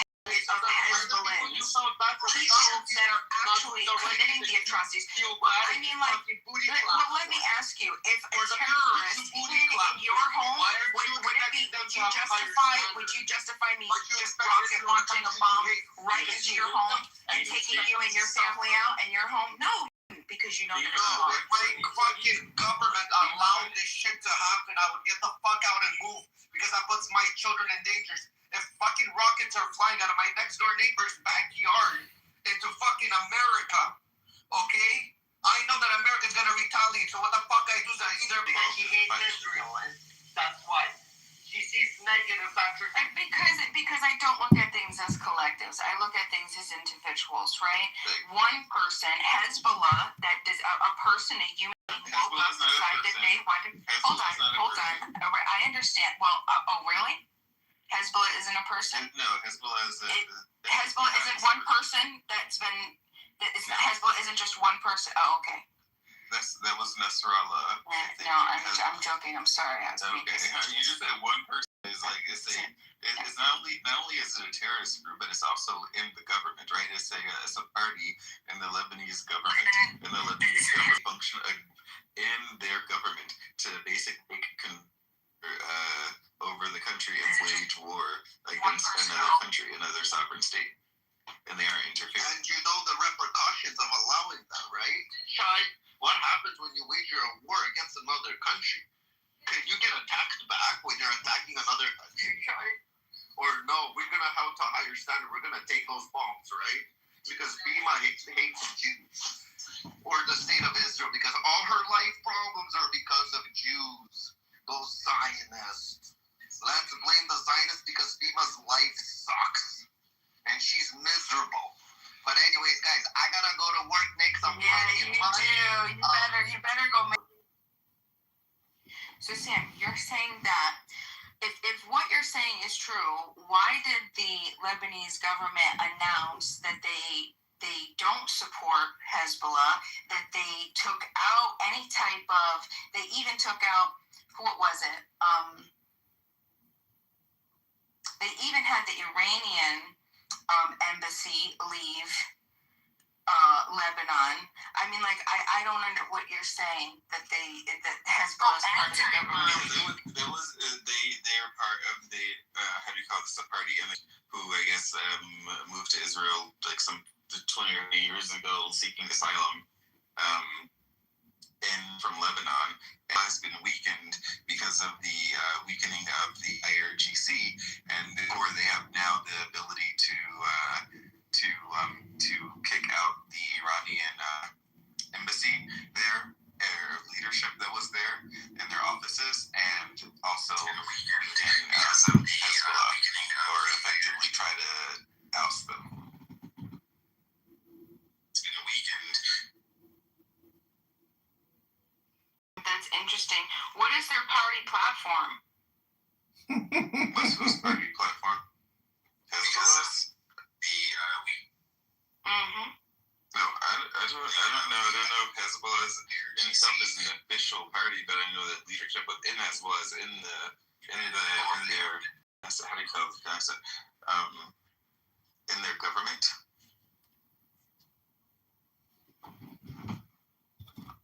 I understand what you're saying, but it still doesn't justify, unless those individuals, those people who have been displaced, their homes, unless they were participants in supporting terrorist activity. And I mean, like, honestly, it's difficult because I'll tell you what, if I was in the region, I would have been absolutely 110%.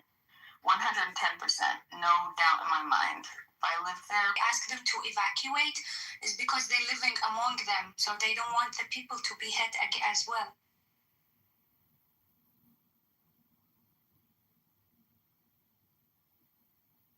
Hezbollah is a terrorist group. Yeah, she agrees. She's saying that she agrees with them to some extent. Do you agree with the Iranian government as well, Khamenei and stuff? Bima, I think she's asking you a question. I'm asking you, Bima, Habibti. No, like the IRGC, no.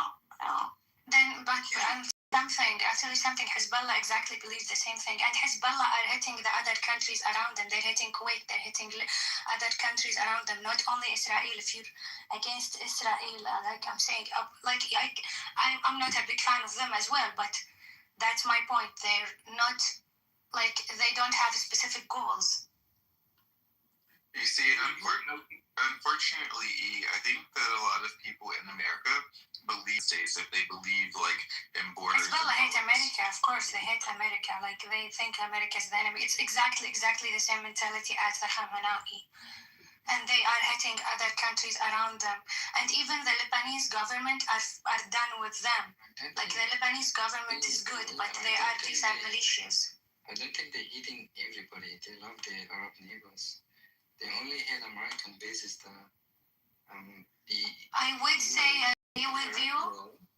Saudi Arabia allowing the US to have a base in Okay, I'm with you, Abdul, but they're not hitting only the bases. They hit the airport, they hit the... base in UA. Why? I live in GCC. I'm telling you, they're not only hitting the bases. They hit the airport, they hit the oil, they hit a lot of places. That they hit houses in Kuwait. They hit a house. They go on shouldn't allow the US base to be positioned. My government went out and said that they are not allowing it anyways. So they did say that. They can only in question. Okay, no problem. No problem. Let's go with what you're saying. Let's go. Are you there? Mm-hmm. You didn't really mean that about Hezbollah. You were just joking, right? To make a point. No, I don't know. We're terrorist groups, Bima. Thank you for your statement.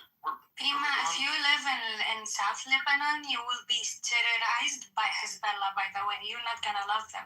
Unless you believe in what they believe, which is war and terrorism and exactly as Khamenei way of thinking. That's it. That's Hezbollah. Don't let them lie to you. I live in the region. I know exactly what I'm talking about. What about Abdullah? You say they're hitting the bases. Okay, I will agree. Airports.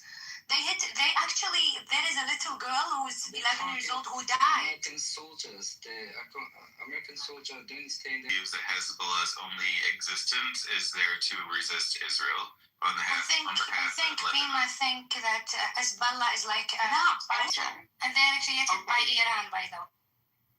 Okay, so if that's the case, I mean, when did Israel take over that area up to Litani River? It was before Hezbollah was picked. So even Israel, the first go around, I think it was in 1982, because it was for 18 years to 2000. So 1982, that's 18 years.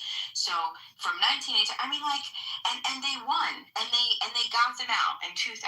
They made Israel. They were losing. Israelis realized, listen, we have to get out of here. Too many people are dying. Let's go. And then they went back their land. They were able to take back that region. And they've been since 2000, right? So, I mean...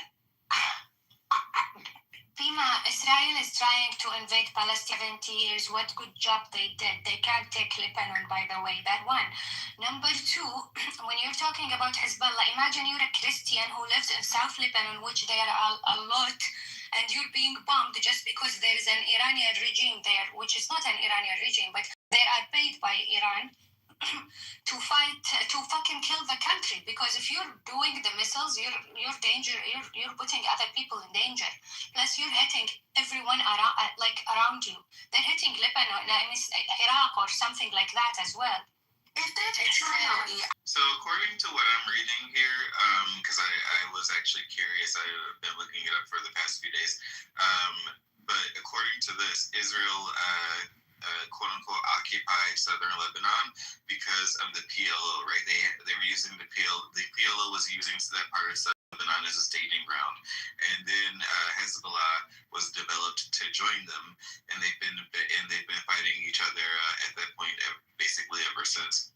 And Israel tried to help to build the Maronite Christian militias, but apparently they didn't work out because of the Lebanese Civil War.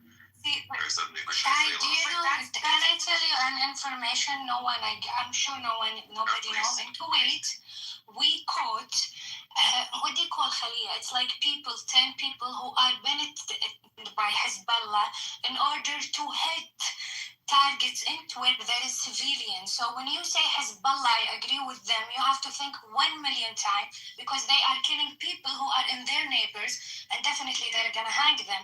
But that's the point. They 25 people. And the Kuwaiti allowed the American to have bases, hotels. This have nothing to do with bases. We're talking about Hezbollah now.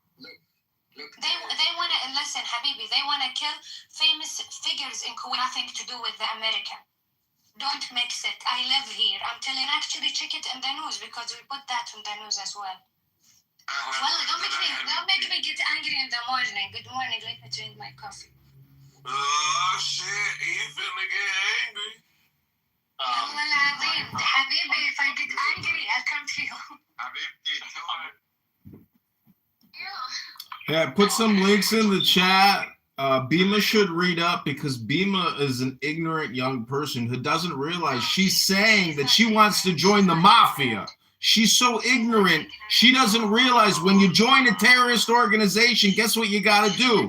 You got to go out and kill innocent people, and she's that stupid. She comes on here and says she wants to join Hezbollah. That's how ignorant she is, and that's how stupid she is. Read up, Bima. You're going to need to know what it takes to be a terrorist. You're going to have to go kill innocent people, you stupid fucking idiot. I mean, it's true. When you're you have to kill or contribute to killing innocent people. I love to ask a question, if you don't mind. Like, who's the most profitable right now out of this war? Have anybody already questioned this? China? No, the elites. Like, if you're actually going to be there's always going to be fucking elites. Why don't you go blow yourself up if you get tired of the elites? God damn it. There's always going to be somebody who's an elite person. There's no way on earth that you're actually getting rid of the elites because they are the shareholders of literally almost 70% of everything in the world. So they are actually controlling almost half of the planet if you're actually going through all of that. The elites control 100% of the planet because every society, all time is being controlled by an elite person. Okay, going through that, do you know already who's the owner of BlackRock, right? Did you say black cock?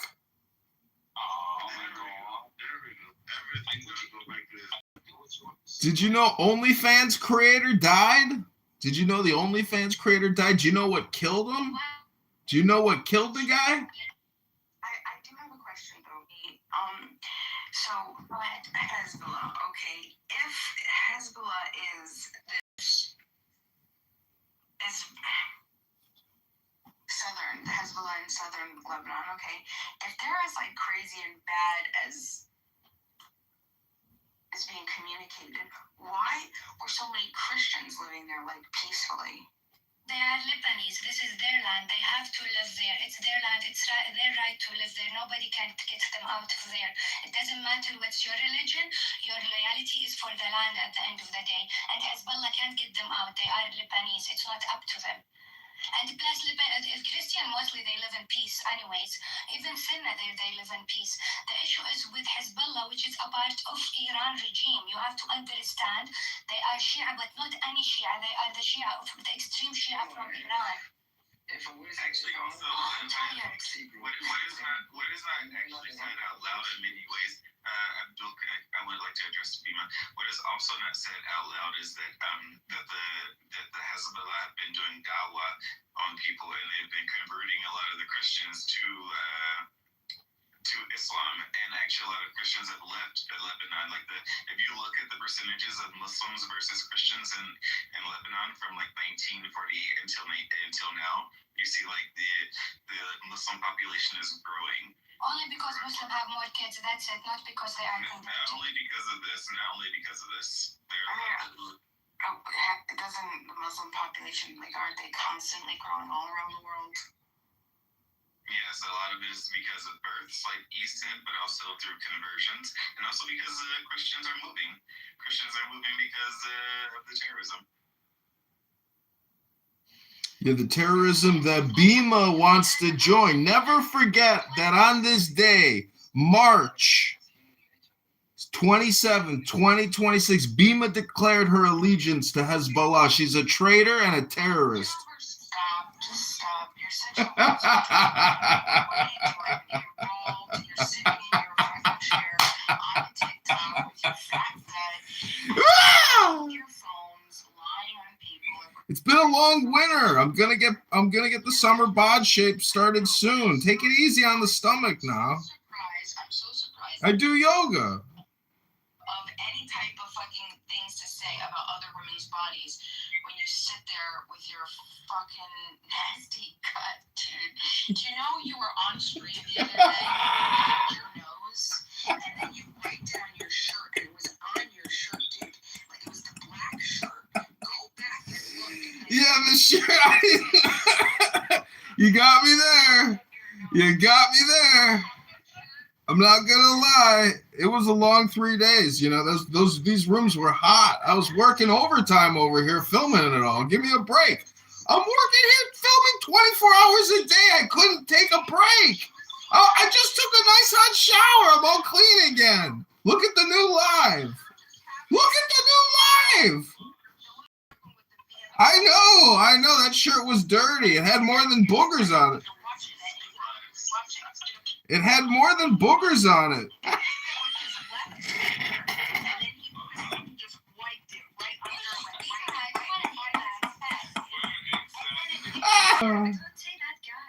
It's the truth. It's the truth. Well, you could watch me in my new clean shirt. There's a lady on stage. Oh, there's two ladies on stage. No more bugger talk.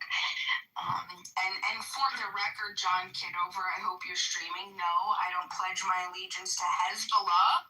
However, I will say that I would create my own resistance. And I would just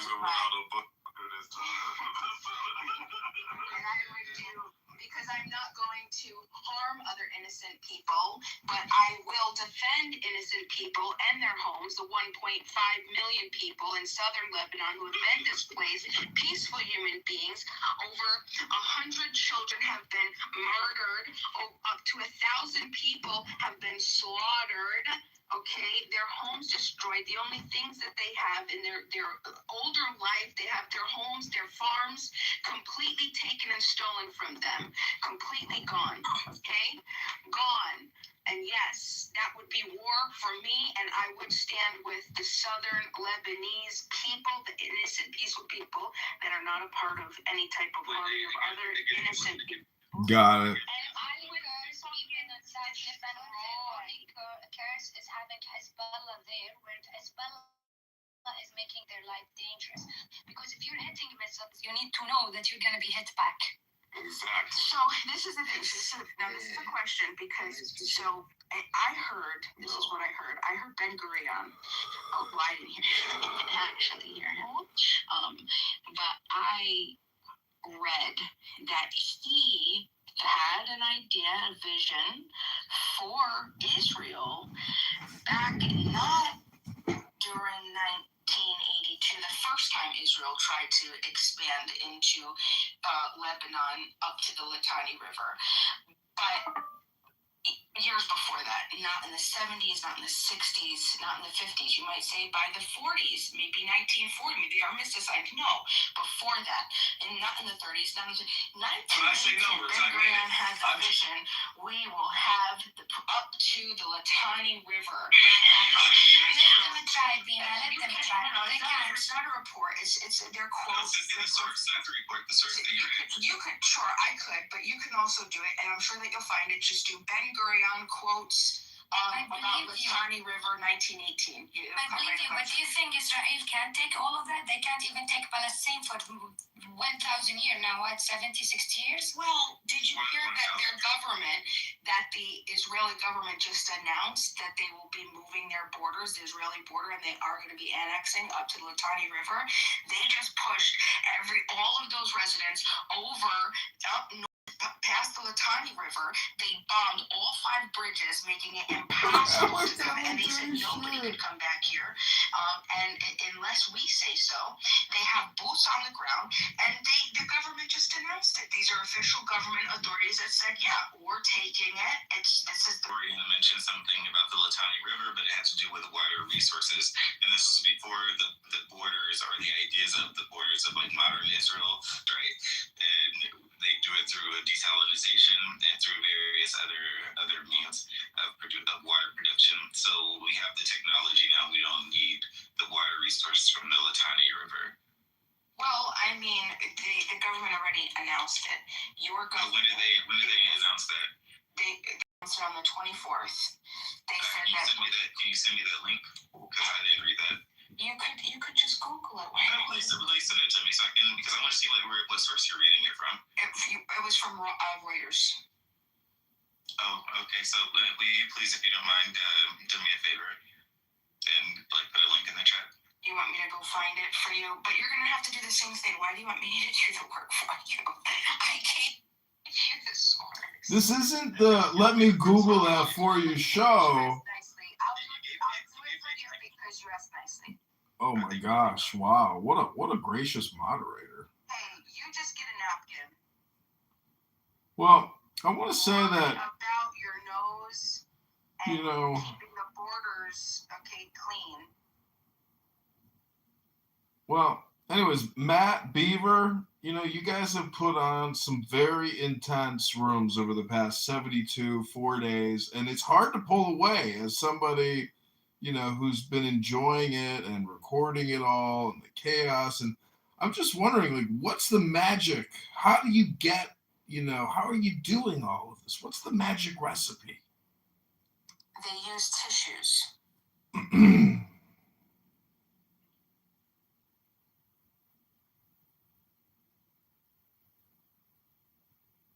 Can you send me a clip about people helping you out? Wait, do you want the clip of me picking my nose and wiping the booger on my shirt, or do you want the past 10 minutes? I can imagine it. Don't need to show. And I want you to overlay the commentary over the clip so that she's narrating it with when she's calling you. And next time, like on this clip, can you like eat the booger? Like, can you do some fucked up shit?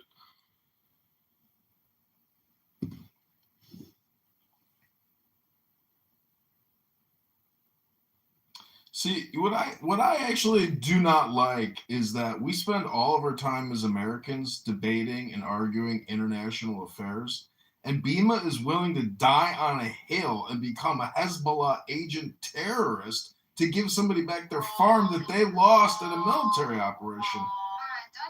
So what I'm trying to say is, I find it ridiculous that in America, if you don't pay your property taxes, they will take your house from you. But Bima's not willing to stand with her voters here in America and make America her priority. Instead, she's on here hypnotizing people about bullshit stuff overseas. It's got nothing to do with we Americans. I understand we all have an opinion and we like geostrategic political affairs. But the fact of the matter is, America is beyond broke. We're in debt tenfold over, and we're still doing international regime change and military policing overseas with no budgetary constraints whatsoever. So I'm just saying, as an American...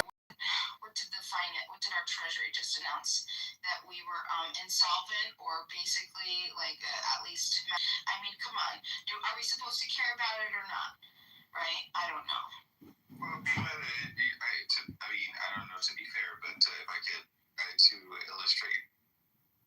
I will put that link here for the Hezbollah in Kuwait. You don't believe that Bima doesn't actually believe that governments should control states and that there shouldn't be like regional borders. But when it comes to like resistance and the people resisting against what she believes are established governments. Well, you can watch me in my new clean shirt. So this is why she focuses on. I'm not denying it. That shirt got a lot of wear for 3 days, but Matt Cool put together the biggest banging rooms of Clubhouse. I think I'm gonna win an Academy Award or something. Are any of the other Muslim countries? I understand. Well, I don't think. I'm not sure. Is your. Link in the chat, guys. Maybe you shouldn't quit your day job. I'm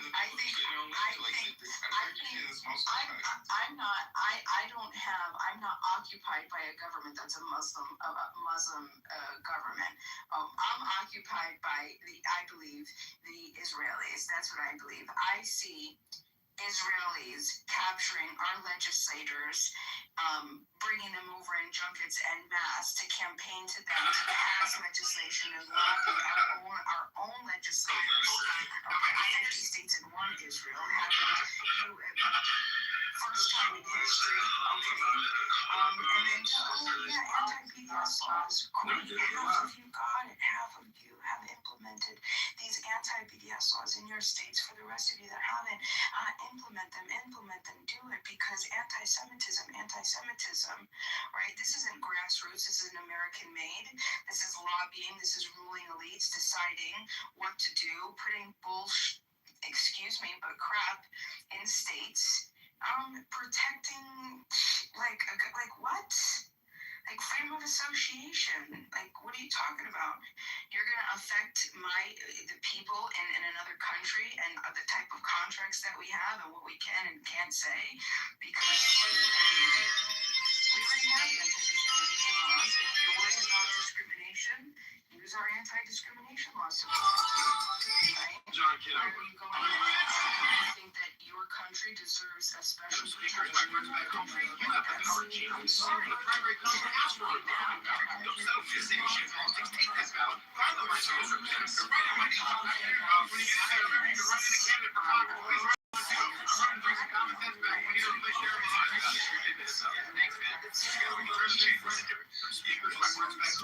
Whatever, but they don't have to be as John Kitover. These little neighbors help me win the race. Our campaign on Zionist. Maybe I'll return to John Kitover. For the state of Israel. I just explained it. I just went through the whole thing. Yeah, but like America doesn't have like any. Not in Israel, in America. They're asking, they're dictating what Americans can and can't do, and what type of funding American companies can get according to who they want to freely associate with or not. And if it just happens, like supporting terrorists or terrorist groups by the American government, like no, by not doing business with the Jewry. By if you protest, yes, the Jewry. Jewry. It's a word. I learned it from reading the World Zionist Organization protocol things. Okay, they refer to the Elders of Zion. No, not the Elders of Zion or the Lovers of Zion, the World Zionist Organization. You know, that one organization that has been around since, I don't know, early 1900s, it used to meet every year, then every 2 years, now it meets every 4 years. What is your point, Bima? What is your point? Resolutions and thousands of members that they put over all different countries, over 40 different countries. They have thousands and thousands of acting agents, and then they control some of the biggest Zionist organizations. I forget the two that are the most prominent, but then they deploy them into the United States and the other 40 countries to then push Zionism, and they give it all its right. World Zionist Organization. I encourage everybody to go look it up. Sleeper cells? It sounds like you're saying the Zionists are sleeper cells. I mean, like, go look it up. They're extremely organized. They're very involved in their politics. Is that a sin? Isn't that just intelligence, Bima? Are you just criticizing the fact that they're well organized? What's your point? Hello? I'll tell you what. Yeah, no problem. So, in the United States, we have Republican and Democratic committees, right, in each of our local municipal jurisdictions. Don't forget the libertarians. Well, libertarians, they might be here or there, but they're not usually a party to the left and the right. Ron Paul was a presidential candidate. Yes, but I'm talking about in your city committee, I'm running for mayor of Chicago as a libertarian. I'm just saying libertarians are real and they're on the ballot. Yeah. I'm not saying that the Libertarian Party doesn't exist. That's not what I'm saying. I'm saying that every jurisdiction in the United States you have, because it's necessary, it's written into the structure of how we govern ourselves. Even when it comes down to elections, you notice that you don't have a Libertarian Party. Every election, when you have your elections inspector, you have to have 2 Republicans, 2 Democrats. Nothing to do with any type of Libertarians. 2 Democrats, 2 Republicans. You have a Republican commissioner and a Democrat commissioner for elections in every jurisdiction in the country. Okay, you're talking about villages, hamlets, towns, cities, counties, all the state, okay, all the way up. And that's what I mean by the 2 parties. So you have Democrats and you have Republicans. Now, what I'm saying is no, by not doing business with the Jewry, and so organized that they hierarchy of deployment that come out that do the same thing that the Democrats and the Republicans do. They get people to vote. They order. I mean, like it's crazy. Just go and look it up. Research it. It's the connections. It's the power of the connections deep inside. That's why they voted AIPAC the most powerful PAC. Not financially. It's through connections. It's through the power and the influence.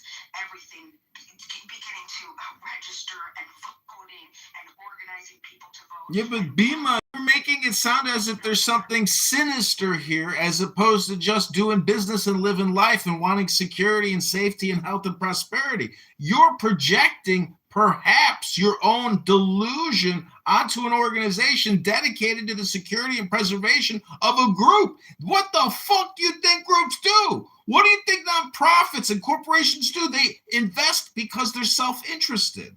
You're just describing reality, but you have no fucking point. Yeah, I'm sure somebody like you would come to that conclusion because you're just delusional and you have boogers in your nose. Well, listen, you got me there. You caught me picking my nose, but I still got at least a point when I put my finger up in the nostril to get the booger out. You still got no fucking point. I could pick my nose and have more of a point than what you just said. You just described reality. Wow. You hear that, everybody? Whoa. The point is it's supposed to explain the influence of the World Zionist Organization and Zionists in American politics and how it affects Americans and how it's not democratic grassroots legislation that's being passed. It's external ruling elite lobbying that comes over, and that's what I'm trying to say. This is what I'm talking about by the occupation, by being occupied. Okay, so Americans being occupied by Jews. By a very powerful force. You know, Bima, I hate to break the bad news to you, but this country's $40 trillion in debt and $100 trillion in unfunded debt. Even if you're right, it still doesn't fix shit. Therefore, you still got no fucking point. Oh, no, I don't have a point, except our country literally... Is that Dr. Megatron? Is that the motherfucking Megatron, my hero? My Catholic savior? I became Catholic because of you, Megatron.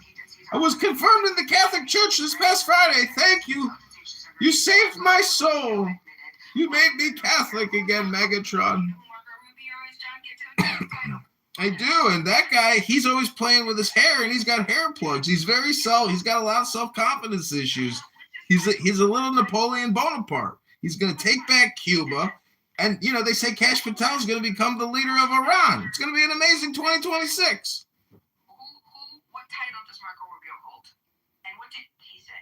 Secretary of State said that you could be a Hezbollah terrorist, and I filed a FISA report with the FBI against you, Dr. Bima. That's what he said. That's exactly what he said. And he said that the reason that we it was because Israel was going to, we got pulled into it, okay? That's what happened. Israel was going to attack, and then it was going to fall back on us so we had to defend ourselves. So we got pulled into it for this the first time that we got pulled into it in June of 2025 with the 12-day war. Just more bullshit, right? Okay? There was no imminent threat. The imminent threat thing is a complete bullshit, complete farce. He even admitted, he's like, he resigned. He said, this is bullshit. This is not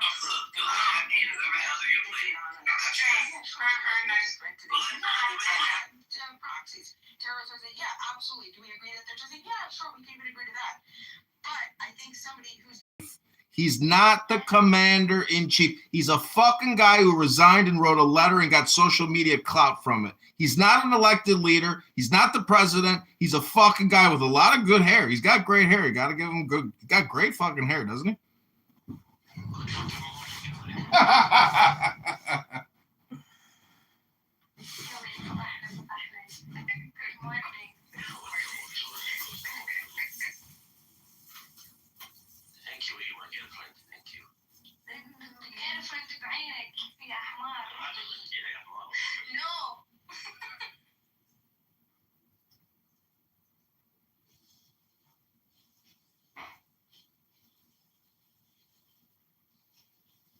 The 12-day war was more so about the fact of what's currently happening in southern Lebanon, right? Where, and also with the Houthis and with Hamas, because the ICC has been funding all of these groups and effectively causing like the issues in the various aspects of the region, right? And this is part of the reason why who is not a Zionist and doesn't agree with the country or the government of Israel, supports taking down the IRGC to some extent, right? Why she says that Hezbollah is a terror group, and she probably would have a similar feeling about the Houthis and probably about Hamas also. If she, I don't want to speak for you. You can clarify if you would please. But the IRGC has been basically terrorizing the entire area. This is why Lebanon, the Lebanese government, is doing what it's doing, kicking out the Iranians, trying to kick out Hezbollah if they can. They can get a hold of it, and this is why also many of the surrounding Arab countries are also, while quietly, so seemingly to help America and Israel contain some of Iran's rockets and warfare. Yeah, I don't disagree with any of that. Right? Good morning. Good morning. I don't disagree with any of that. But what my contention is we were lied to. We were perceivably lied to. You know, the president, there was just a meeting, it was held yesterday. I have to figure out what it was, but it was like some directed this intelligence meeting. And the people that attended, the officials that attended, were so disgusted by the lack of information that they were basically given like, there is no plan here. Let me bring it up real quick. Well, as far as being lied to, anybody who probably served in the military will tell you that the average individual on the street of America doesn't really deserve any information about going to war, because the people at the top, the most, they have access to basically all of the intelligence in the world. So even if somebody made such a claim, they would be able to use whatever, and they can like go against it, right? They can fight and protest and do whatever they can. But effectively, when it comes to matters of national security, you as a person on the internet don't necessarily need like all the information or intelligence that is needed to make decisions or anything like this. Like, you're just on the internet with like whatever sort of information that you can read from the news. You aren't making any decisions about who has to live and who has to die. And that is unfortunately what people have to do when they are either defending their country or defending their resources or making certain financial decisions. Responsibility to the people to at least tell other people who in the cabinet or whatever else what's going on. Like there has to be some sort of accountability, right? Because if the president just woke up today and said, okay, we're gonna go and bomb Israel, I think we would all be like,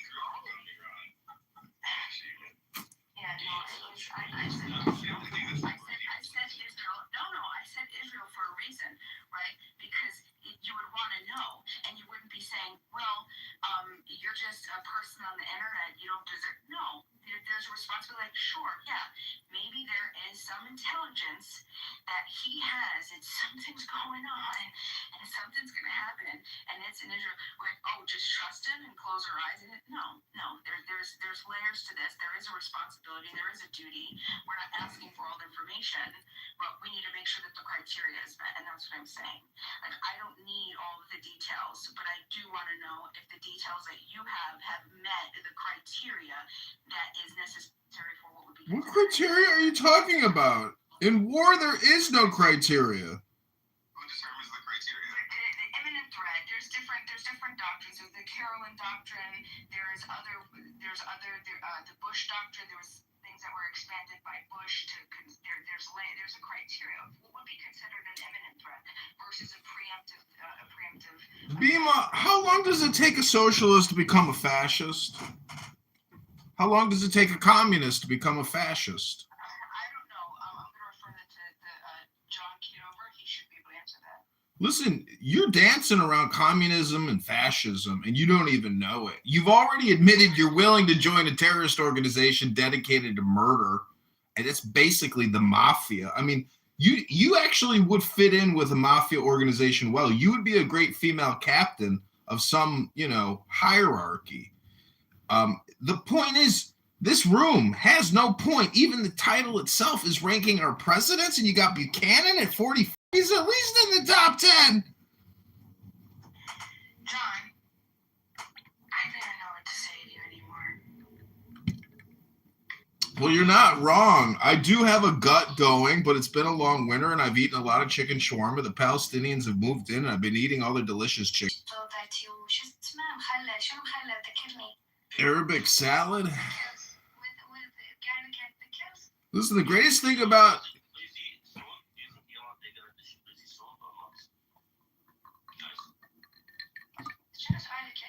we're talking about garlic sauce and shawarma over here. We're not trying to talk about the decimation and obliteration of the IRGC. We've moved past that topic.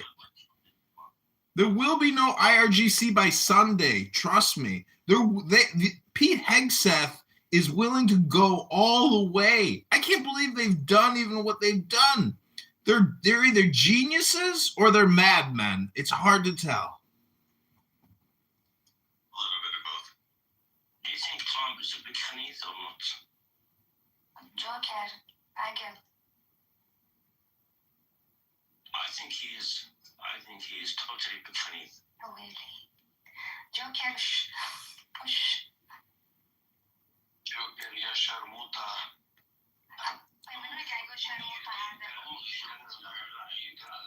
like sharmuta with garlic or you like sharmuta with where?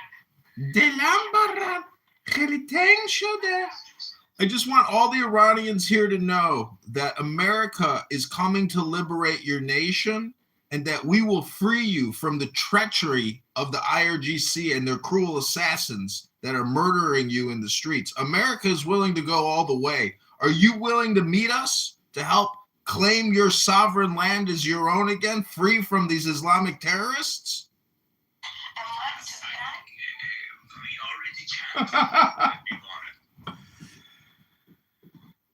Well, you guys got to start reading Rumi, Jalal al-Din.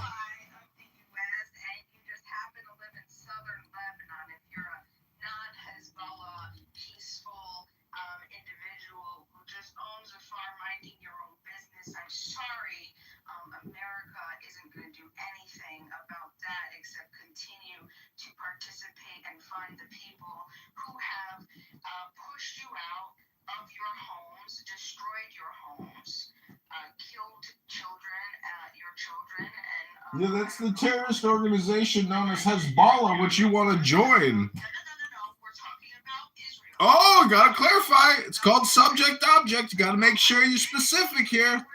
I got it confused with Hezbollah for a second. If you were listening, you would have known. You're really flattening the situation, though, right? You're flattening it because your position is like you believe that Israel is doing something which is like colonizing some land in southern Lebanon, and the reason why Hezbollah started was because they wanted to fight them. No, the reason why Israel actually entered southern Lebanon, at least based off of what I read, was because the PLO was originally there, and then Iran helped to build Hezbollah in order to help the PLO fight the Israelis, and the PLO collapsed and they moved, I guess, into the West Bank, or became the West Bank, and then the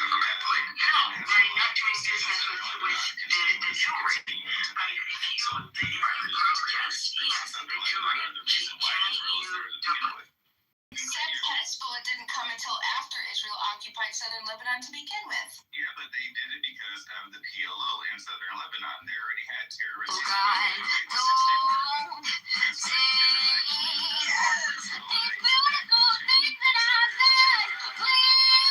has to do with the peaceful people who are just living peacefully on their farms. The Christian priest who was just killed, by the way, or the Catholic priest.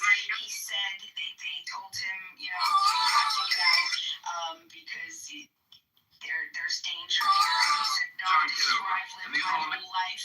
This is where I built my life. This is where I built this. This is mine.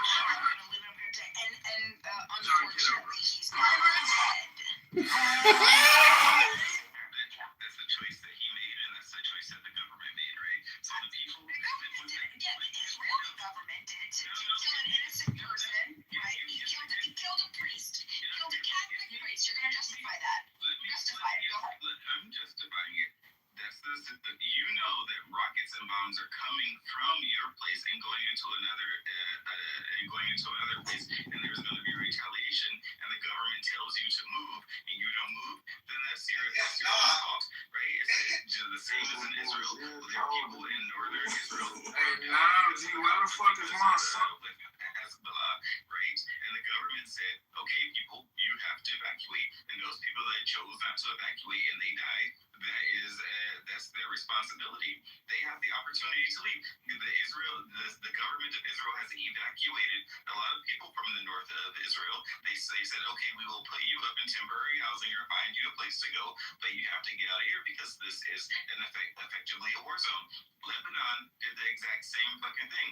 They said, okay, people, this is a war zone. Get the fuck out. Go somewhere else, and you can go back when it's over. But they chose not to go because why? Their personal pride, right? Individual pride. People are allowed to have their individual pride. That's fine. But Bima doesn't believe in personal responsibility, intelligence, or common sense. She just cares about the average farmer who's getting pushed around and abused, right, Bima? I care about innocent, peaceful people who are minding their own business. Yeah. Sometimes in order to stay that way and stay alive, you have to run when you see bullets coming, right? You don't just stand there and say, "Look, justify bullets are going to go around me." Right. So, No, I understand that. I understand that, but that does not justify the atrocities that the other people are creating.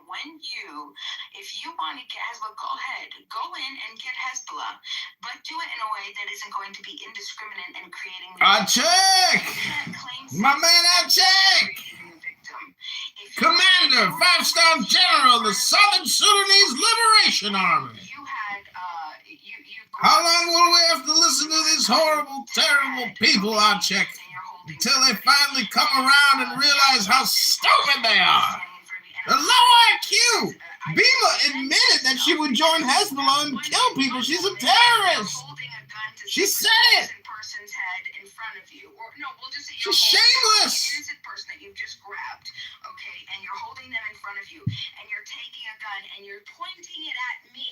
Okay, you're pointing the gun at me. Now, I have a gun too, but I'm going to use my gun in self-defense. If I shoot through, instead of shooting... retarded because one is called a moral quandary, and people who are in the military or whatever, people who are philosophers and people who talk about morality, they talk about these things all the time. Why? Because they actually happen in real life.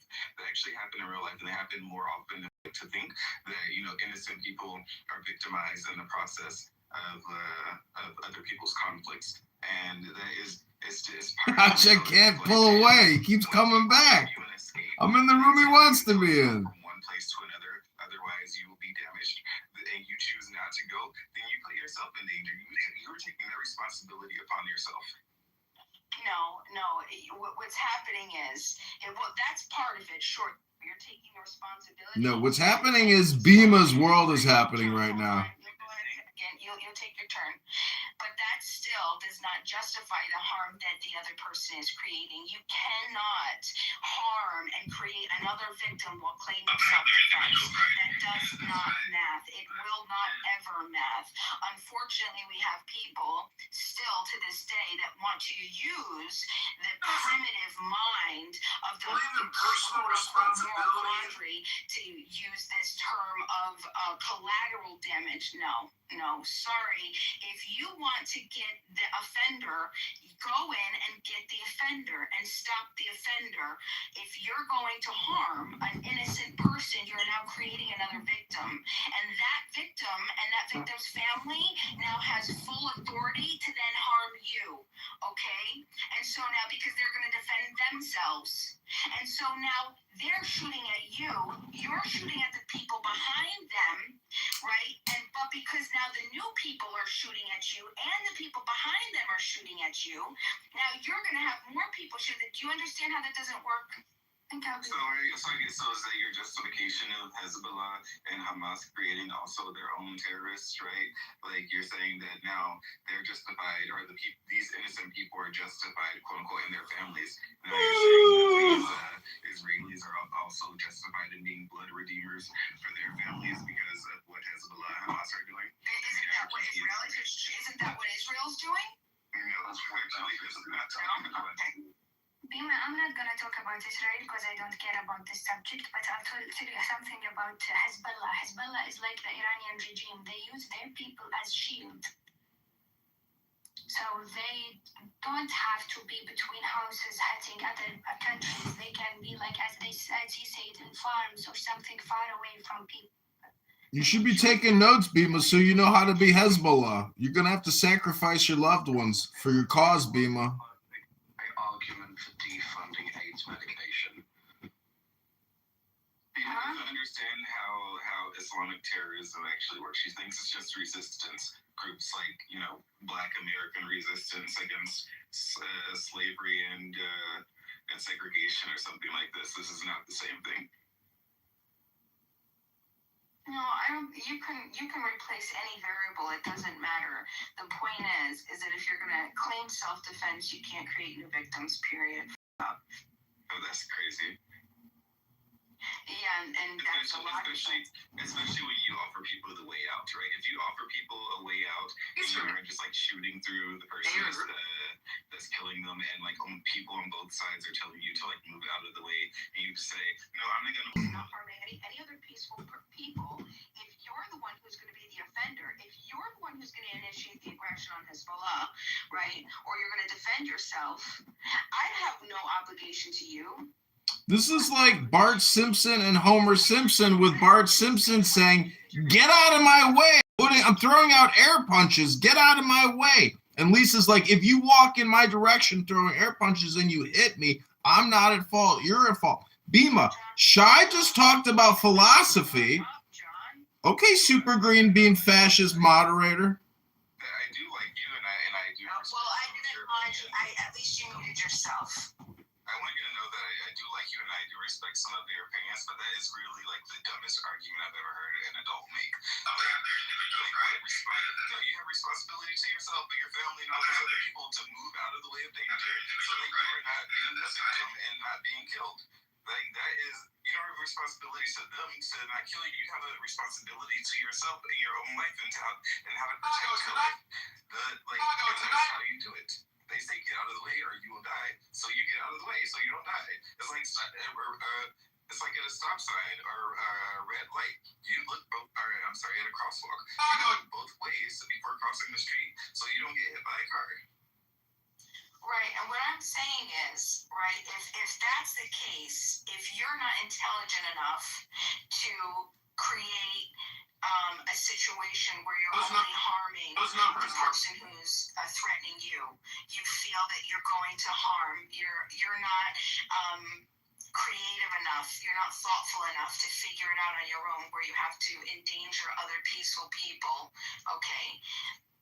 The point is why? I mean, can I say something? I want to just add something that, like, the people who are living in the area and they don't want to stand against their freedom and their safety, they have to suffer, unfortunately. Like, I'm Iranian. When IRGC gets power, I should maybe earlier stand against them. Not be like this. Now, US and Israel wants to attack us to just let us be free. So, which means that I am also somehow encountered in this situation. I have to do something which I didn't really late. It's not really your fault. You need guns against them. Unfortunately, people living in the area with Hezbollah, if they are really clever, they should not let them live there in the beginning. It's guns against people, guys. You need to understand. It's guns against people. If you don't have a gun, this is a gun against people, but I'm just explaining you. Tax one because this year, for the property tax rates, our families are.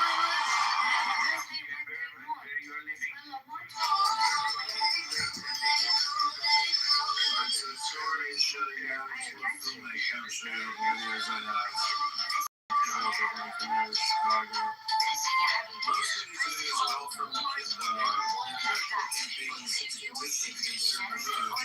On day one, we're cutting property taxes like the fucking terrorist group, and whoever agree with them is considered like. Now you see, we Iranian, we should stand against this Islamic regime earlier. Maybe we could do better. But we didn't. That's why. Is in Arab, and she speaks Arabic, and she understands like the Arab that Hezbollah is a terrorist group. As shields against their enemies. Son of Chicago, the crime wave ends as part of their body count. Chicago, settle onto your map.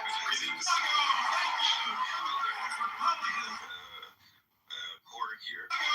This is our moment. LeBron flags the story that Chicago is getting better. He and his people are being John Kiddo, these little neighbors. And they're taking personal responsibility, and they're willing to deal with that cost in order to be freed from this Islamic terrorism. And yet we have Bima here, who's sitting in America somewhere, talking on the internet outside of warfare, who's telling them, well, they're really victimized by the other people who are trying to save them, not the people who are trying to. I don't know what she believes Hezbollah and IRGC are actually trying to do. I mean, I don't think it matters where I'm sitting. Either my argument is valid or it's not valid, right? You don't have to circumstantial add on me, right? We could take the case of the priest. The property tax rates our families are saving now. Not anymore. On day one, we're cutting property tax. Because as an innocent, peaceful person, he decided to stay in his home. So ultimately, what you're trying to claim is that this man has an obligation to surrender his church, his home, his body, just because Israel has a grievance with Hezbollah. Okay, that doesn't exist. That's bullshit. That's trash. Okay, your right to self-defense doesn't automatically become another innocent person's duty to self-sacrifice. It's trash, and it's what people do to justify the atrocities like so. You want to go and get Hezbollah? Go get Hezbollah. Yes, I do. Against Iran, good government, and against Israel at the same time. There is no problem with that. We're against all of them. We're against war. We want world peace. We want this to be done at the end of the day. We're against it all, but war is fucked up. Right, and I am saying that in the 21st century, in 2026, with the technology that we have, with Trump's discombobulator, God bless him, that's a real quote, you can't make this stuff up, okay, with the technology that we have, which when I'm told the reason that we have such an intense relationship with Israel is because of all of their intelligence and the science and the stuff that they give us. I wanted to tell this priest everything. Okay, you can tell this priest. One second. Just 5 seconds. Let me just finish this thought. Let me going to do this and this and this. Okay? With this area is going to be, we don't want you to get hurt. If anything is damaged, to him with the other people is get the fuck out. Your homes, your life, you are going to sacrifice for our self-defense. And everything that you've worked for, everything that you've built your entire life, everything that you own is now going to be for the sake and sacrifice of this other structure, this other government, the Israelis, okay? Bullshit. Mr. Mayor, I want to say that. Yeah, I know. How come? Wait. I want to say that. How come? And tonight, a new name is. For that. I 110% have always supported self-defense. I 110% support self-defense to give you the tools necessary that you need to go in to stop the aggressor. I support that. If my tax budget, I support it. But I am not going to support the displacement, the homes having other people sacrifice other option. And sometimes chemotherapy kills you. Sometimes chemotherapy isn't good and it will kill you. I know because it's almost happened. It didn't stop the chemo. The chemo would have killed her before her terminal cancer would have. Okay, so this is my point. My point, right? Well, I just wanted to be. Well, I just wanted to be opportunity. No, wait, start over, because I was talking. Tonight we're writing a chapter. That happens a lot.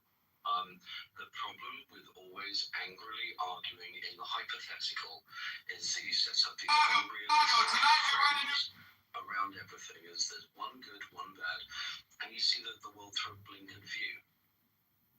If you actually looked at the complexities that involved in real life, as hypothetical, but it doesn't make any sense to do so because you're basically wasting your time. The hypothetical isn't supposed to be the hypothetical. The hypothetical is supposed to be there for us. Those numbers worth the time. Idea to say, hey, look, this is an alternative adjacent possible, and if we adopt this, the goal is ultimately coexistence and peaceful coexistence with each other, right? But if you're saying that innocent people are morally obligated to sacrifice their rights, their property, so somebody else can carry out an attack on somebody else, that's just bullshit. I'm going to stop you on the straw man because I didn't say anything of the sort. I was talking about when we disappear and navel gaze into oblivion and start coming up with these hypothetical situations that are framed. We frame the whole world into good and bad, like you've just demonstrated. You've demonstrated and then slipped in a fallacy. I never said anything about putting people in as cannon fodder and martyrs. I've never said anything of the sort. I was talking about how when you reason with hypotheticals, you're basically able to make any point, and the points that you're making have no weight to them because they have no material basis in reality. They're just pontification. We have to get out of these hypothetical, pseudo philosophical, idealist directions like they have any weight, because all it's essentially doing is it's stamping your feet and saying, I want my way. We'll find the victim, we'll identify the victim. All right, point of order, moderator, put me in the queue. This is John. Oh, fuck off, shit lover. Go ahead, booger boy. So I guess what I'd like to bring up is that we have two choices in life. Okay, Tuna Boy. You're an insane person that no one will ever vote for unless they are off their meds.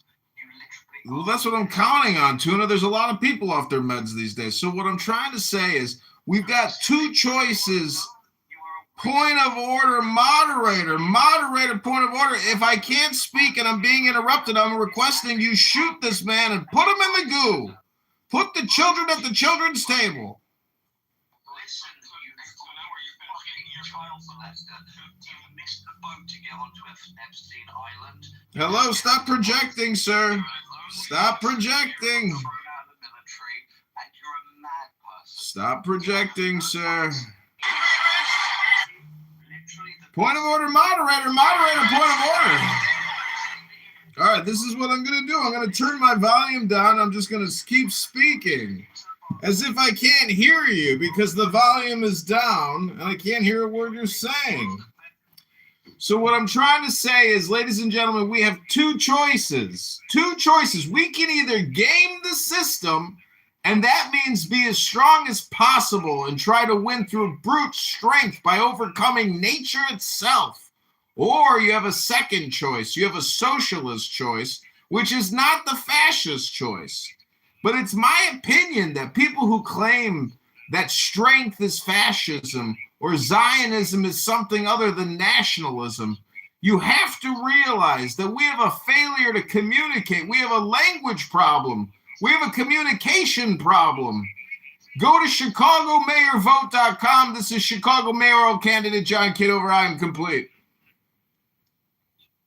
I would Why love have to we let let this them know. I goblin would. stick faggot into a Discord where we were having a conversation? Literally, you came inside, you only lick other men's arseholes, drop shit over, so you can freely. Okay, let's pull it back. We can pull it back. Okay, so I'm gonna respond to Tuna real quick. So Tuna, I don't know what you mean by hypothetical. I'm not giving any hypotheticals. I'm trying to draw a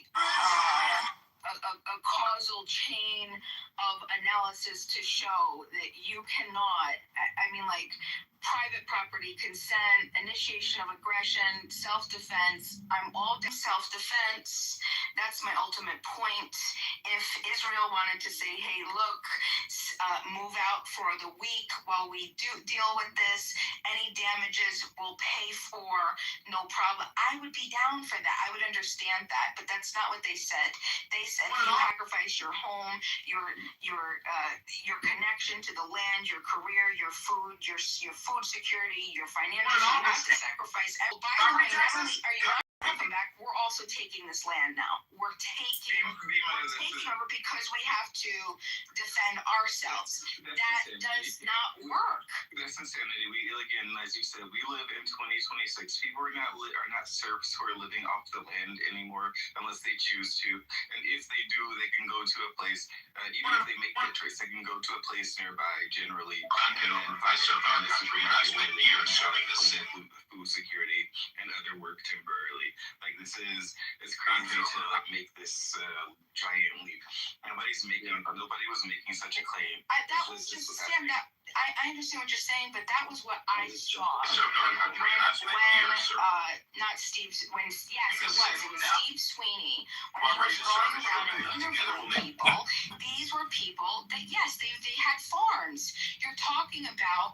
I mean, like, I don't know what you think southern Lebanon looks like, but from the Blue Line to the Litani River, 40 to 60 villages decimated. Okay, yeah, they were. A lot of people were farmers. A lot of people. It just was. Okay. Just a few years ago. Okay. So what's your point? Is that there are no farmers there? No, I didn't say there are no farmers there. I said that people do not live as subsistence farmers, right? A subsistence farmer is a person who works the land for the purpose of having all of their food that they will probably ever have for a particular amount of time. These people have the ability to go transplant themselves temporarily to Beirut or whatever the case may be. The government, as far as I understood, was also going to help them or assist them. This was part of the process of them telling them to move so that they would be in a safer place, right? That's the reality on the ground. This isn't like a hypothetical situation of, like, 2,000 years ago, you have to leave and you can't work on any other land or do whatever the case may be. Like, there are protocols, governmental protocols in place in many places. And we can also see that the state of somewhat working with the state of Israel in this against Hezbollah. It's actually pretty interesting that you don't actually talk about that. You talk about, like, land rights and things like that, but you aren't talking about the Lebanese government is somewhat in this capacity against Hezbollah. The reason is because I understand as a citizen in a state that my state doesn't represent me. My government doesn't represent me. Only I can represent myself. I don't have the ability or the power to dictate to the ruling elite what they're supposed to be doing. I have no moral obligation besides making sure that I'm not harming you or my neighbor. That's the only obligation that I have as a human being on this planet, okay? But that's your responsibility as well. That's your obligation to not harm another peaceful person, okay? We understand that states are rogue. I don't support a lot of things. I don't support, I won't say 100% of nothing, because we're going to be taking, we're going to be occupying it up. We're going to be occupying it up to the Litani River, and you know what? We're going to be expanding our borders, and like I said, the talks and exit, we're taking over. It's not new. This is something that they've wanted to do. They've tried to do. They helped held it for 18 years There is before. no other solution. You give me a solution for that. Let's The say solution some for of the so people what's there, they want to hit me, they want to kill me, and I am acting against them. Okay? So if you have any other solution, give it. Okay, well, I would say all they've done is they said, okay, everybody go on to, you leave here. But now you're just, there's Just not for 30 years ago, the U.S. Department of Europeans that taught me loyalty, what makes you discipline, think and the that people they're matter. not going to still do the same exact thing? You're I'm not, just not- all you're doing is Hold it. So you're dancing around your actual point. Just I want to say something that like Bima, most of the war happened between the Israel and the neighbors. It's 70 years I worked. I'm not telling all of them, but most of them started when they attacked Israel first. Here's the Tommy. right. But when you Loyalty, say they, discipline. that's a problem because the people who attacked Israel, sure, no problem, take them out. But what I'm saying is the innocent, if they've committed no wrongful acts against Israel. I gave you the example. Bima, you have an actual problem with reality. Which almost 90% of the people who are having cancer are cured by the chemotherapy. There are some casualties, but it happened. We heard it, but is this high school? Are you guys honestly gonna argue over who threw the first punch? Is it high school? Is this high school? Hello? What we're arguing is how we can justify self-defense while creating new victims, right? And I don't think in the 21st century it's still. So I'm going to correct myself that this statement that you just made recently, like this thing that you went on for like 3 minutes, was the actual dumbest statement that I've ever heard an adult make. And then what you said before was the second dumbest statement that I've ever heard an adult make. Like these people are offered a way out. They are given responsibilities and told what to do by their governments. And yes, as a citizen, you have to do certain things that your government tells you to do. As part of the package of being a citizen of a state, being a part of a community, being a part of like a nation. That is part of your responsibility. No, they're sovereign citizens in southern Lebanon, Shai. You didn't know they're part of the sovereign citizen movement down there. I did not know this. I was not aware. Yeah, they don't have to have driver's licenses, they don't have to have license plates, they don't have to pay city stickers, they don't gotta pay parking meters, they ain't gotta pay property taxes, they ain't gotta pay nothing. They're sovereign. That's what Bima's talking about. Bima's actually part of the sovereign, citizen movement. She's trying to get in on the Hezbollah grift, though. Don't you see it, Bima? You're just a low IQ, brainwashed grifter trying to get in on these terrorists' grift. It's impossible. Like this guy, You told me that I had a dumb idea, but I'm just telling that. No, not you, bro. I was saying Bima's idea was dumb. Not yours. Okay, sorry. I'm just telling that in the beginning, we are living somewhere in an area. We have to try hard to just keep these people out of our life from the beginning. So we have to be aware where we are living. Like you in US, if you. I'm giving an example of US, UK. If you see that these people are coming into your country and they're bringing mess, you have to stand it now. If you want to do it in 10 years after, maybe there are some issues comes up. So what you're saying is keep the Ilhan Omars out and the people that cause political dissent and possibly military or social unrest dissent. Why do people believe that like these particular terror groups have any like right or any more credibility than any other group of people? Like, and what are we really supporting here? What I don't even understand if people understand what right and wrong are anymore in the world. We're not genocide. We don't give a fuck about you. Yes, thank you. I mean, I see you and your genocide. Thank you. Thank you. Thank you. Thank you. Thank you. Thank you. Thank you. Shukran, Habibti. Inshallah. Habibti. Everywhere I see that kid, you know that shit. $9 more profit. Just over 30 years. That's the number stamped on my dog tag when I served overseas. Put an office and I served our country and I think for just number 2 years I wanted to This is it.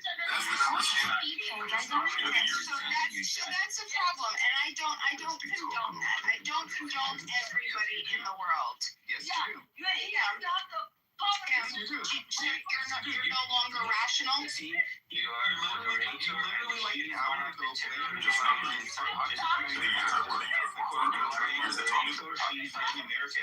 on, one second. I'm telling you that you are a moderator and a terrorist. Asha, could I finish? I'm sorry. Are you okay, Asha? I'm not okay. She's not okay. People talk. They have people. They fucking said that Guess what? We don't care. You just learned the word genocide. I don't care, Asha. I'm the first for it. Are you transsexual, Asha? Anytime I want to fucking ass, shit, I am. Are you a sharmuta? No, you are honest.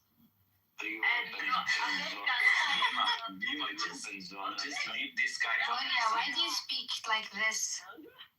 Okay. What did I say? You know, you're fucking funny. You want Sharmuta Biljiben? And nobody has to ask me. You want your, I'm Korea as well. Just when you're telling me. Asha, we can't hear you. You're so far away from the phone. خلاص كنت أمك يا Yeah, Umati, what the fuck you are? Why do you fucking like to kill people? Just because of it? What the fuck? Why do you do that? Bima, you see this lady Asha came inside. She's exactly have the same thinking as Hezbollah, and she's here just to ruin our group. You see, she's wearing. You know why? I can tell you why. Asha, hold on. Can I speak for you? Hold on 1 second. Okay, can you tell us why? Tell us why. I'm gonna tell you why. I'm gonna tell you why. Because what I am claiming, exhaustion and a fatigue of having innocent people killed for this. If it was so that Israel, they're the aggressors, go ahead, get them. Okay, no problem. I allow you to come get them. I don't want them, come get them. But what you do is because the aggressors are by Asha, you blow up Asha's family, and I'm sorry, it's what it is. You shouldn't be that bullshit. You cannot create more victims while claiming self-defense. You've now Asha. Oh my God, Bima. Let me give you another hypothetical. 4 terrorists get through a security fence and go to a daycare in northern Israel and kill 30 children. Let's just do hypotheticals all day long. Then cycle will continue perpetually I forever. mean, like October 7th? Is that what you mean, Bima? Like October 7th when... I do mean October 7th. When all of those Israelis were killed and they were just minding their business on... Go ahead, Shai, describe it to her. Holiday, right? A double holiday, right? Minding their business, and all of a sudden they are bombarded and killed and slaughtered. Is that what it is? Is that okay? And now they're... No, of course it's not okay. Because they were victimized other people. Is that what you're saying? No, that's what you're saying. That's what you're saying. That's your argument. No, honey. No. I'll clarify my. I'll clarify. No. They didn't create victims. No. You're not understanding. Let's say here. I'll break it down. Okay, that doesn't work that way. You can't just claim that. Well, because you can't just say that everybody created everything and then No, there are specific people who commit crimes. There are specific people who actually, they have names. They live in specific places, and they have specific heads that go down at night on a specific pillow. Those people are the criminals that deserve to stand trial by gun, by whatever necessary, if they've committed a crime and atrocity against you. Okay, you have every right and authority to defend yourself. Self-defense, no problem. But the moment that you go beyond the criminal who made the crime in the decision and he laid down on that pillow to harm the neighbor of the child who has committed no crime, who is an innocent bystander because of the criminal next door. You are now the criminal, and you shall now have to face the wrath of the mother of the child that you have to. Yeah, no, it's going to continue and this cycle will never end until you defend only. You defend yourself, you defend your family, and then you only harm the people who have harmed you. But as soon as you decide to continue to commit yourself to making sure that you're creating new systems, you're always creating another entire generation that is going to want to defend and avenge themselves and their innocent family members. And now you're creating just generations and generations of slaughter, and it's going to go back. Bima, you're repeating yourself. We understand the cycle of violence. Please stop repeating yourself.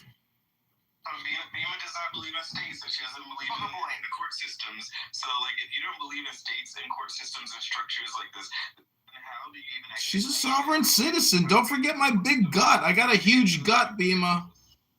Yeah, you see, this is the thing also with sovereign citizenry, right? Like, these people don't take into account that everything is eventually vigilante justice in the end, right? If there's no structures of humanity to quarrel, to keep this thing under control, everything will just be vigilante justice and there will be no end. That's what sovereign citizenry is. That's the beginning of humanity, just sovereign citizens before people started building clans and tribes and then states and nations, or nations and then states. Your deflection was well, but it's still a deflection. You're going to circumstantial ad hom. I didn't say anything about sovereign citizenry. I'm not a sovereign citizen. I'm not promoting sovereign citizenry right now. I'm talking about you as a state, you as an individual.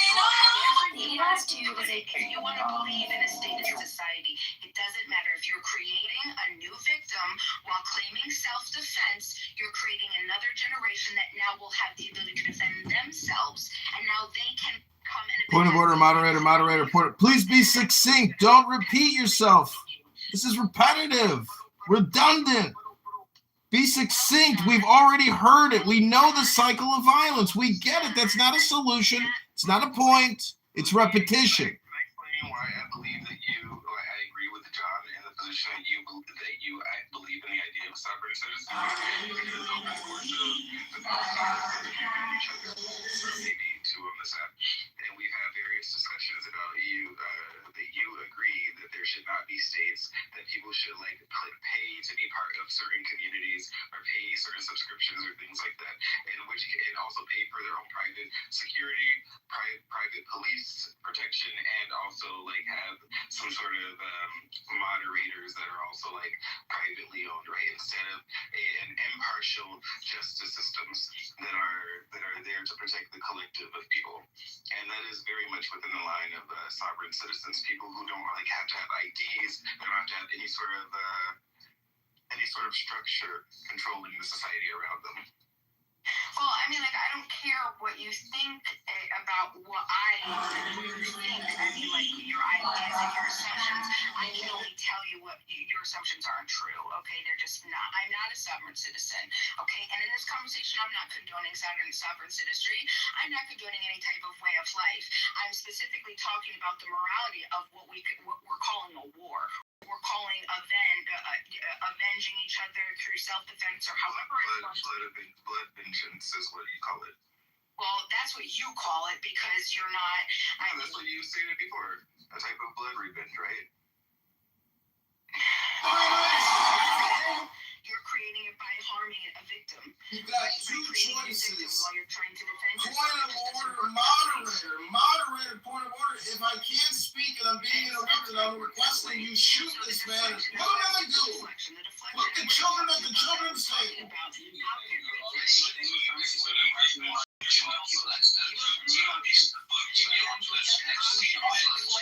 Stop projecting, sir. Stop projecting. Stop projecting, sir. Point of order, moderator. You got two. We will free you from the treachery of the IRGC and their cruel assassins that are murdering you in the streets. America is willing to go all the way. Are you willing to meet us to help claim your sovereign land as your own again, free from these Islamic terrorists?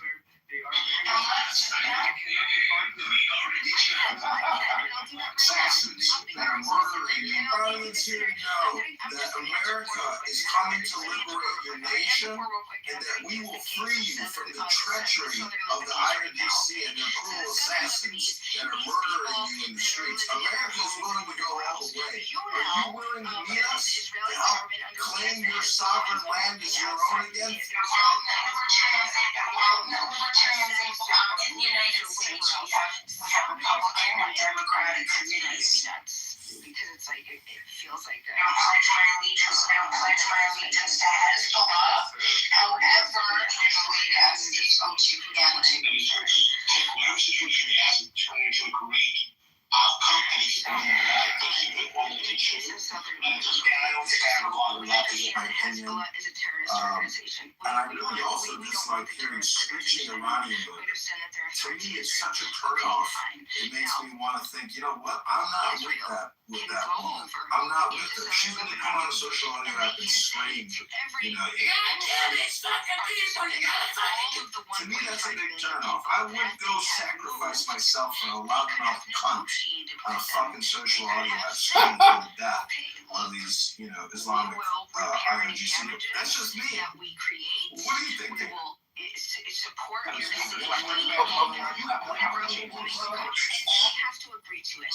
Because there are no obligations to sacrifice themselves or their homes and their families for your self-defense. So, we can grow this country the same way that we grow pizza shop. One slice at a time. As innocent people, We want international businesses to pour into this country for liberty. Because liberty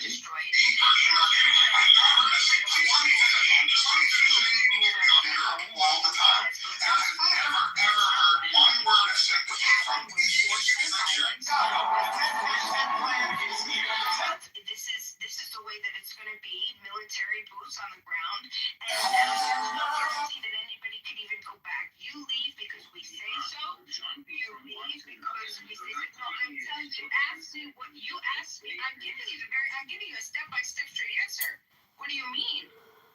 Hypothetical, because you actually don't know when the government of Lebanon told them to move, to leave that area, like what they offered them, right? You just said, well, I believe that Israel should do the same. You know what happens when, what's going to happen to the wreckage and the carnage that Hamas caused of Israel? The houses that were burned down are blown up, and from the IRGC, you know who's going to pay for that?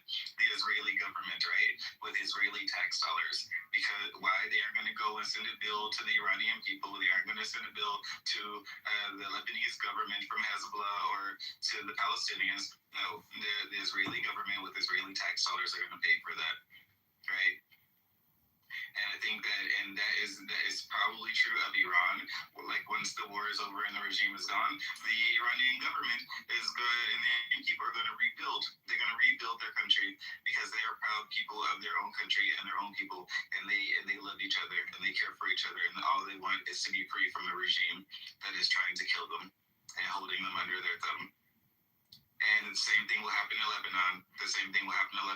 Apparently, once the Lebanese government gets rid of Hezbollah, who's holding them hostage, they will do the same thing.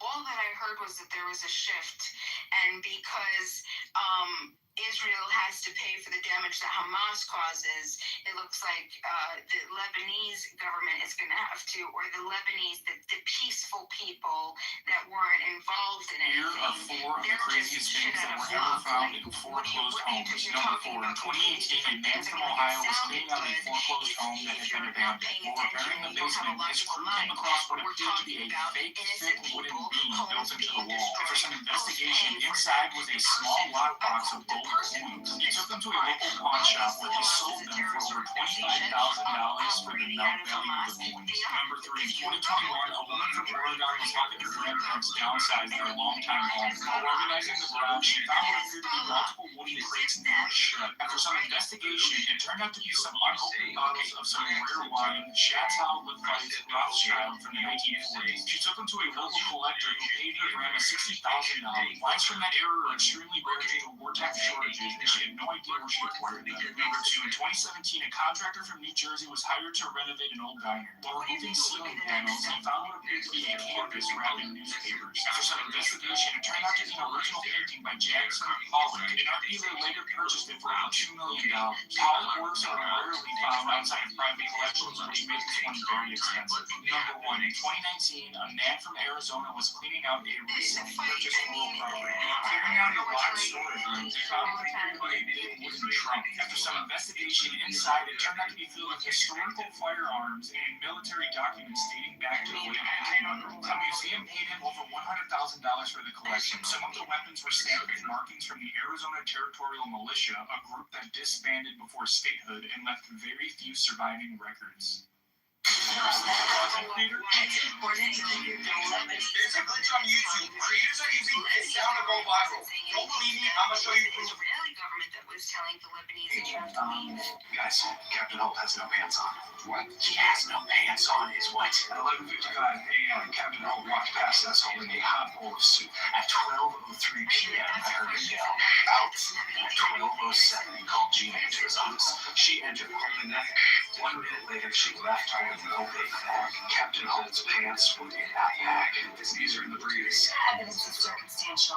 I just need you to sign something in my desk real quick. You're gonna play Yo-Yo Ma in a precinct and he's giving out autographs. Yo-Yo Ma is on tour in Australia right now. I'm a team leader. I'm sorry, I got the drink. Hey, made you another bowl of soup. You spilled yours earlier, but you're gonna have to come over here to get it. I'm seeing wasting time with this whole mess. I built some extra on my pants and I'm sitting where I have any. Sign off on. Look at us, just 3 people with pants on having a normal conversation. Guys, assisting the aggressor in this capacity. I don't know assisting or not. Everything that I've read that the Lebanese government has said since March 1st has been in correlation to aligned with against Iran, against Hezbollah. Come and get them. We don't want anything to do with this. Fight. We'll work with you. That's everything that I've been saying. I'm telling you, if the Lebanese government were so serious, they should just let the Iranian people not enter to their country when they see they are doing this bad stuff. So let's put it this way: the Lebanese government are passive actors in a way, right? Because they don't want to be seen as aggressors. Why? Because the Hezbollah has their foot on their neck, and if they are seen as going against the other Muslim countries or other Arab countries, I should say, some of those people will send their terrorist groups to attack them, and they went through their own issues over the course of like decades, right? Internal strife and wars. They don't want like some sort of Shia group or whatever the case may be to attack them internally and take them down. But it seems as if, at least from March 1st, right, when America got involved and Israel got involved in attacking IRGC directly, that they are on the side of the people that you consider to be the aggressors, right? So it seems like a very complicated body of politics here that a lot of people really I just numbered the years I wore the uniform. For our country. Years that taught me loyalty. $89 more in property tax. 40 tax. Up 15%. Chicago is drowning in debt. $48 million. I'm Kitover. I served our country. Won an office, and I'm keeping my promise.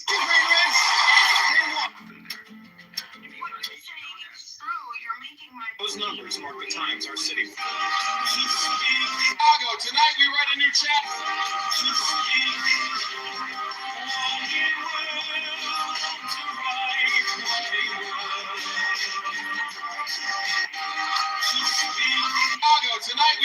chapter. Race for mayor in Riverton is beginning to take shape. Those are the property tax rates our families were staring down.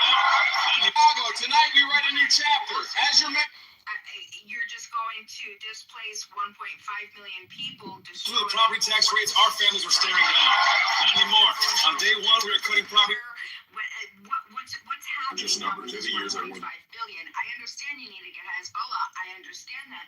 No problem. Secure your borders, secure your people. You're at war with Iran. I get that. Nobody doesn't get that. What I don't get is what is happening to the 1.5 million people. That's a fifth of the population. That's 10% of the entire country of Lebanon. Right? What is happening to those people, and that's whose responsibilities, especially if they don't even want Hezbollah, if they're not. Dima. Hi, Emo. How you doing? Thank you. I don't think they give a damn about those people. The Israelis, they only care about their own people, because in their ideology they think they're more valuable than other people. So I don't think they give a fuck about them, to be honest. Is that your opinion that that's their ideology? Because I'd say it's the exact fucking opposite of what you said. So who's right? Like look at what happened last year, right? When Jelani took control over Syria, right? This guy, I think he was in not ISIS. What is it called? Whatever terrorist group he was a part of. He and his bits went down to southern Lebanon, and they were attacking the Druze people. I mean, not southern Lebanon, southern Syria, and they were attacking the Druze people. They were cutting the beards off of the sheikhs, and people said the same thing. Oh, that Israel's trying to colonize southern Syria. Why? Because Israel sent out a convoy to southern Syria to talk to the people and the Druze there to see what assistance they can provide for them. But oh no, they're trying to colonize the land of the Druze and all of this in southern Syria. Like anything that Israel does, they don't care about their own people. They only care about themselves. They don't care about helping anybody else. But apparently Israel's actually helping people. And people are saying, oh, they don't care about them. They're just trying to kill them all. Shai, why do you use this tone of voice when you try to make your argument? I don't understand. We can have a normal conversation if you like, but the way you speak is not the way I want to. What are you, tone policing? What is this, the tone police? He's the tone police. The tone police is here, you guys. We gotta leave the party. The tone police is here. I know you don't give a damn, Shai. I know. You know, when you say that Jews, and as Bima used the word Jewry earlier, when you claim that they don't care about their neighbors, schmucko, they're concerned about their security, and their neighbors are being bad neighbors. You ever live in a neighborhood where your neighbor was a dick and he kept fucking with you, and finally you had to take some legal action, some lawfare or some military action to secure your person, to make sure you're not hit by indiscriminate fire over a border wall? So the point is security, strength, intelligence, love the law. Love the law and stop violating the law, and there will be no repercussions. Hello?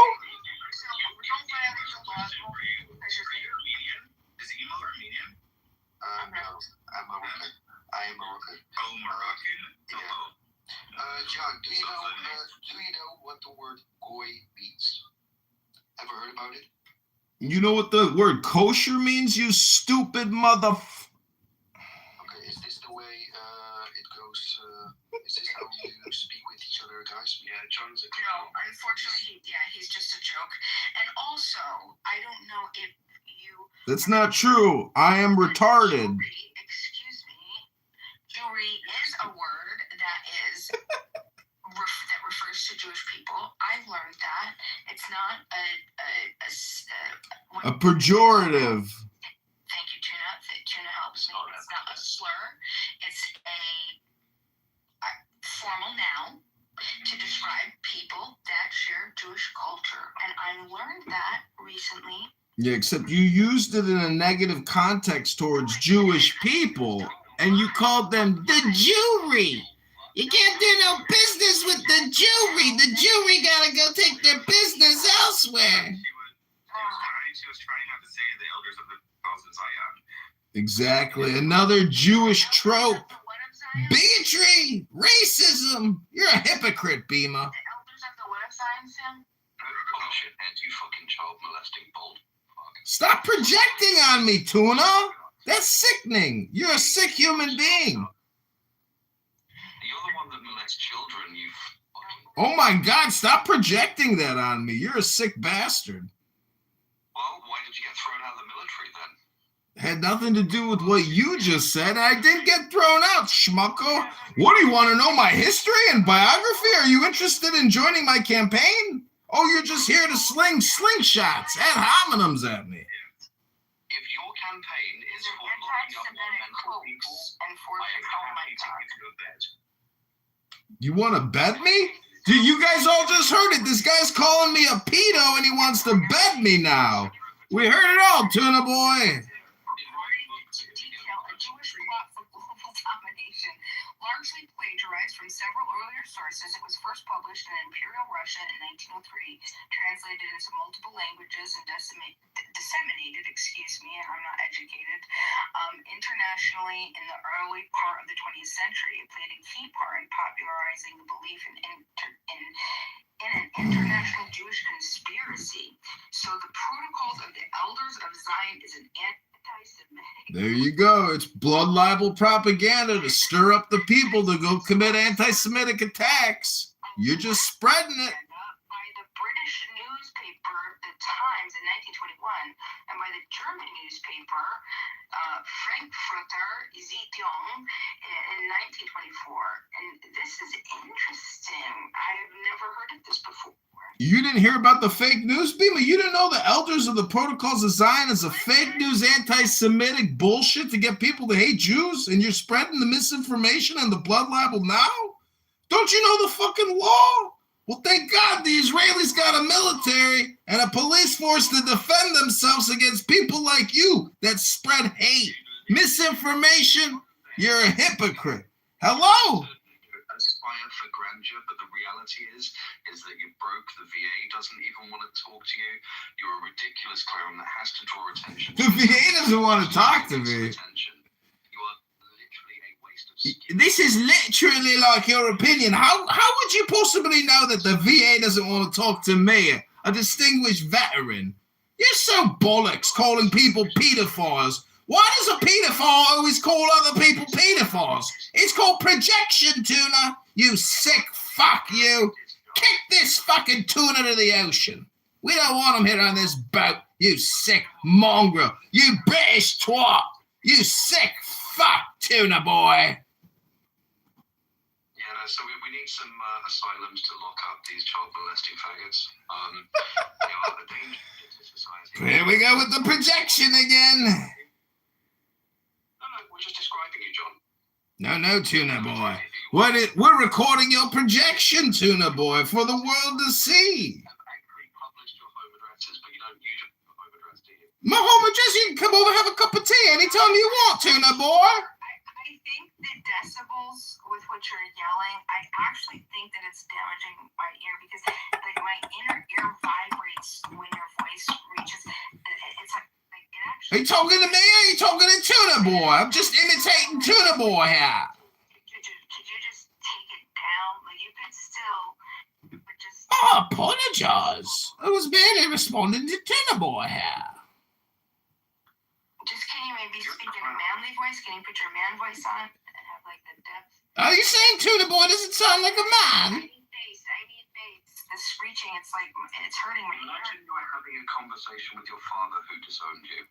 Imagine. My father who disowned me? How would you know my father disowned me, Tuna Boy? How do you know so many intimate details of my life? Are you my YouTube super stalker fan? Are you subscribed to all my YouTube channels?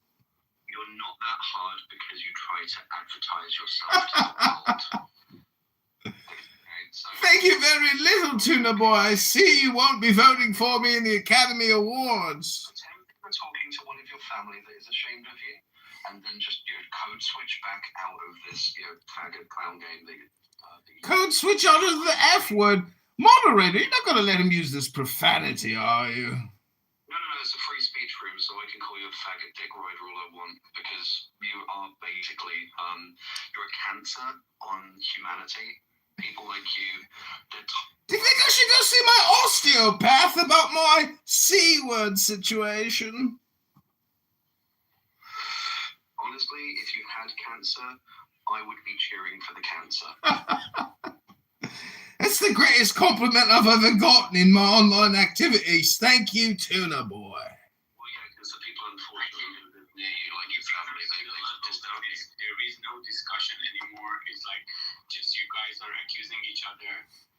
I'm not accusing him of anything, Paul. This man has no culture, no class. He's just a piece of English trash. Don't you hear what he's saying? It's vulgarity and profanity. He's a sick man. This is pathetic.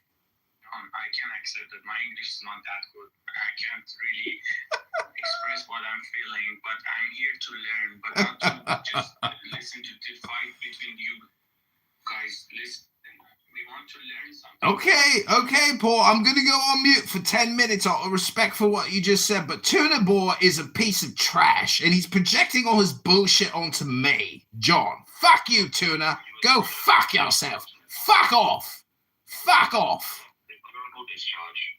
I got an honorable discharge. Now go fuck off. So, Poor, I think that we're speaking to the audience more so than anybody else, because I don't think that Cardi B is live! cares about certain details or ideas about the situation. I think that she's just sort of like set on her position. So there's no like. I think that we are not we are not there. We are not among the people of Lebanon. I'm not for sure what they're really thinking. But when I'm talking about, for example, my country. All right, y'all. I'll talk to you later. These bitches is fighting. Bye. 3 months ago, I'm living there for 40 years.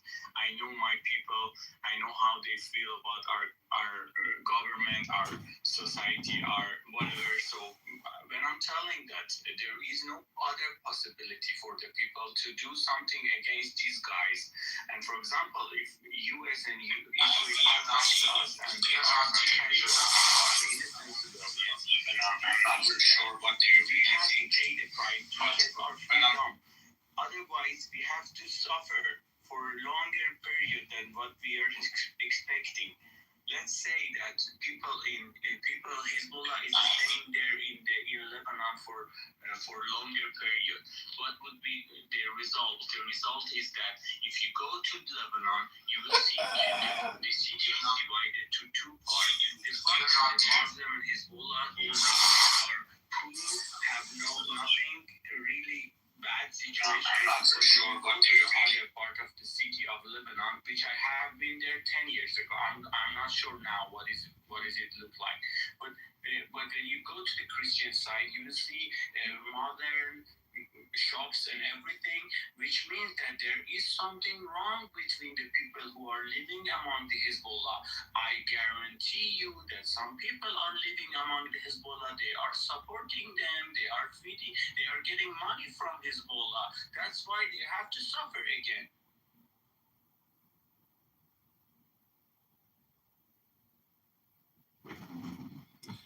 Well, what I'd like to know is, besides. So listen, in New York City, we had an issue with the mafia, the Italian mafia.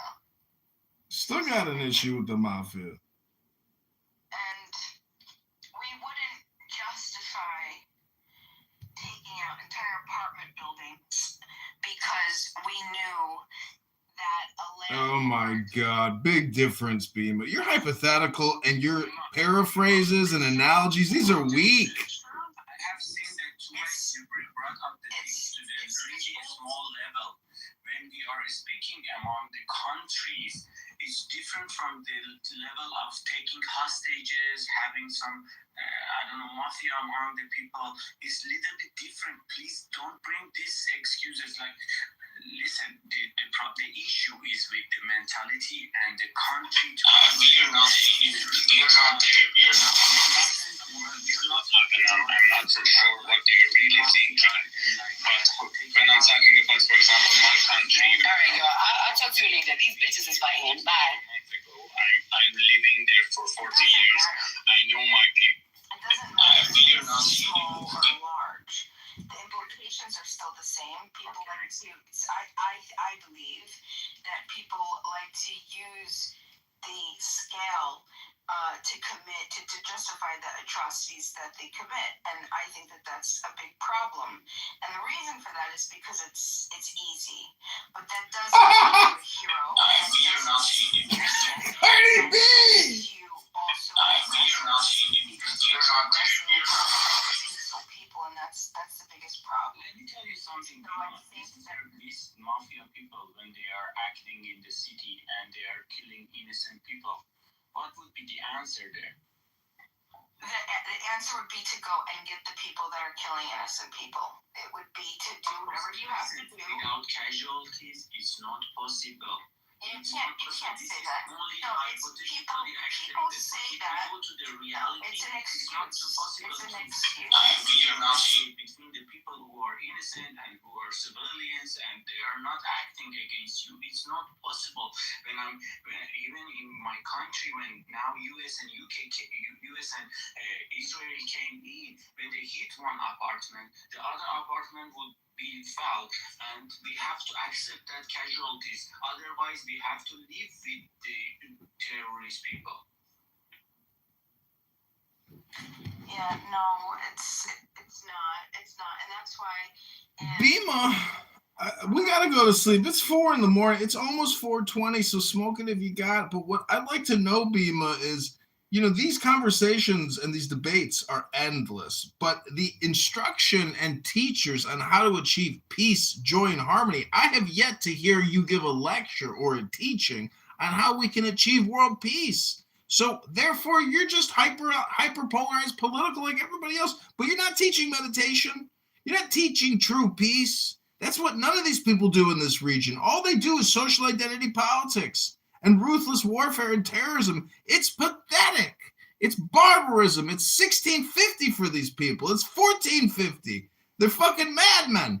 Madmen, Bima!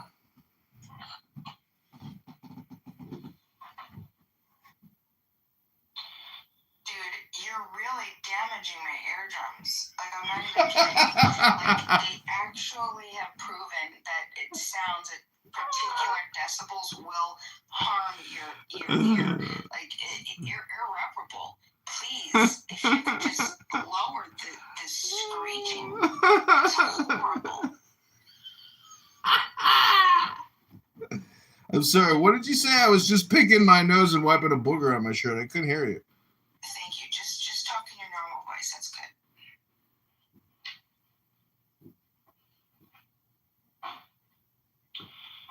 Cocaine is not for everyone, is it?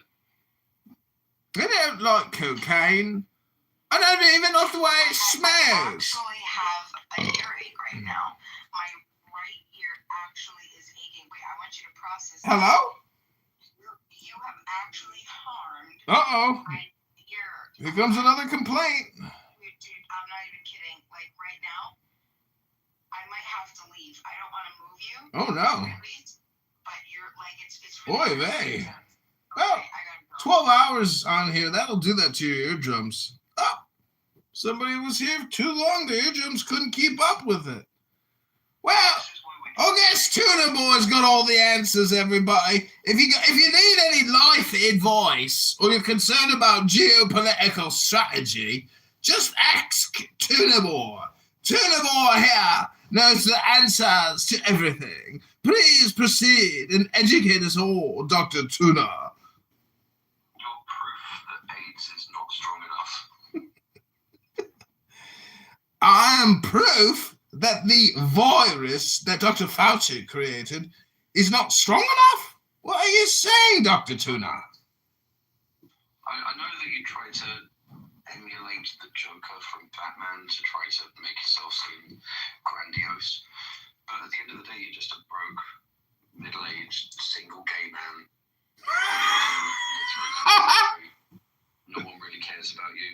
most people that meet you realize why you're alone. Dr. Tuna, that is a very accurate assessment, but you left one thing out. I'm here recording you on Clubhouse across 20 different YouTube channels. Now, if that makes me pathetic, then I'll think it's funny that you're roasting me, calling me basically an autoimmune deficiency syndrome. Well, I would just say that be careful casting stones in glass houses, Dr. Tuna. We know everything we need to know about you and your lifestyle and your lack of morality and virtue and the terrible, awful things that you've done, because we listen very closely here on Clubhouse and we know all your dirty little secrets, and they are so dirty, aren't they, Dr. Tuna?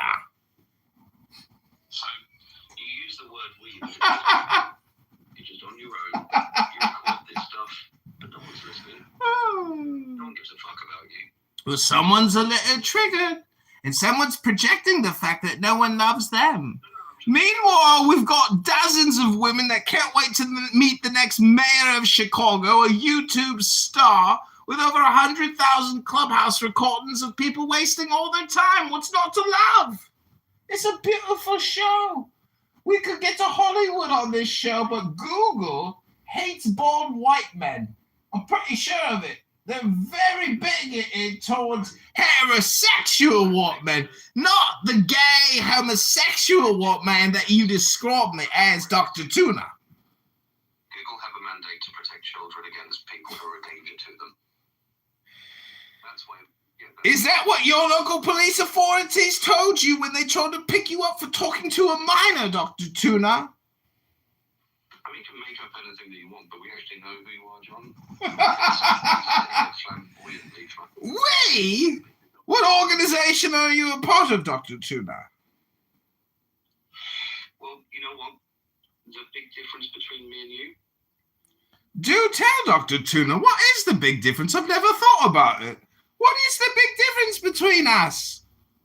The fact that your insanity has you recording stuff in your tiny little one bedroom, thinking that the whole world needs to hear your... No one cares, John. You know, you crashed out. Well, Dr. Tuna, I hate to break the projection to you, but I've got millions of views and thousands of followers and friends, even you, because without my critics, my art would be of no value. And that's why I'm recording you right now to create a little clip to say that without the critic, there couldn't be an artist, and without an artist, there wouldn't be a critic. Now, would there, Dr. Tuna? So you're saying that your insanity is art? That's your point. Absolutely, it's art. You just don't like me art because you got bad taste.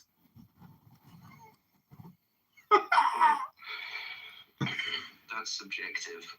If you're saying that you are... It's not subjective, it's objective. I've got 100,000 videos. Those are objects, not just subjects. You know, you're just a terrible art critic. You ever think about that? It's not me that is the problem. It's the fact that you're a terrible art critic because you got no taste. You're just a terrible, terrible, awful human being, Dr. Tuna. Is that what you said at your court-martial when you got thrown out of the military? At my court-martial and got thrown out of the military? What are you talking about, Dr. Tuna? Are you projecting again? Did you get thrown out for being LGBTQ?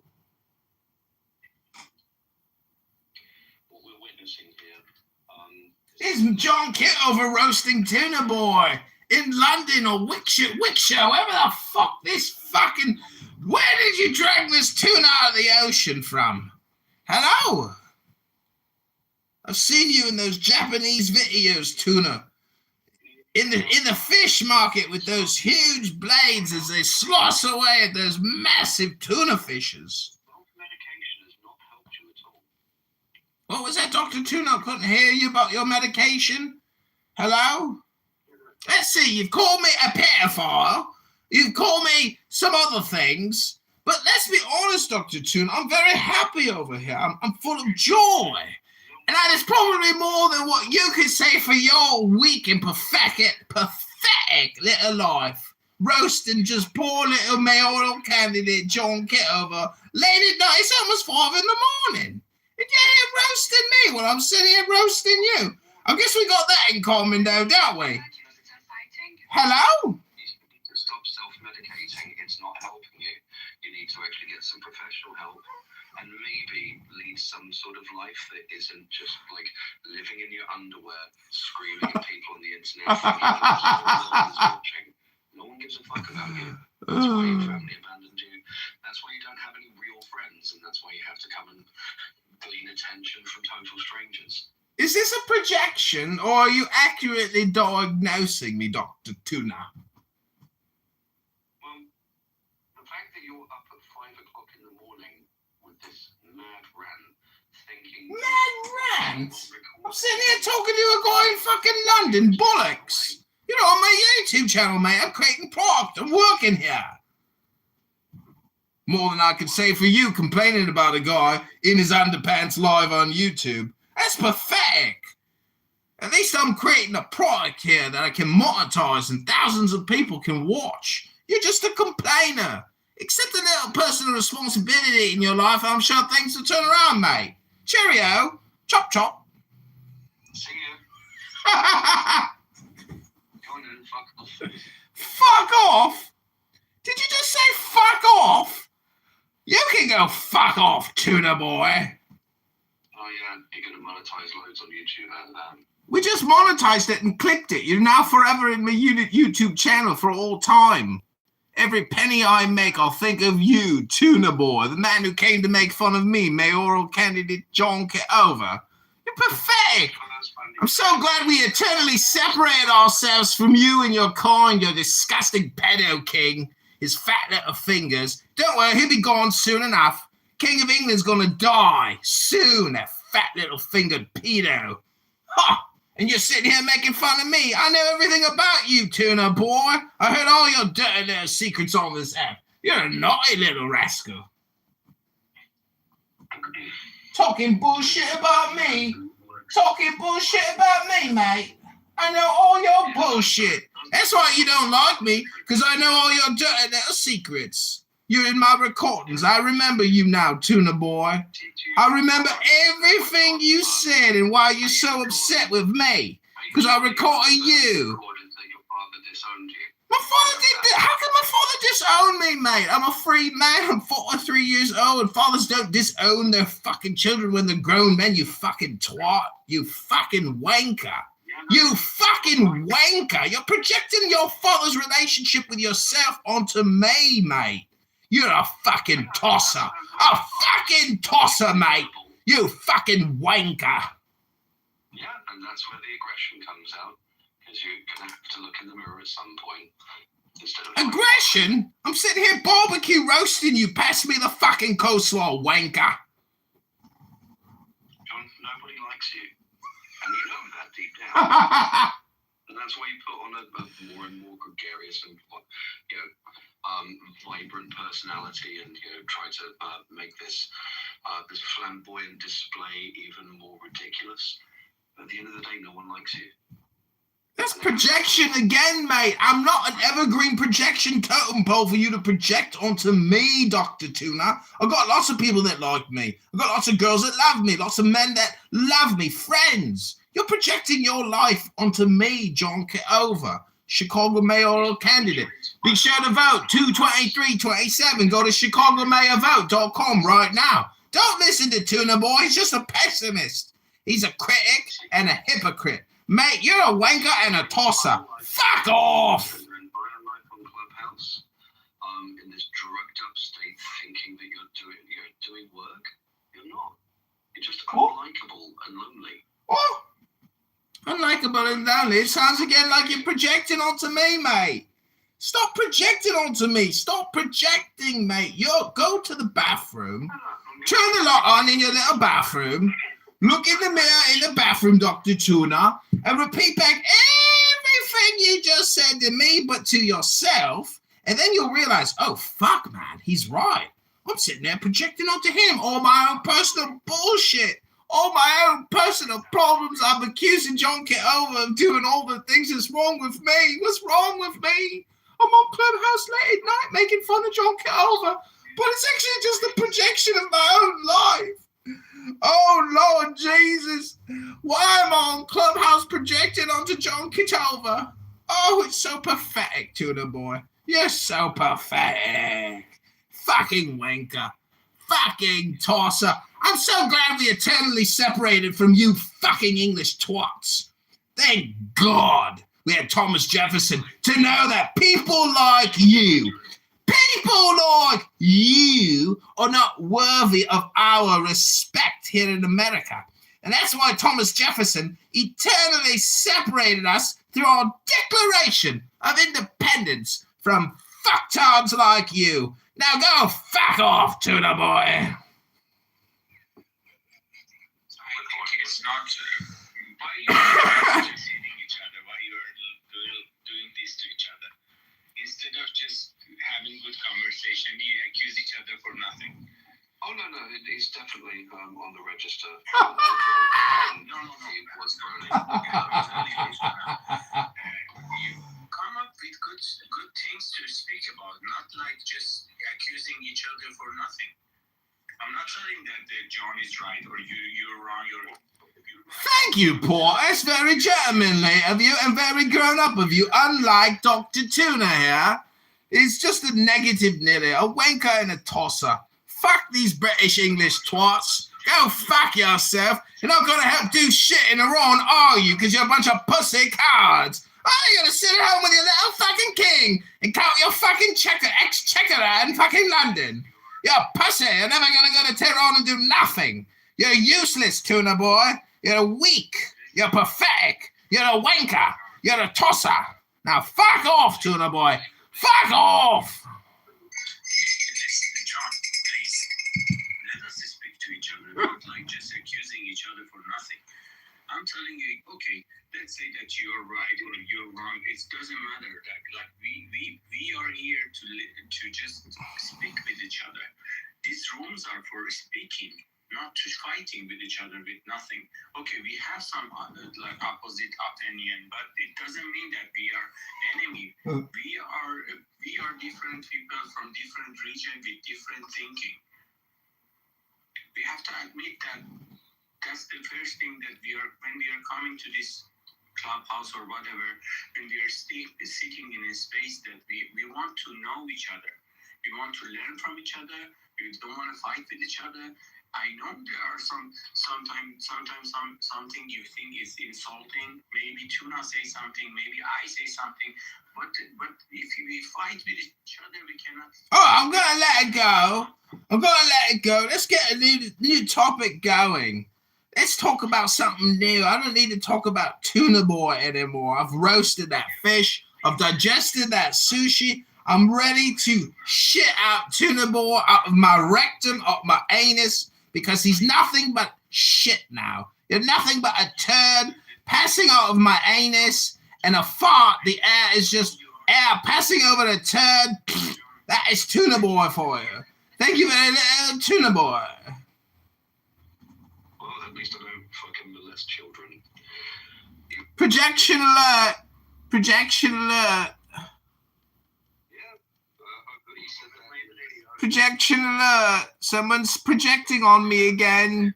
Somebody's got some legal problems, Tuna Boy. You and Prince Andrew got something in common. You and Prince Andrew must be cut from the same cloth. You're pedophile, Prince. Prince Andrew the pedophile. Epstein's lapdog is little pedo. You and Tuna Boy are cut from the same cloth. Oh, I've got a cute little British accent now. I can come online and slander people because I'm a fucking twat, a wanker. Oh, little Tuna Boy with his golden little soccer ball made of little diamonds. What a waste of time. Why am I even talking to you, Tuna Boy? Khalas, you hear that, Tuna Boy? Khalas. Afwan Habibdi. Tuna Boy here is a special one. We're going to cook him up real good. We're going to serve him sashimi style. He's worthy of a good roast, a good barbecue, mate. We're going to roast up me some Tuna Boy. Cook him real good. This is your roast, Tuna Boy. It's your roast. No, it's your revelation. You got thrown out of the military. Motherfucker, I'm 43 years old. This shit happened 20 years ago, mate. You're so pathetic.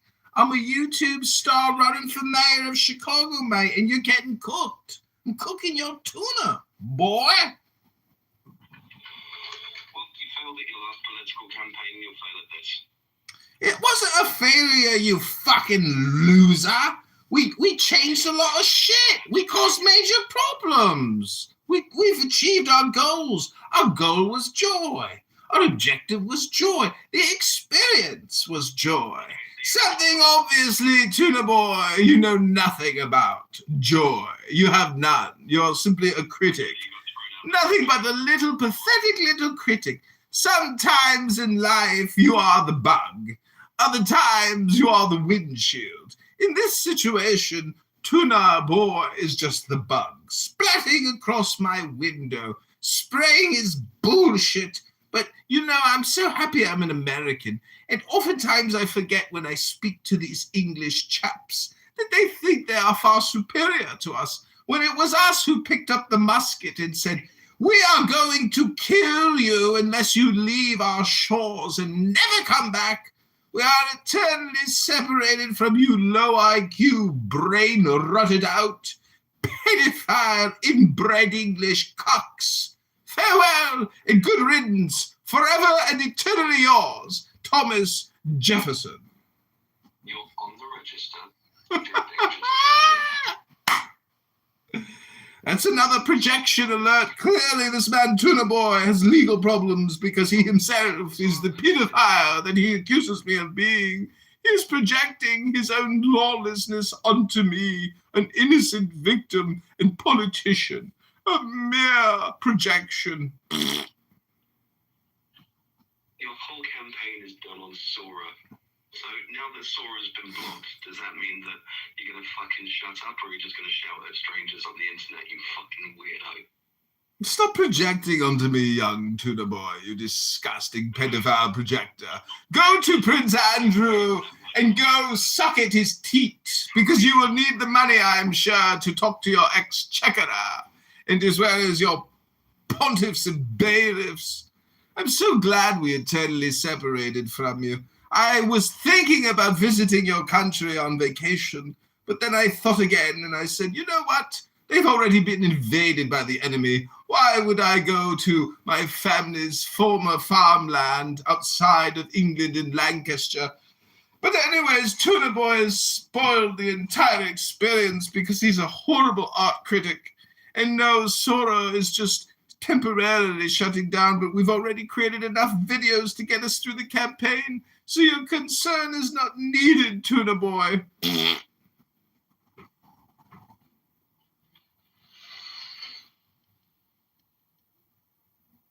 really hope that the drugs that you're on end up bursting your liver to save your neighbours from... So you've wished cancer upon me, a popped liver.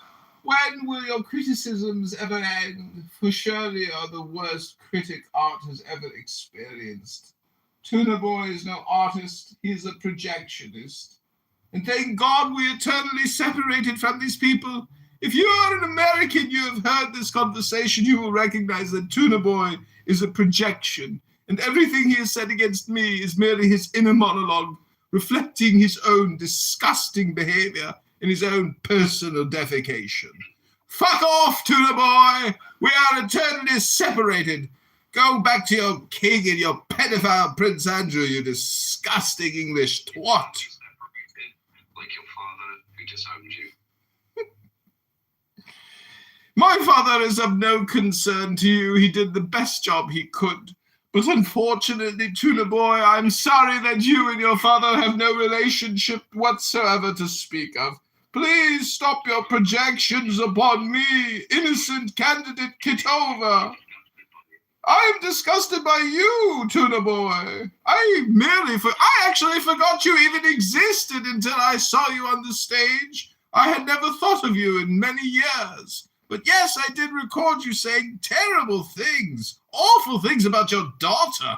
Oh, horrible things about the transgender ideology. and the LGBTQ. Oh, how is your child, Tuna Boy? So, I get it. You're trying to find any rise, because that's what... I hit the nail on the head with that one. I recalled it. I recalled the things you talked about your child. I feel so bad for you. I remembered now. I should show some sympathy for you, Tuna Boy. I have more sympathy than your father did when he got kicked out of the military and he decided to you've had every opportunity and you've wasted every single one of them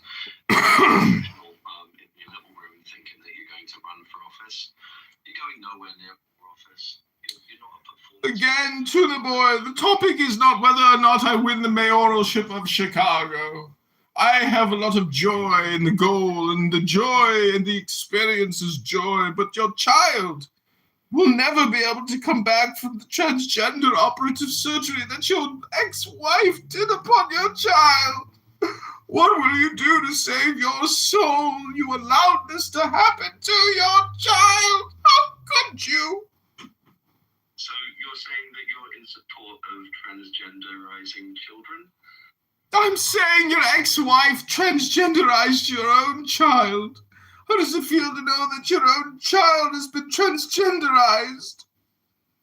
I know you're trying to get a rise because I've really dug the knife in. No, you haven't dug a knife and we're already eternally separated. I'm just merely concerned about your transgender child, Tuna Boy. What will your transgender child do? Oh, your ex-wife, what a shame. Sticking that little knife in your back like that, Tuna Boy, must have hurt. Did I touch a nerve? Did I touch a nerve? Did I trigger something? Did I gaslight something inside of you, Tuna Boy? Tuna Boy! What have you done to your child, Tuna Boy? Oh, I can't believe what they did to your child. Oh, I feel for you, Tuna Boy. I feel for you. Did you just call me the F word? I'm going to have to report you to the ACLU. Hello? That's your whole thing, isn't it? Clip it! Send it to the press! Send it to Harvey Levenstein at TMZ! Who is this guy talking to Tuna Boy? Stop projecting your own loneliness onto me. Stop projecting. You can stop at any time, Tuna Boy.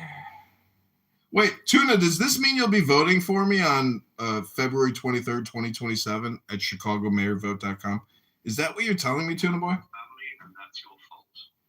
My family? It's all of the choices that you've made. I can't tell. You know, not every family member is always going to be supportive of your artistic endeavors, but we try our best. And sometimes you hit the mark. Other times you don't, but at least we tried. And in the experience, there was joy.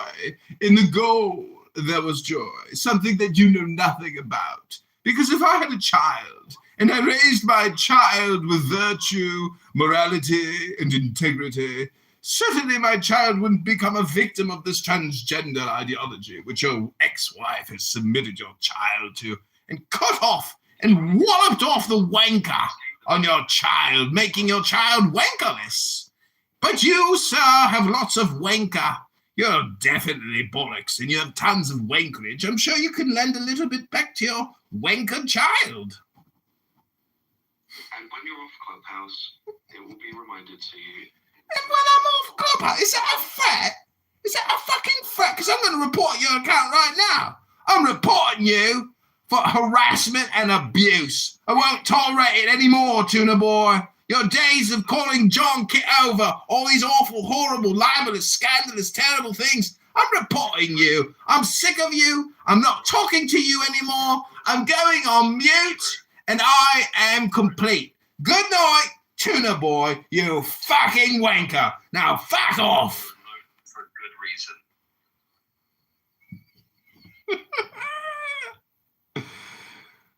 Okay, this has been a Matt Cool production starring Tuna Boy in London. He tried to roast us.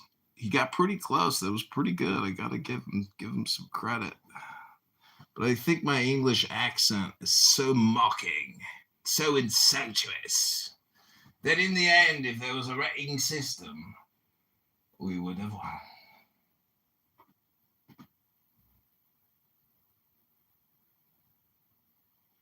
It was fun. Tuna Boys left us. Tuna Boys left. Kitover for mayor. Tulsa.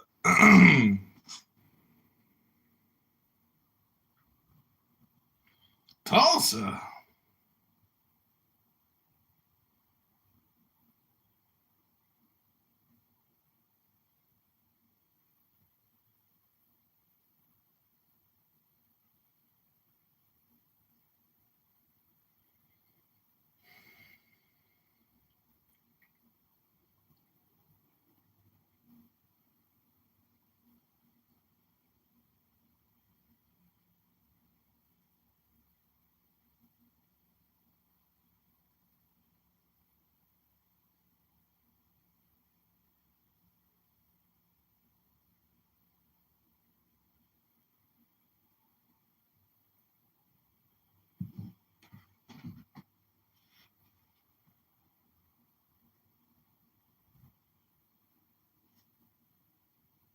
I won't tolerate it anymore, Tuna Boy. Your days of calling John Kitover all these awful, horrible, libelous, scandalous, terrible things. I'm reporting you. I'm sick of you. I'm not talking to you anymore. I'm going on mute, and I am complete. Good night, Tuna Boy, you fucking wanker. Now fuck off. Oh, these are going to be funny. All right, I hope you enjoyed. Go to go to ChicagoMayorVote.com or JohnKitoverChicago.com.